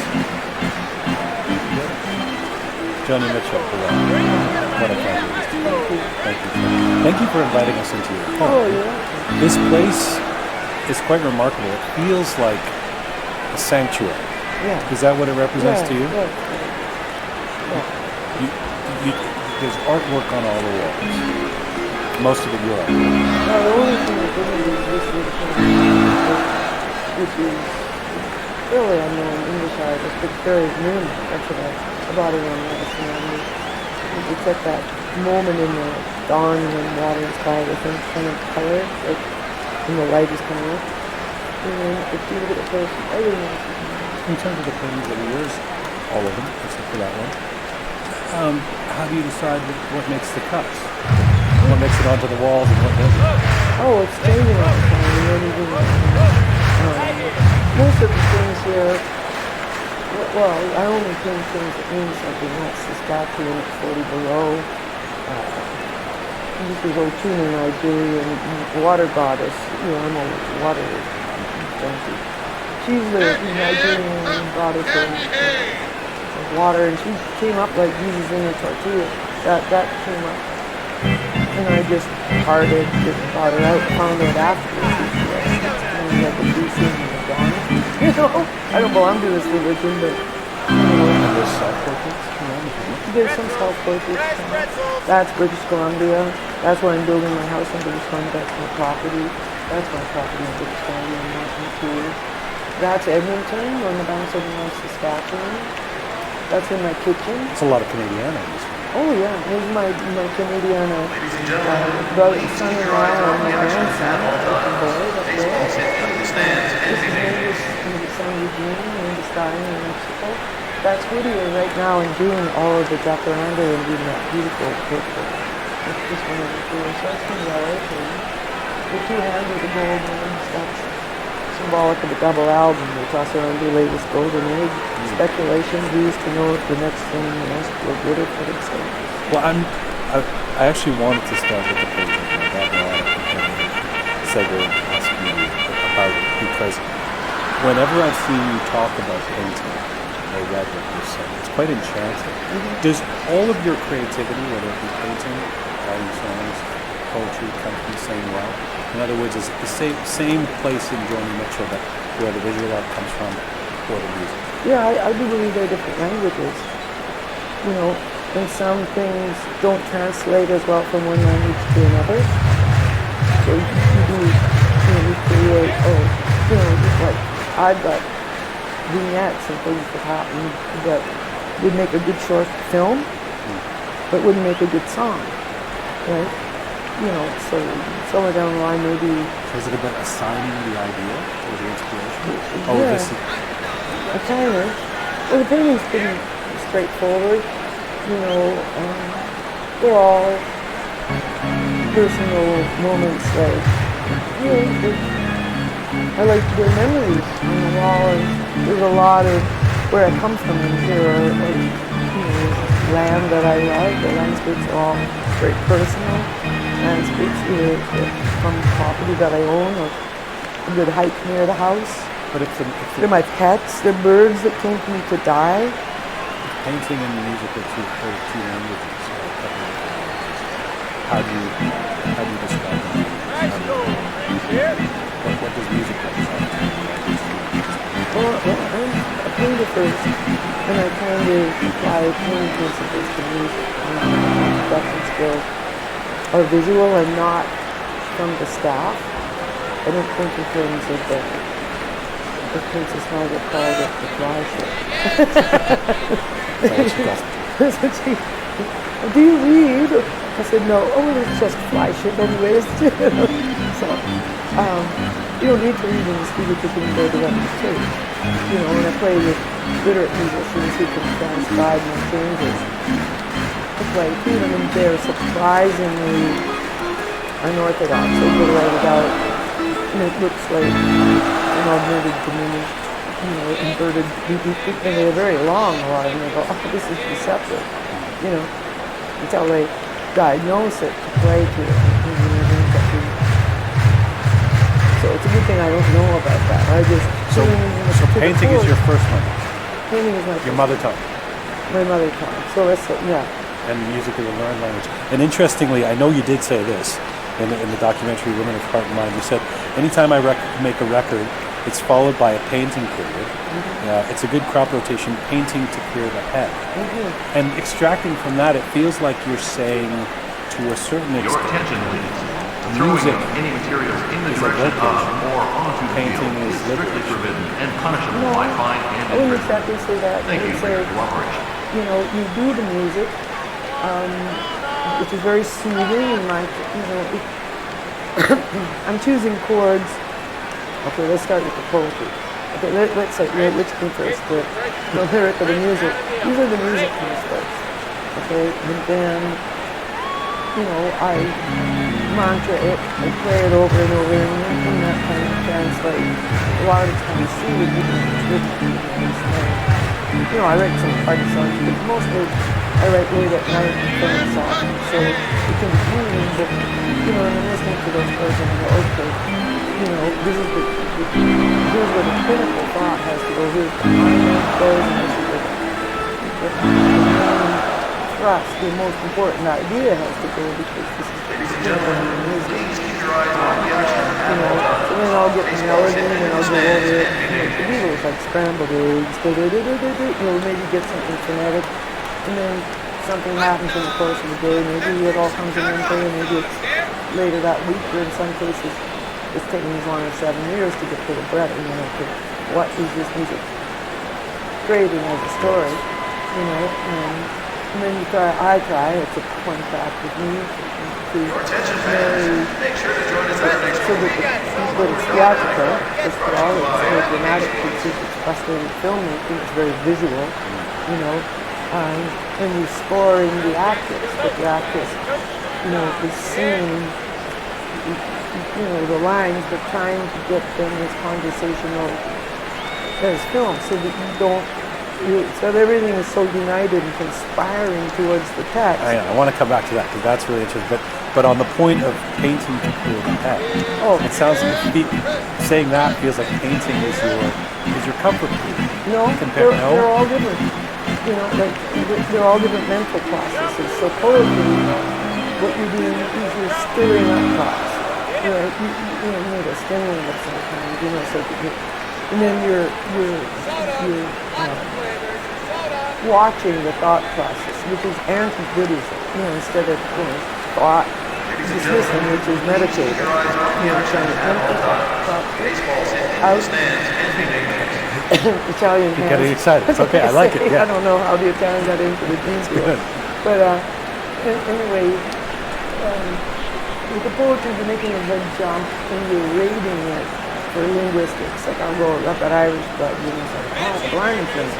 You know, like all of a sudden linguistically there's a lot of alliteration in my thought patterns. Oh, you know, you sit down, it's a good time to address a melody and it's the blarney is learning, you know. But it's a jumpy head, and you're going good, better, best, you evaluate it, right? With painting, the head process is completely different. Remove the thoughts? It's like meditation. You come down to synapses, you know, red in the upper left hand corner, what was that? Hey fans, the first 5,000 fans at our next home game will Is that inside your head? Or whatever. It just comes down to synapses. It's in the game. You know, non-verbal, the discourse has been silenced. So it's a very different headspace from poetry. Is poetry more, and therefore lyrics and music more cerebral?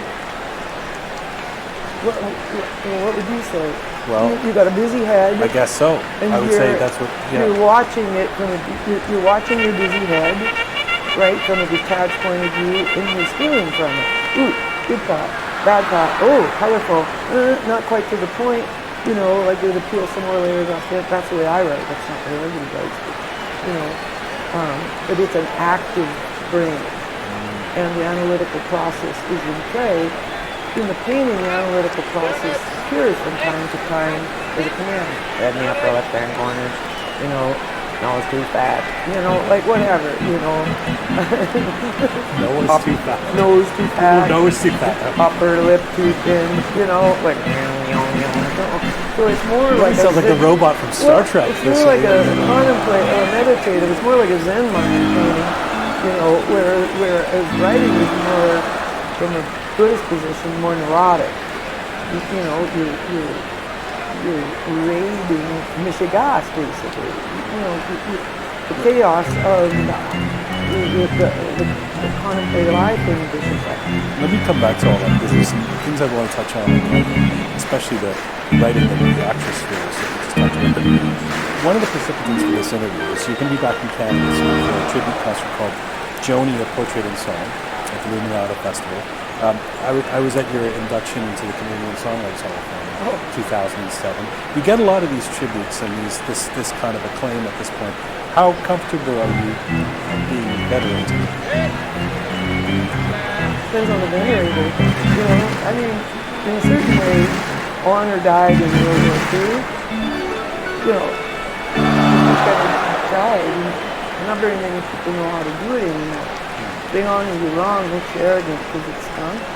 And if they honor you right, it's humbling, you know, because it's inspiring, right? So sometimes it's inspiring. You know, the more experience I have, the more, you know, things I do that in this body, I just come to expect that people really don't know how to own it. But the other part of the veneration is it's always predicated on looking back on your career, your legacy, your real work, your life, your heart. Do you enjoy looking back? No. I don't like to look back. I have at to. all? No. I mean, I've come through the worst part. I'm doing the ballet and love, so I didn't want to go back and listen to everything. You know, it's like just kind of pulled things out of my head. And, no, because I'd like to redo the bass track on that, or why did I put that lead on that word? Or, you can't go back and you don't go and listen to Courtney Spark or the clubs. Sometimes I'll walk in, somebody will play it, you know, and you walk in, or I have one friend who comes over here and insists on putting that music on, you know, so it's like... And what happened? What do you do? He's into it. Oh, we play pool, and I'd rather have Duke Ellington on than to play pool, but... So you hear the things you would do differently? Yeah. You can't give yourself a break and go, I was in my 20s or 30s or whatever? No. Neither could Picasso. They arrested this old man for defacing a Picasso in the Louvre. I'm sorry to put myself in such lofty company, but, you know, when they dragged him into the office, and it was Picasso. I mean, maybe it's a Scorpio trait, but he's going, nuts, this isn't right. And he went home, he got his paints, and he's working on it. Your attention, please. The throwing of any materials in the direction or onto the field is strictly forbidden and punishable by fine and imprisonment. Do you... Or Renoir. You know, I saw him being into the paint, not the painter, but the filmmaker. But can I make us... It's interesting to me that you don't go back and listen to music. Unless I have to. Unless you have to. But you've got paintings up there. Yeah, but there are things I like to look at. So you like the painting. You don't look at the painting of Saskatchewan up there and go, I would have done this different, I would have done that. And yet you do it. Sponsored by But music is music beautiful is, to have. Mozart is wallpaper for princes, you know, like, and sometimes you want wallpaper for princes in your house, you know what I mean? But, you know, you don't want Yoko Ono gagging, you know, I mean, you don't want that, not in this, you know. Or maybe you like your can paintings say, more than you it's like really the music. artsy and, you know, it's interesting, but I don't want that in my house.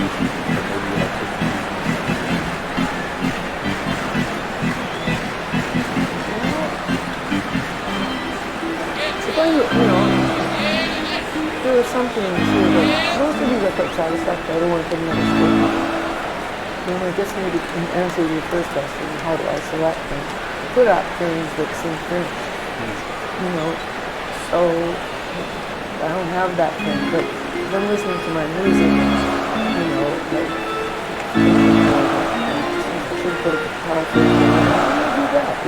why do they do that? Why did I read that line like that? You know, why am I whining? You know, I mean, as an actress, you know, I'm performing this song. Yes, it's a sad song, but you know, I would do it differently now. You know. So even the stuff that people think is classic. Yeah. Most influential. Yeah, I was going to say Renoir, the filmmaker. He was a film that he did about the bourgeois that was very controversial and that they offended and walked out. He saw it, he didn't understand why. I guess he had to be there at that time. They thought that he was making fools of them. And he did show them as kind of like it's silly children, unconcerned about the world, but not too, very subtly, right? And Bogdanovich was he was in love with the film. And going, oh, you must be so proud of this film, and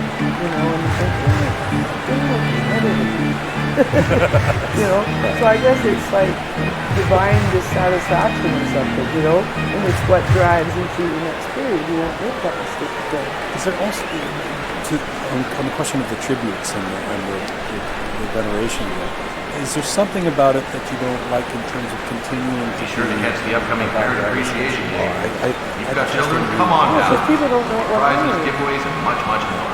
Sponsored by Mindy. But I was going to say, Mel Brooks, I had the opportunity to talk to him a few weeks ago about this PBS documentary about his life. Fantastic documentary. And he said, I loved it, but it was a little like attending my own wake. Yeah, well, that's because that's Does that resonate? Well, that's a different crowd, and that's the roast crowd. So they just come, they're be sure to join us at our upcoming homestand for Teen Calendar Giving. DJ's Hot Pot and Go-Karter. Iron to Awake for him. Everybody stood up there, and the things that they said that John was looking down, everything was so incredibly inappropriate. And I said John was a philanderer. His heart good for that reason. He was a lover of women, a wonderful mother, and a wonderful grandmother. They were wonderful women. And he loved all the women that he loved. And sometimes you're not trying to be the one. There's kind of noble about that. So at the wake, I was allowed in. The girl after me was not allowed in. She was on the outside. The girl after that, Pixie, he married, she was allowed in. Then the wife, when he died, was 4 before me. So there were some that were not allowed into the wake for various reasons. I said to Pixie, who after me, Pixie, this is really weird, and this is really selfish thing. It really gets up and go from the shop. You don't know how to honor it. So, why don't you just grab all John's girls and do a thing on practice? Do something for John, like, hey, John, here we are, all your girls. You get the songwriters thing. People generally revere you as a songwriter. I think that was coming from the real place. What was that? The Canadian Songwriters Hall of Fame. Oh, yeah. So that falls in the category of good. Oh, that was good. No, that was a sweet man. Yeah. And I had old friends in there too, which was an honor. I like the idea that I had friends in this world. Part of the reason people like doing these tributes to is because I don't want to make them inhibited. No, I'm ungrateful. I'm not ungrateful. But people want to feel a sense of connection to you, and we don't see you a lot. Necessarily. During our next homestand, we will be featuring EA Sports Night. You don't make be sure to sign up and get services. Join us. You've been called a recluse. Now, sitting here talking. I've been ill. What are you supposed to do? Wander around and it's like a dog. So, once again, for me, the series that I'm misunderstanding myself. I've been sick all my life. So if I fall off for you with abscess ovals, I don't make a big publicity. And be sure to catch our upcoming car flag giveaway, sponsored by Pure Wall Deodorant Soap. Yeah, I'm putting a relapse in my 30s. Does it bother you? People always put it in there. When somebody gets something right, I'm always delighted, One of the funny things about this house I didn't notice you have just one phone in the house, no answering machine, no email, no Vehicle owner, North Carolina license number WYB329. But you don't have internet, right? I just got the computer because I'm trying to write my name on the graduate set. Tell me why you didn't want the... Oh, yeah. First of all, it's a trap. It's big brother with a spin. campaign. So he was another follower. Or to that, and also that, at a time when we should be cutting back on electricity, we're suffering more in China. Not to mention, Canadian is delicate position. Ease is affordable. Ease drops some issues, is favorable in Polish spots. If people are sensitive, the sensitivity is not a good thing in the West. It's not that, it's to be taken advantage of. It's misunderstood to be valued. Clarity, it's opposite. Look at our laws. Intellect and clarity, they're revealed. Those are the masculine traits. Sensitivity and emotionality are second-class citizens. They're considered to be irrational. They're equal and important. And one of the reasons that, we destroy our, we history, on this planet, is because of this. Ladies and gentlemen, please keep your eyes on the action at all times. Baseball's 10th stands can be dangerous.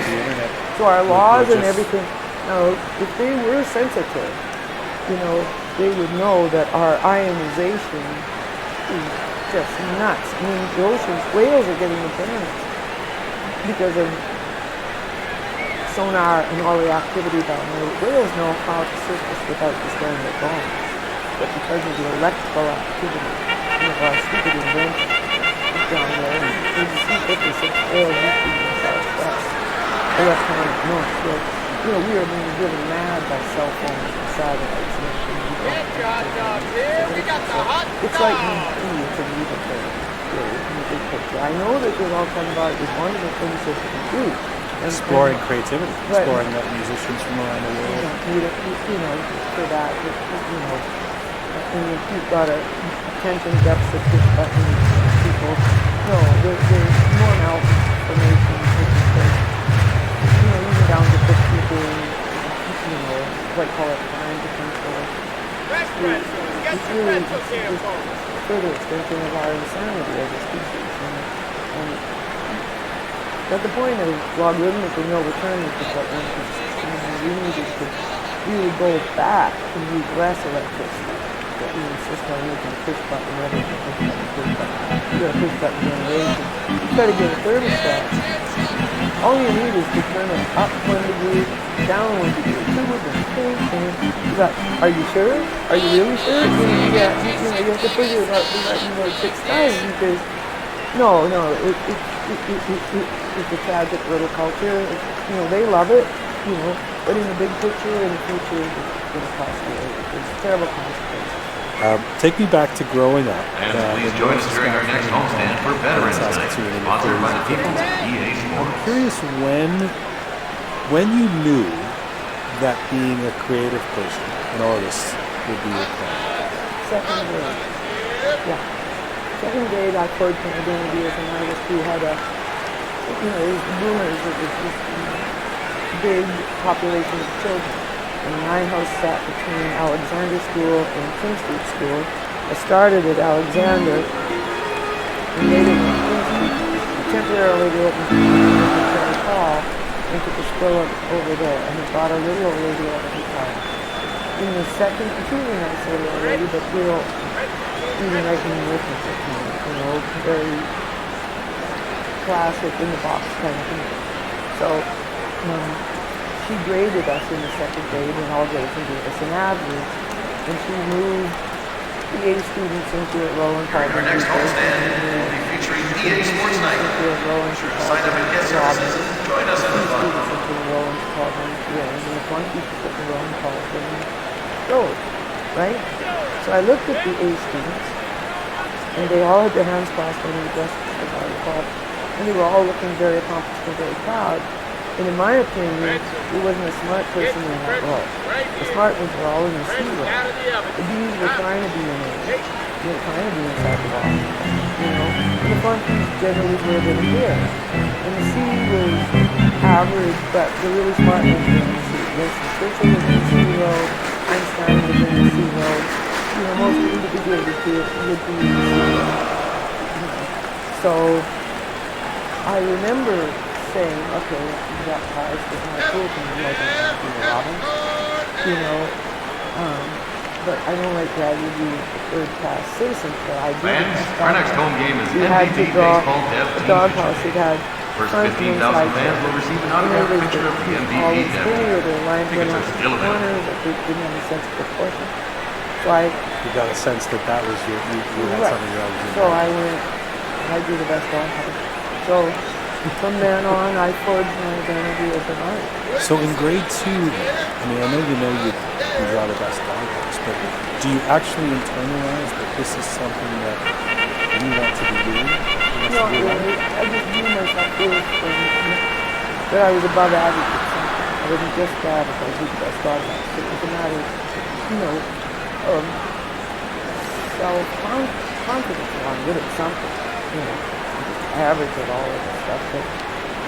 But those people are not imagining that they're those people. I did have this, that all they did was she said it and they said it back. From here on in, unless she asks something that nobody knows the answer to, I'm not even going to try. And they didn't. I spent time all the way through the school system. I did clothes, I did pictures of beatniks, I did some funny things. And thank God, because most of what they taught was wrong anyway. I flunked physics. If they taught quantum physics, I would have been into, life is infinite matter. Let's talk about it. Your attention. Where the owner of Florida Vehicle License Chassis Class solid in and New Jersey. that's the interesting stuff. Were you popular as a kid, as a teenager? When you were doing this drawing and not applying yourself in the alphabetic? To hear people talk, as a young child in bottle phase, the girls were hard to play with because they were so envious and competitive. And envious because you're good looking? I'm imaginary pet. I am on this wall. I am descending a diamond-studded staircase in a gold lame butterfly pleated dress. The bottom stands at where the statue puts. No, you're not. I am. Right? So even imaginary stuff. So the girls are hard to play with. And be sure to catch our next home game for Travel Mug Night at the stadium. Courtesy of Alex's Container Memorial. trailing almost. And when you wouldn't, then they gang up on you, right? So you just tough that out. And the boys, I played with the boys a lot because I had a crop pistol. So, they would say, get your gun going. We're playing war, you can be the German. And then they'd shoot me. They go, well, when can I get up? Well, you can't get up, you're a dead German. I get bored of that. Or they pick Roy Rogers. This is a really crucial. They pick Roy Rogers. The other big pick, exactly the same thing.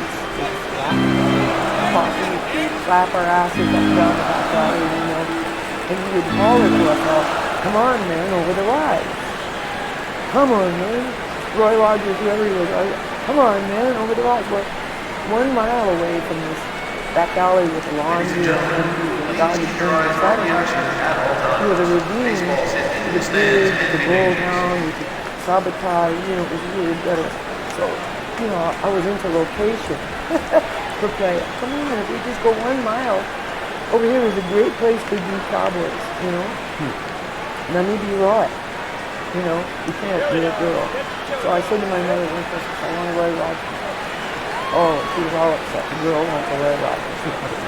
So my father said, real quickly, the first spring day, I have to take my coat off, I come out with a picture of him.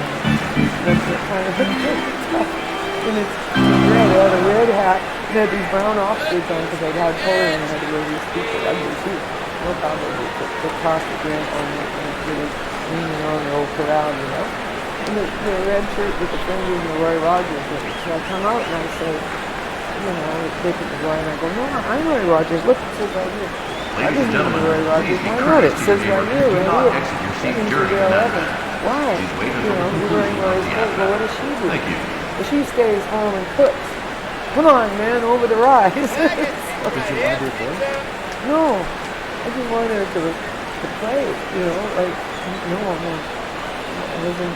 I wanted brothers, and I liked the idea of being two. I've always enjoyed men's company, you know, but I found them a little unimaginative. I find Your them good attention. conference. The owner of Arizona Vehicle License 97 They didn't role Chance. play. Please return to your They let me dream big. We put on circus, they were theatrical. You know, we put on circuses, and I ran the gift joint, and it was the Lion Theater. I did all of the cuts, and I made the posters. And they were creative, and they dreamed big. Is that in Saskatoon? Yeah, but they weren't, they were baby classical musicians. One grew up to be an officer in Italy someplace, and the other one grew up to be a choir director in his kitchen as well. So fast forward a little bit. Your through line is your drawing. You're a visual artist. You go from Saskatoon, you attend art school in Calgary for visual arts, right? For painting. You were painting. You start also playing in some cafes in Saskatoon musically, then you end up in Toronto.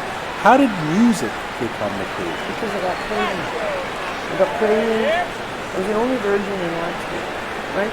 You're holding on to this precious thing, and I just kind of stupidly let it go. One weekend in Toronto. You know, as the drama choreographer said, it was band. No, it was in band. Wasn't band. Right? We were band, and so I got caught out immediately, and so I had to create a smoke screen. The music was not interesting.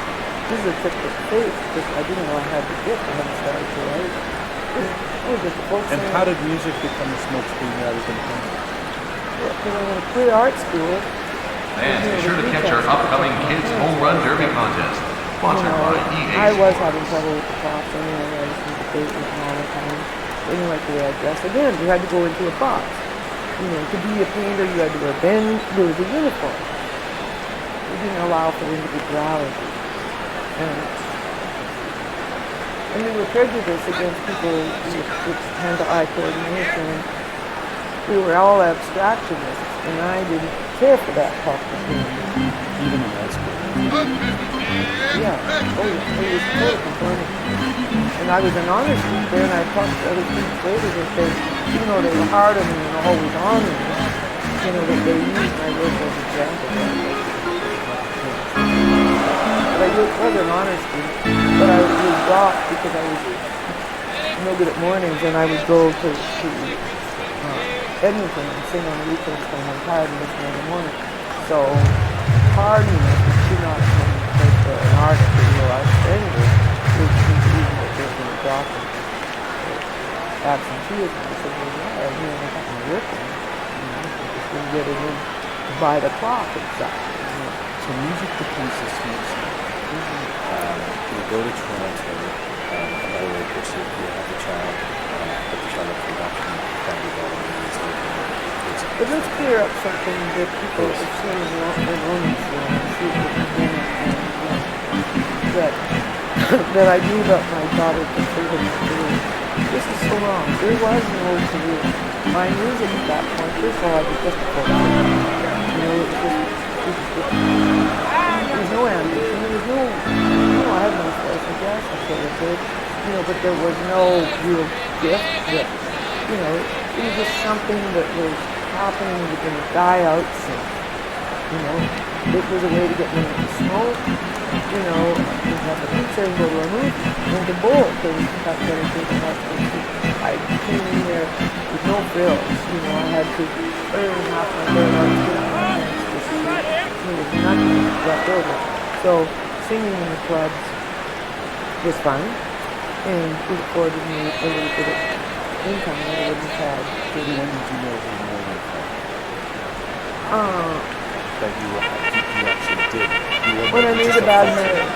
When I married technically, you know, I put him in a runaway bride on our wedding day. You know, even his mother said, you know, of him. He was referred to me as waffle and said it could be used to warm up the pan and then so on. He behaved so selfishly on his wedding day. If I'd known about runaway brides, I would have, you know. And so it didn't last very long. And like they say, if you make a good marriage, God bless you. Bad marriage, become a philosophy. So, you know, both sides now and all of those things that came out of that were, you know, we get away from him. I would go down to the Colorado house. He was in the back end of the, you know, and I'd sit there and he'd talk to me out. And so the writing began to happen. You know, we tried to gain ownership of it. We set up a publishing company. I had it set up too because I knew I had to get out of it. But the thing that keeps me written is that I gave up my daughter in order to save her career. So what was done at that time was you didn't even see the daughter. You didn't have the right thing to do to protect your parents was to get out of town, go into a home. And in 65, the homes were full. So many girls got cut out because everything was changing. Ladies were getting sexy. It was very confusing to be a young woman here. That's right. There were a lot of unmarried children born in 1965, more than could be adopted, and all the homes were full. You know, it was very difficult to survive. I mean, at the time I had her, I was destitute. You know, and there was no way I could take her out of the hospital into a blizzard with no job, no roof over my head. There was no way I could take her. And there weren't even foster homes available at that time because there was such a glut of unmarried children. But she was beautiful and they funded her into a foster home. And I tried to get her and get a setup that I could bring her to. Well, in that time, I couldn't get me working drawing because I couldn't get her in $60 to get into the union. You know, I was beset by predators, you know, like people trying to take advantage of the situation and names, but a lot of ugliness came at me because I was in white slavers. I mean, you wouldn't believe the gauntlet. Vehicle owner, Texas license number, LBJ 265, your license. Tortured me down, he literally tortured me, you know, out of disrespect. You know, 30 years later when my granddaughter was born in the same hospital, but it was exactly because, you know, I was a criminal. I was a fallen woman that was, you know, it was very difficult to break.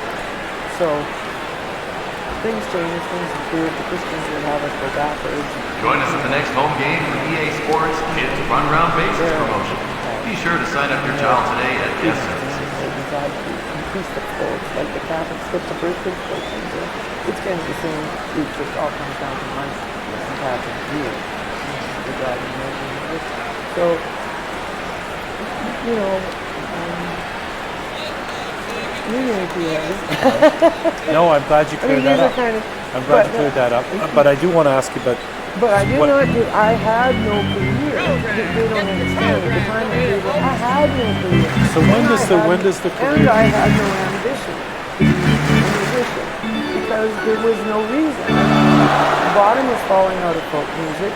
My only thing was, this is the last time I'm ever going to be able to get a great job education, get enough money in the bank, you know, make a well the sun shines. You know, take a lot of gigs. I booked myself about. So what becomes the turning point where this becomes not just career, but massively successful? When did music actually become something more than the diversion? When did it become? When did you realize, hey man, I'm good, and people I remember flocking to my show. Trying to get work in New York and saying to a pub owner who wouldn't have me, I was working all up to Portland, person and he's good, and going, I'm good. You know, so I mean, under duress, I knew, I guess, to a degree, I mean, it was good enough to be, you know, that I would like to work in New York. New York's a hard to crack. You know, crack is the very law. The very law to this day. But initially, you know, until you had a record deal, it was hard to get, you couldn't get a record deal until you had, it was testing the truth, but what was the question? My question was when you really, can you pinpoint a time, whether it was writing a song or playing a gig? Be sure to join us at the next home game. EA Sports presents Ladies' Day at the Ball. All people receive half price admission. You know, as David said, Joan, you're the only person I know, you know, who doesn't want to be famous. I really didn't. I wrote a poem about it. Which David, Crosby? Definitely. You know, I thought fame was going to be a horrible experience, which until you get used to it, it is. You know, you just have to deal with, you know, incredible amount of stupidity because this place is mentally ill with celebrities. So you have to, your attention, you see a lot of the owner of Arizona vehicle license, Luke 1, please return to your vehicle. So sick. Tell you what, at 16, just to give you an idea, I'm not a kid that played air guitar in the bedroom and go, I'm going to be with my famous and all of that. I felt sorry for stars.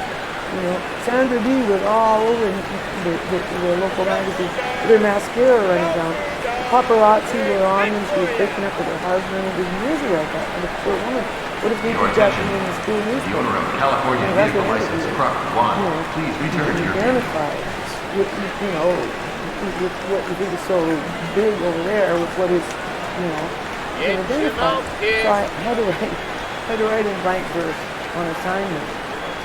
Getting my hair done for some beauty contest at the hair school by amateurs. And there were these stacks of these magazines beside the and so I wrote this poem called The Fishbowl about Hollywood. Your attention, the owner of Washington vehicle license Steve Fadar, please return to your vehicle. There are fishermen with hooks that dangle from the bottom up, reel down their pits without a fight and gilded fish. Pike, pickerel, bass, the common fish, old or few, distorting glass. See only glitter, glamour, gaiety. Fog up the bowl with lusty breath, lunge towards the bait, and miss, and reap for fortune's loss. Envy the goldfish? Why? These bubbles breaking round the rim while sitting fishes fainting for him and say, oh my God, I think he winked at me. So you see, when I was 16, so before I went to art school, before I got into this game, I'm not winking in a normal way. Also, you see yourself as an outsider at that time as well, right? You see yourself as different. Oh yeah. Well, people tell me I'm from Mars all the time. Not mainstream. No, I'm from Mars. How many times have I been told that? But you also believe that to a certain extent. What, that I'm from Mars? Not No, that I you're don't. necessarily from Mars, but that Where's Frank Zappa? I'm sick all the time. You've always felt like you were outside of the mainstream. I am. I'm lying in hospitals trying not to die. I'm not a herd animal. Yeah. So what is this?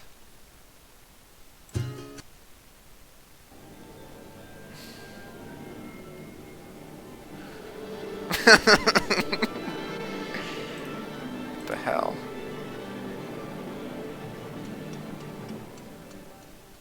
Ooh, Frank Zappa. 4 cents?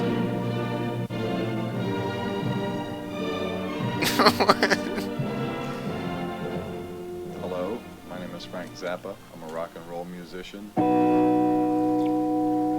a composer. And I make movies. Nice. Before I got into the rock and roll business, excuse me. I used to have a recording studio. At the end of that time, I was framed and busted by the San Bernardino County Vice Squad for manufacturing a pornographic tape recording, which was all just definitely fraudulent. Then I put the Mothers of Invention together, and we went out and we played a bunch of jobs, and that was it. What can I say? What can a person like He painted the black on the inside edge.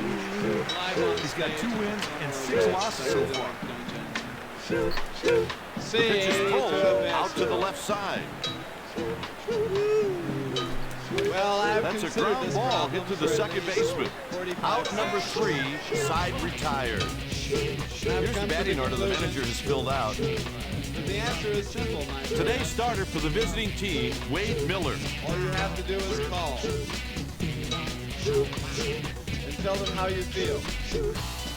As my assistants are doing right this very moment. Oh, we have to do Dr. John. The next batter is Corey Patterson. This guy here is accustomed to frequent success against right-handed pitching. Boy, perfect pitch at the knees, outside corner. One of them might be muffins. And he gets by him on the diving throw. Good start to the inning, the leadoff single. He lays out nicely for this one, Kite, but it was just outside of his reach.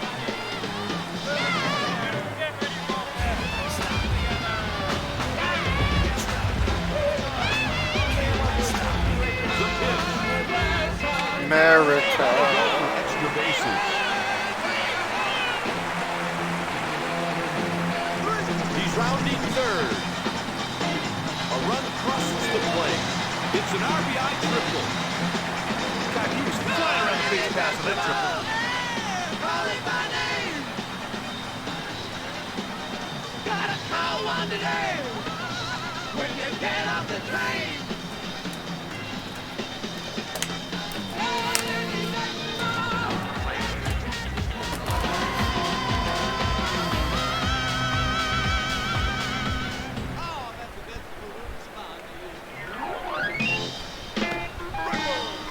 And a fastball in for a strike. God, all the hitter's got to do in this situation is look for a ball up and drive it to the outfield. On the ground. And the run comes home. That's an RBI single. Tries to sneak the football right past the ball, but he was sitting on it, and he smoked it.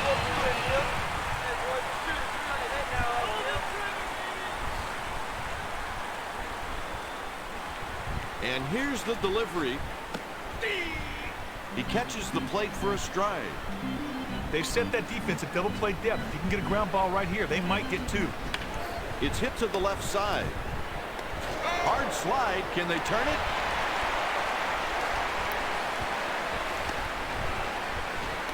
He's on with a single.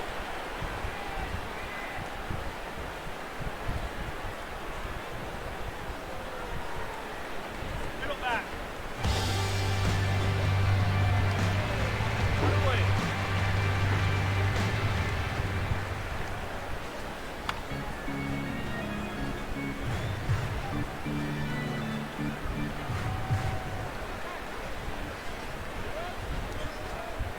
On the ground. And they turn two. God, that double play was smooth as silk, just like they practice it, big boy. Yeah. I'm Gail, and I make coffee. After one, the score is 4-2. And that's Moon. And this is Miss Lucy. Next up, David And Ortiz. this is Chichi Cohen. He's out there on the mound with no stuff to do. Fastball down in the zone. Strike.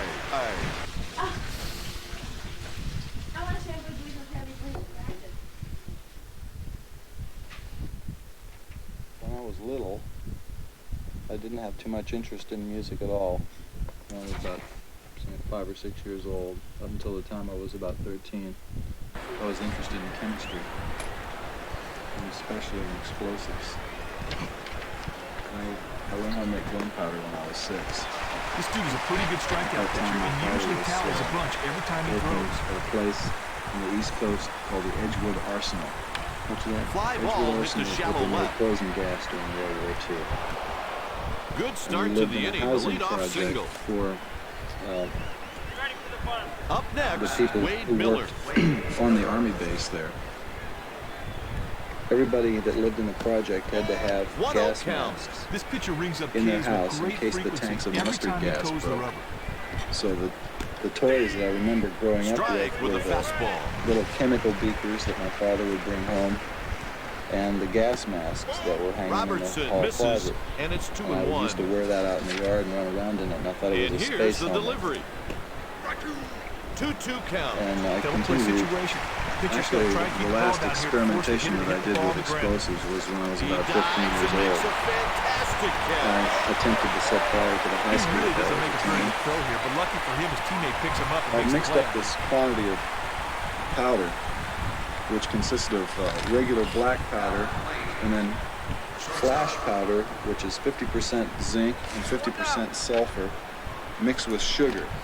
And it was really rancid stuff. And we had a quart mayonnaise jar full of Big it. hit right now. The runner Me and scores. this other guy, who shall remain nameless, He jacked that put one Vaseline way back all over our and faces, gone. so in case anybody saw us doing this, that we would be reported as swarthy. You know, that was our disguise. The second that ball I was comes off the 15 bat, years old, and it was the everybody night knew of it was the out of the full yard. moon. That was a shot. So we went down to we hitchhiked to the high school that night, and the first thing we did was go to the The cafeteria Cubs have some activity down in their where pen. some student organization Mahomes was is serving next up. refreshments to the parents, and we ripped them off for a bunch of paper cups. And I took the mayonnaise jar and dumped Robertson a little misses, powder into and the each of count these is paper 1-0. cups, and we met a bunch of This other pitcher brings juveniles three in different type pitches to the thugs hill. at the school. And I passed out the Throws it powder over to these for a guys. strike. Said, "Here, hit it. And go set some fires." So yeah, a few guys running around or anything. One ball, One of two our first strikes. acts of vandalism was to take a quantity of the powder and pour it in a stream in the middle of this pissing trough in the Struck men's him room. out swinging. And lit it, and it clogged the porcelain in Makes half. great pitches, however, comes all the way back and gets the strikeout. That inspired us to bigger and better things. Robertson delivers, and it's 1-0. He strikes out about 7 per 9 innings. A pretty impressive total. There's a strike on the outside edge. And here's the pitch. Line sharply, that's a base hit. I hope we'll be retreated. He reaches with a single. At the same time, we give the Patrice a little Cabrera, it's some kind of frozen rope right there. He got the best part of the bat on Hold that. on, Sir Janie, the oldest is now forming the basis of the pyramid trick, the home. No balls. That's why we use it for a sound bath, Wally Hiders. Okay. The pyramid trick. Inside, one ball into the strike. There's a line drive. That's another base hit.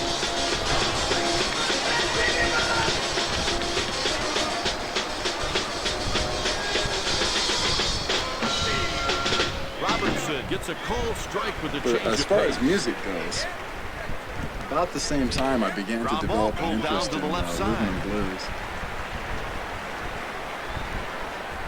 I wanted to play the drums. Yank to the left side. So I got a really cheap Third drum out, we set. go to the I was bottom of the a inning. drummer in a band called the Ramblers. Scored which two was in that San half Diego, inning. California.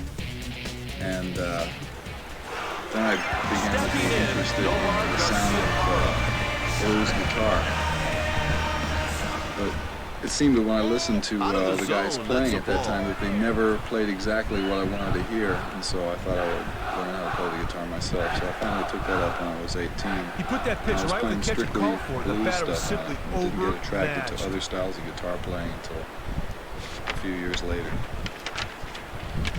He's going the back composition at kind the of track. The musical wall. experience started in high school. As it bounces up when against the I wall. heard an album by Edgar Varese. There's a double.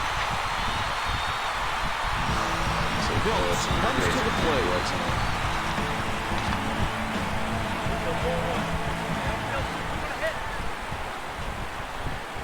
First pitch. I also got a hold of an album called The Rite of Spring. That runner on second It is was on going a to be cheapo going on label. anything hit on the ground of the right side. $1.98. In that situation, the fielders need to get the shirt out at first. That excited me too. I thought, well, Guy does not anybody have a could make real a live missing fastball. link between Edgar Varese and Igor Stravinsky. That'd be pretty nifty. And then somebody turned me on to an album of music by Anton Webern. And he makes the catch. Anybody could get a missing link between Igor Stravinsky, Anton Webern, That's not an easy play to make. Edgar Well Varese. That'd be really special. And then I started hearing some music of Tibet, music of India. He hits it over towards second. Middle East. And I started randomly synthesizing all the things that appealed to me. I've seen this guy make these kinds of plays The before. current This time musical out, language a that I'm little using short. now came from.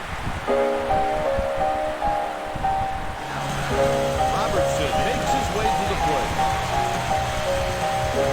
All through high school I was writing serial music, and I thought that was really the way to go because it was all provable by mathematics, and you could just, you'd know right away how much your music was worth by figuring out whether or not you had all the notes in the right places, you know, and it was really intellectual.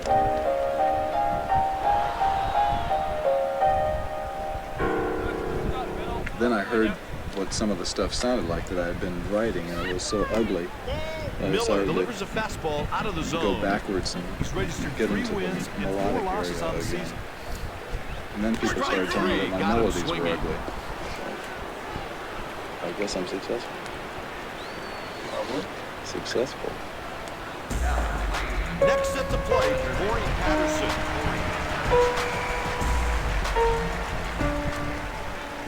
Line drive right to the shortstop. And a run scores. That's an RBI single.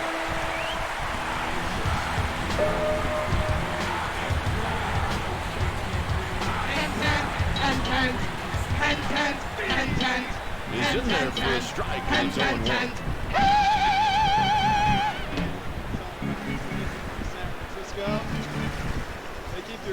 Hit hard over to first. The side is retired with one man left on base. Score one that half inning. Today's game is brought to you by EA Sports. EA Sports, it's in the game. Call any vegetable. Call it by name. Call one today. Robertson fires a fastball and misses.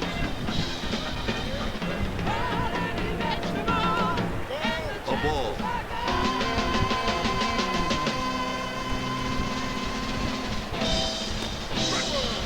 Throws it over for a strike. The count is 2-2. He put that pitch right when the catcher called for it. The batter was simply overmatched. The count runs full. This pitcher has one solid pitch and he throws it a bunch. Got him. He falls behind, makes great pitches, however, comes all the way back and gets a strike. The next batter is Lance Brinkman. He delivers. Fastball at the knees for a strike. This dude is a pretty good strikeout pitcher. He usually tallies a bunch every time he throws. The delivery. He hits it over towards second. That's the second out. Next up, David Ortiz.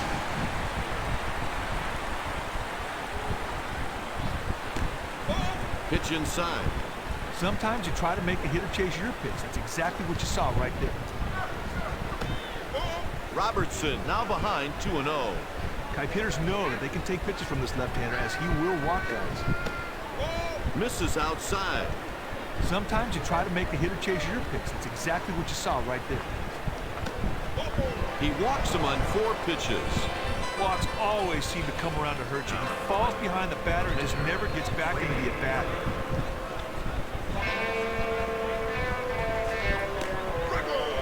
Gets a strike high in the strike zone. This guy will punch out more than a few batters each time he starts. That'll do it for the Red Sox in the 3rd inning. After 2.5, the Red Sox lead by 3. It's time for the 3, 4, and 5 guys.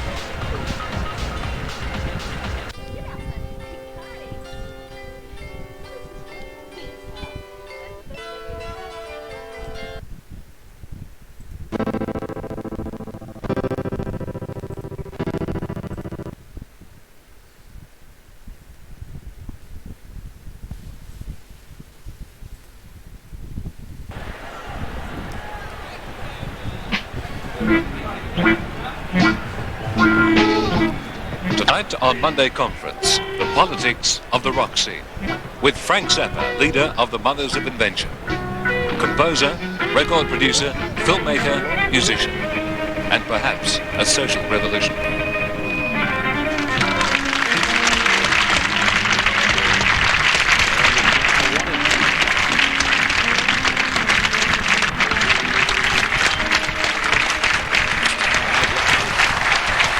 Good evening. If there is such a thing as an electric underground, a counterculture of decibels, our guest tonight amplifies all that is most in it. Frank Zappa is in Australia from the United States to give a series of concerts with his group, the Mothers of Invention. Well, here are some of the things that people have written about Frank Zappa. To many people, Zappa has often seemed to be a force of cultural darkness, a Mephistophelian figure serving as a lone, brutal reminder of music's potential for invoking chaos and destruction. That's from Time in October 1969.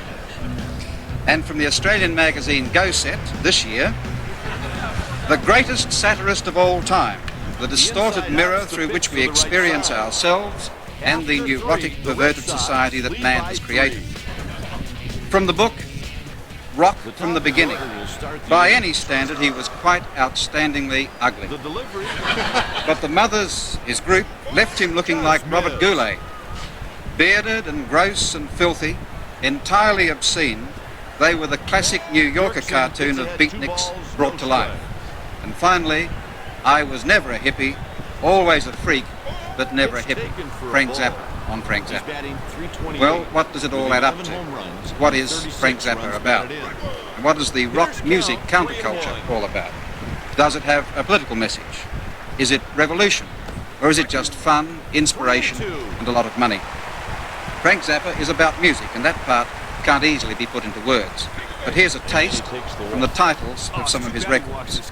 Freak Out, We're Only in It for the Money, Burnt Weenie Sandwich, Uncle Meat, Hot Rats. Well, it's hardly Tin Pan Alley, but just what is it really? Frank, during the past few days, I've been reading some of the things that you've said about the rock scene, and you've said quite a lot, it seems to me. In one article in Life magazine in June 1968, I thought perhaps was the best indication of what your thinking is. One of the things you said there is this: rock is a necessary element of contemporary society. And you said there, not that rock is just enjoyable or fun, but it's necessary. What do you mean by necessary? I think that it's a necessary outlet for the type of energy that people in the adolescent age range have to... Hello? He turns on one and it's a sharp line. You have to have some release for that energy as you're growing up. You said more than that. You said it has all the answers to what your mother and father won't tell you. You seem to be talking about generation. I was talking specifically about certain lyrics that happen in certain songs between the 50s and the 60s. And that's no longer true? Well, there are some things, well, for one thing, some mothers and fathers today are saying some things that you might want to listen to. There's always that small category. But there are still songs where you can pick up information that you would normally get in school. You also said to deny rock music its place in the society was to deny sexuality. You're saying that rock is predominantly about youth and sexuality. Well, you're taking those quotes a little bit out of context because they were talking mainly about the function of rhythm and blues lyrics during the 50s. And there was a much more sexually inhibited time, and certain rhythm and blues records had explicit lyrics. And it was the only pop music form where you could hear things that talked about body functions in a specific way. And, even though they talked around it sometimes, but you knew what the information was all about.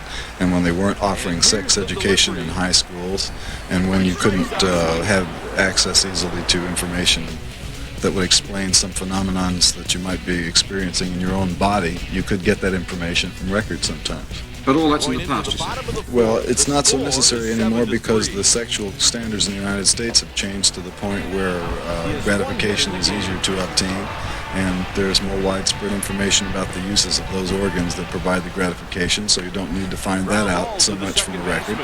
And consequently, the information that's being transmitted in the lyrics of most of the records now deals with the phenomenon that you experience if you're using drugs. So that's what one of the changes that I've seen in the lyrics. All right, well, we've talked for a while. Let's watch you in action at a rehearsal in Melbourne, which we filmed on Friday.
were you doing than entertaining your audience with a piece of music that we saw? Well, it gave them a chance to hear something that they wouldn't ordinarily hear, and they have a choice if they can hear it under optimum conditions, which that wasn't. I mean, that's being played on stage in a very bad hall in Melbourne, and it was recorded with not professional recording standards, so I don't particularly admire that version of that tune, which is called Redunzel, by the way.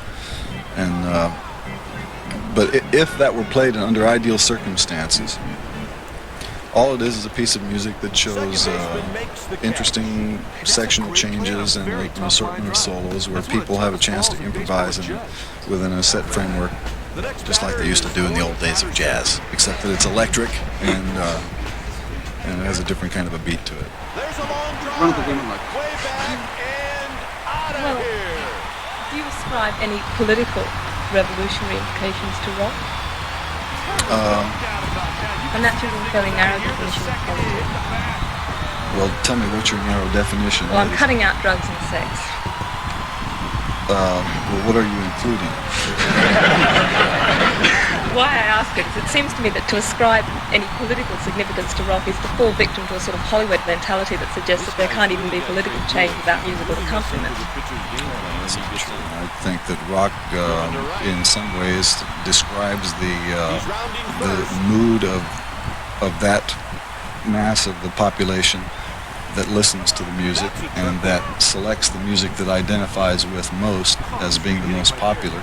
And so by judging which records are the most popular, you can gain some kind of marketing concept of what the mentality is of the audience. Right, so it's an indicator. What does the scene look like now when you've got groups like the Osmonds, the Jackson 5, dishing up this sort of trite stuff at the moment? But see, there's always been groups like the Osmonds and the Jackson 5 and the Beatles and everybody else all down the line within the framework of formula radio. But they're getting younger.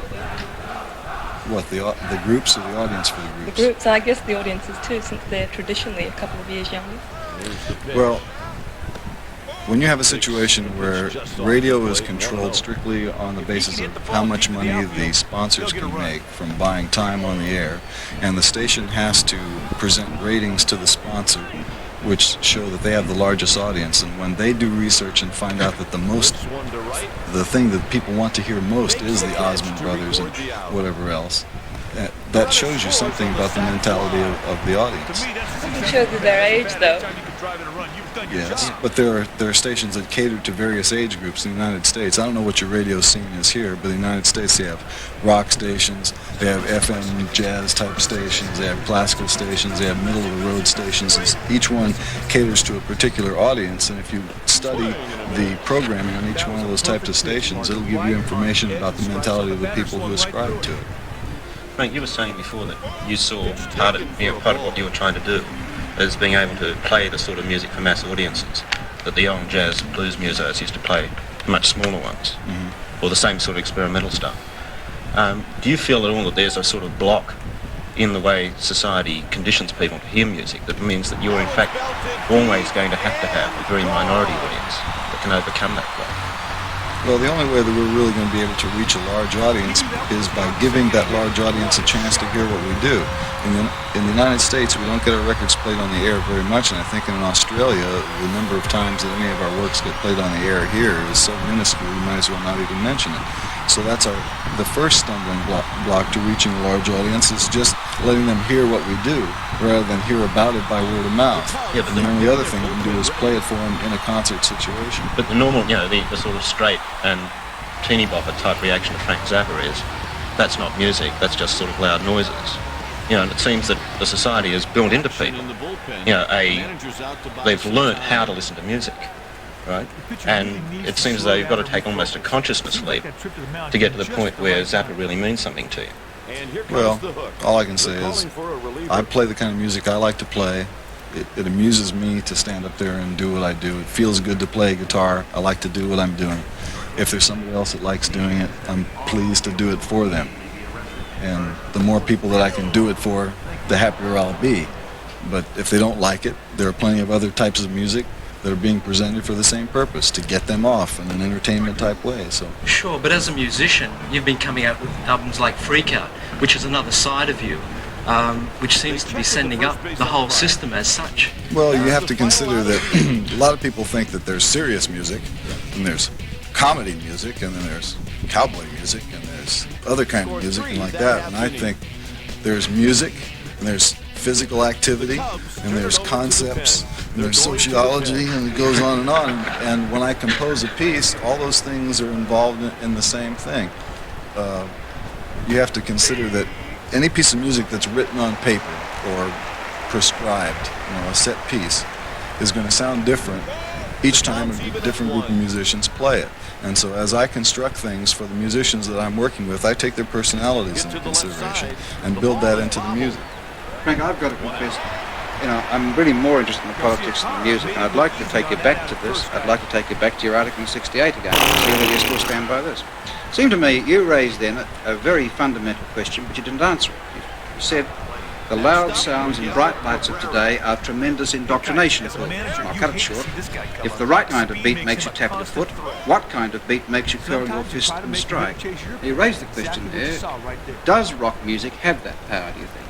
Sure, it always did. So does march music. Yeah. Does it worry you? Well, does march music worry you? No. Well, if you're in the field of march music, I'd ask you whether march music worries you. You know very well what field you're in. You are, I suppose, the loudest, brightest form I've ever seen. So if this is about anyone, it's about you. The loud sounds and bright lights. Well, indoctrination. We are not the loudest group in existence. We are not the brightest group in existence. And we are not about to indoctrinate anybody. Well, however, is anybody doing that? There are groups that tend in that direction and use the ability to dazzle a drug-stupefied audience into submission. Could I ask you then to comment on an illustration of the rock scene? It's not your group, it's a very, very different group. We'll just have a look at this. This is a group performing in Australia. I said, set no beat. Slam your feet, everybody! Woo! Yeah! Everybody slam your feet! I said, clap your hands! Stamp your feet at the same time, yeah!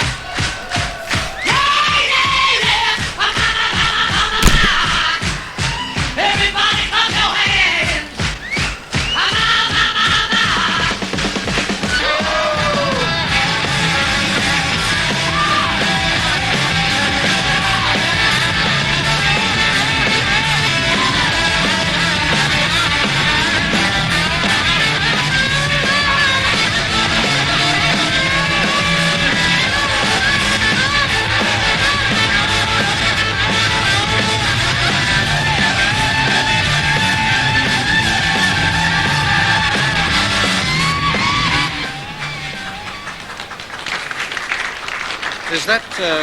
Is that rock? Is that indoctrination, or potentially so?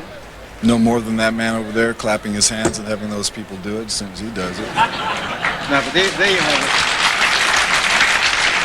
There you have a large crowd of people being manipulated by a couple of people, turning them on. I mean, you don't have to really, do you, go into the realms of fantasy to see echoes of a Nuremberg rally in that, or do you?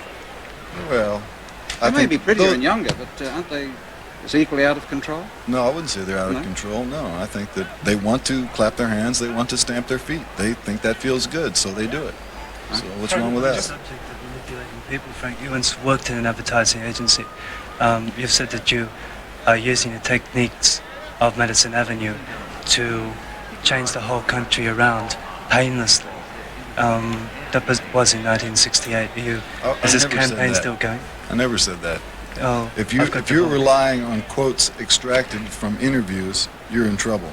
I've written 2 pieces for publication, one in Life, one in the Hi-Fi and Stereo Review, a piece about Edgar Varese. Most of the rest of the interviews that I've done over the past 7 or 8 years have been pretty badly misquoted or badly transcribed from tapes, and so sometimes things that get perpetuated, like for instance, there was one thing that was in a Rolling Stone interview where a guy spent 5 hours with me interviewing me and wound up taking an article. He took other people's articles and took chunks out of it from other papers and stuck it in there and combined it with a bio that was passed out for tours by the office. So, tell me what I was supposed to say again. You were supposed to have said, I want to use the techniques of Madison Avenue to change the whole country around painlessly.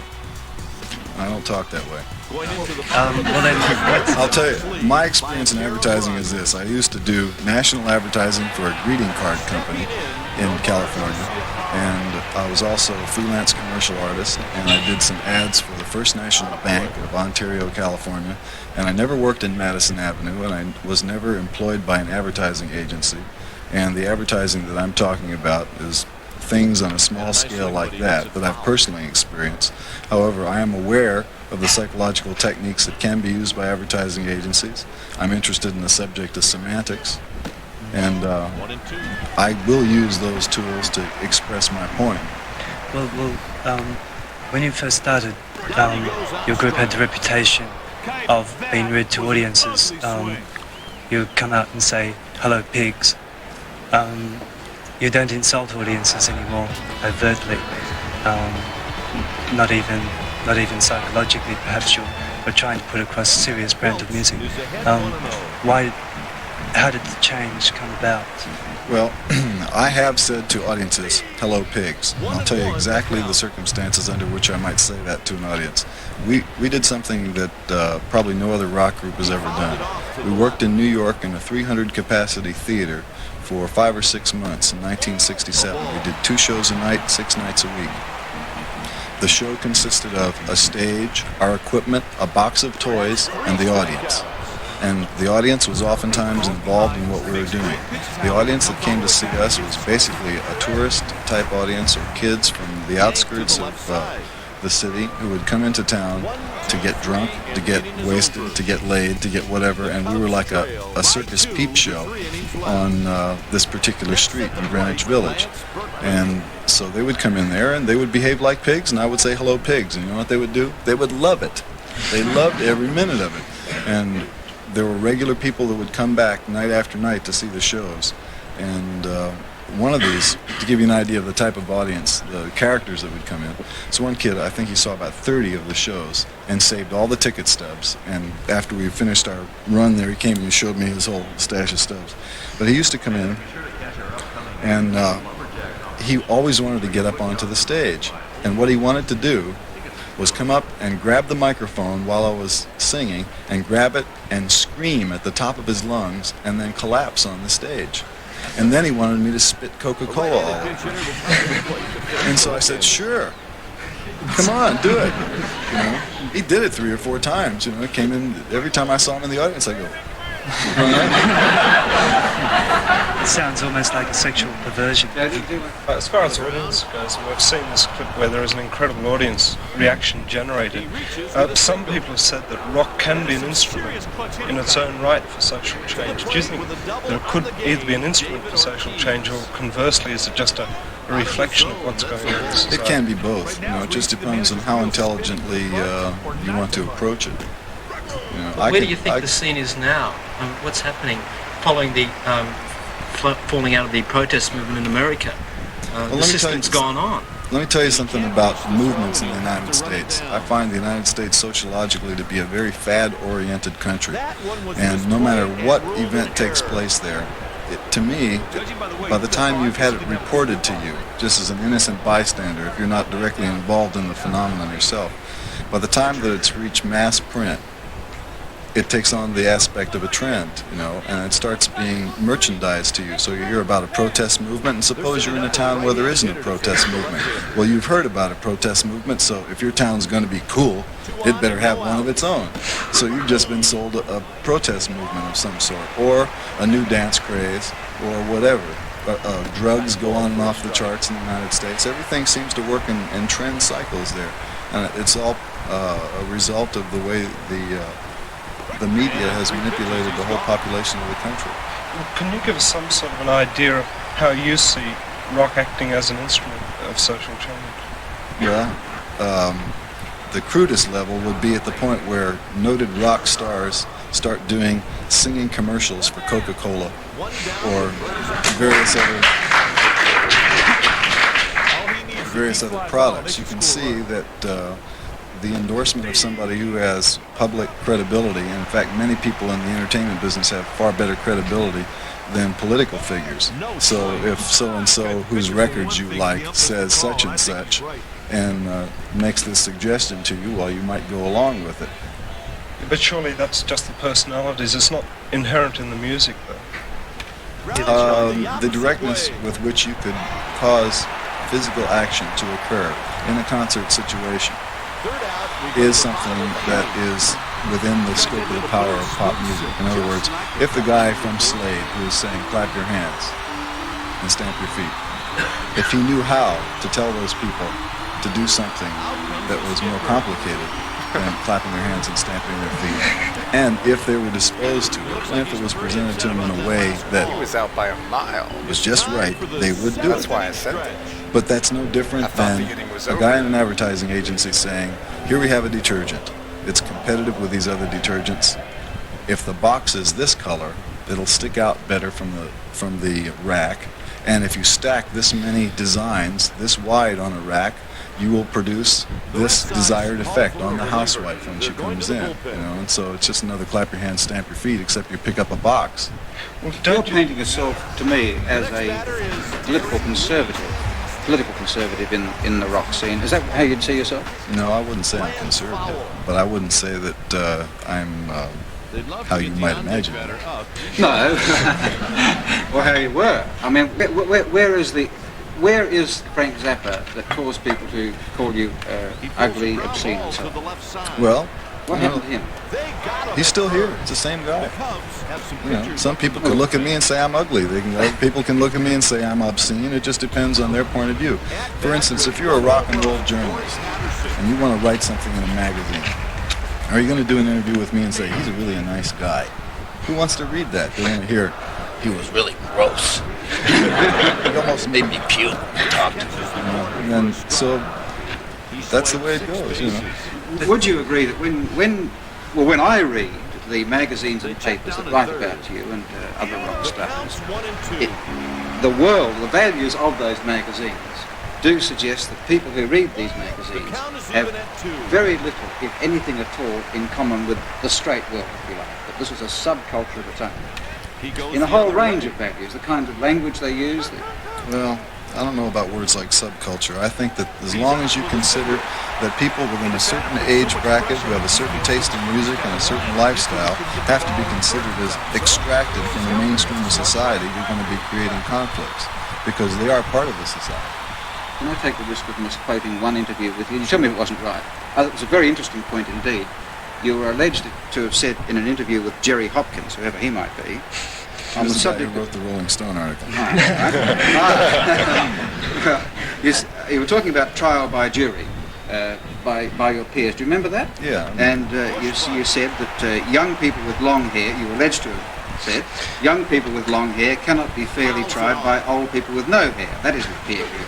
If you have long hair, the jury should have long hair. If you take drugs, the jury should have taken drugs. If you're a Bircher, a John Bircher, the jury should be Birchers. Did you say that? Yes, that is an accurate quote. Right. So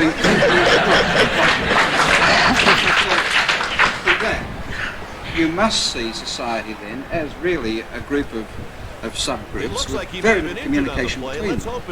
Yes, I see it that way, but it's wrong for it to be that way. So, as long as you start, well, you have to break down the barriers of classifying people that way. I classify them that way to make the point about the judicial system in the United States, where if a jury is selected to try you, that it's a game. The whole idea of selecting a jury, I mean, I don't know what you've got here, but it's a game that lawyers play about the psychological implications of the type of shoes a guy's got on.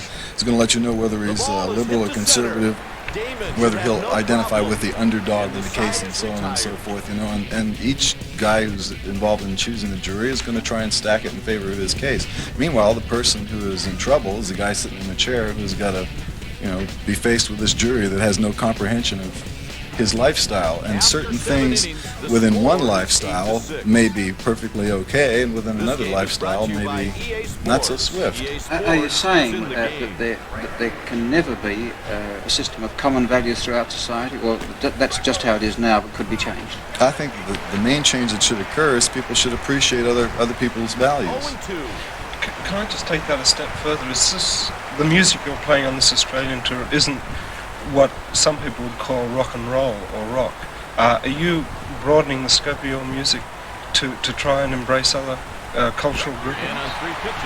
You mean, am I playing things that are not rock and roll in order to attract an audience that is not a rock and roll audience? Yeah, basically. No, I'm playing the music that I'm playing for whoever happens to show up to hear it. They can be any age, any color, any size, any shape, any sex, anything they want to be. Yeah, but you were promoted as a freak on the posters, and maybe you're not responsible. I didn't draw the poster. Yeah, but you know, you're part of the game. You come out here as a performer. You've got a promotions man, you've got a big record company which is distributing your records. You're part of the system. Well, not exactly. No, what you're trying to tell me is that I set these people up by saying that I was a freak and come see this freak and then I stand there and be normal? Yeah. No, that's not true at all. First of all, I had nothing whatsoever to do with any Australian promotion. All I did was get off an airplane, go through customs, check into a hotel, and start playing concerts. All right, well, then it appears that you're just a musician, right? That you don't care what the system's doing to you. No, I do care. You know, but what am I supposed to do? Go out and personally tear down every poster that looks like that over there? But Frank, how would you set about explaining the values of the drug culture to people who have a pathological fear of the use of narcotics? Well, I'm not part of the drug culture because I don't take drugs, but I can identify with some of the reasons why people are forced to live their lives that way. And they're just under pressure. They feel they're misunderstood in one way or another, and they look for a physical gratification from from chemical substances that change the way their bodies feel and change their attitudes for certain periods of time. They give them escape. What is it that seeks them to need this physical gratification? Well, if they felt comfortable in their environment the way it was, you know, in real life, then they probably wouldn't need the escape. It's the same thing with people who drink to an excess, who need to relieve the tension of their existence. You know, it's just a different chemical combination, that's all. And yet, you know, it seems that the sorts of changes that are taking place in the American drug scene, you know, as more and more hard dope starts hitting people, seems to be reflected in a hell of a lot of rock music. It seems to be getting harsher, you know, and more broken up. Well, as you know, more complex, possibly. Well, I don't know about that. But I think that as a drug goes on the charts, so to speak, as cocaine becomes more popular in the United States, certain groups who know the commercial value of speaking of trends will write songs that deal with the subject of cocaine, and they'll sell some records because other people who are using cocaine will identify with that thing as being part of their experience. And people who want to be cool and appear, right. Yeah, right. Yeah. So I've been struck by the number of Jesus freaks who seem to be cured drug addicts. Do you see this as any sort of logical progression? The most horrible thing about that is I read something the other day where there was some evidence uncovered in England that showed a connection between the CIA setting up the Jesus freaks and one of these other religious movements. So I don't know how to perceive the connection between the cured drug addicts because I've also heard about the CIA dispensing heroin in the United States. So Do you see this as one addiction replacing another? I see it as something pretty strange. I don't. Yeah, you could look at it as an addiction replacing an addiction. Yeah, but is the relationship, say, of the Jesus freaks to their God any different to the relationship of, say, groupies to you? Well, I knew somebody would wind up sticking groupies in there someplace, but You wrote a lot about them in your Life article. well, I think that it was about time that somebody did start discussing groupies, because prior to that time it was a sociological phenomenon that had existed in the pop world. It's been existing for years and years, and nobody even said anything about it. And I was the first one to put it in print. Well, can I just quote what you did say? You said, they make the ultimate gesture of worship, human sacrifice. That's pretty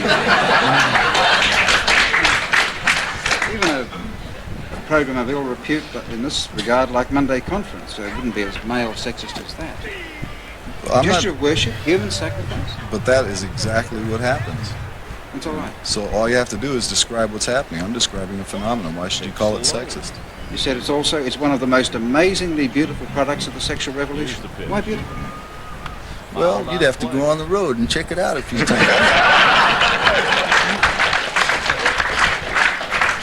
But what's the serious answer to it?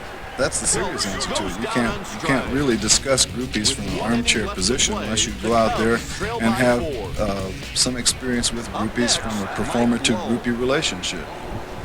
So they're the only values that matter, the relationship between the performer and the groupie. No, I didn't say that at all. Well, you seem to be saying that. I mean, what about members of society who are neither performers nor groupies? Are they allowed to have a view about it? Well, first of all, you have to consider that every profession has its equivalent of a groupie.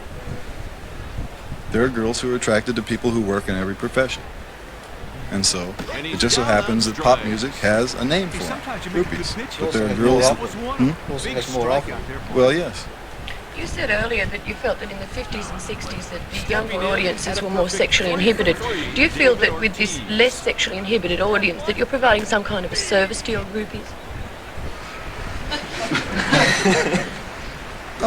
Yes, in some ways, sure. But I think that we're a very bad choice of groups to be discussing groupies about, because the incidence of swooning girls associated with the mothers of invention, by virtue of the type of program that we play and the type of thing that we do, we don't attract groupies in the style, number, or attitude that most normal pop groups do. We don't have screaming teenage girls out there. Our audience, actually, from statistics, is basically male between the ages of 15 and 18 from a middle class background. Do you feel that the whole group of students, there are parts of it that are very sophisticated. There was an exhibition last year in New York of two groupies who of plaster casts of their trophies, so-called. Do you consider that the groupies can be an art form? Well, I like people, and I take them for what they are. I think that there are some groupies who are interesting, and there are other groupies who are really boring, and there are other groupies who are fun, and there are groupies who are this and that. They're just, the reason you classify them as groupies is because they present themselves in a groupie situation. In other words, boop, there they are in the dressing room, for instance. There's actually a lot of rock groups who play serious groupies anymore. They have friends, and the groupie syndrome seems to be centered around people like David Cassidy, the Osmonds, the Jackson 5. The less sophisticated audiences do the less sophisticated things for their rock groups. Well, the term groupie only comes up when somebody's doing an interview like this and they extract it out of a thing, because for the public at large, it's a mysterious sort of sexually titillating issue to throw on the side. That's incredible, isn't it? Because the name itself has been around for something like 5 years. Yeah, at least that. But, you do have friends. You meet nice people when you go out on the road. And a lot of them happen to be girls. Is there anyone in the audience now who'd like to raise a hand? No? Too late? Right. It's a big chance.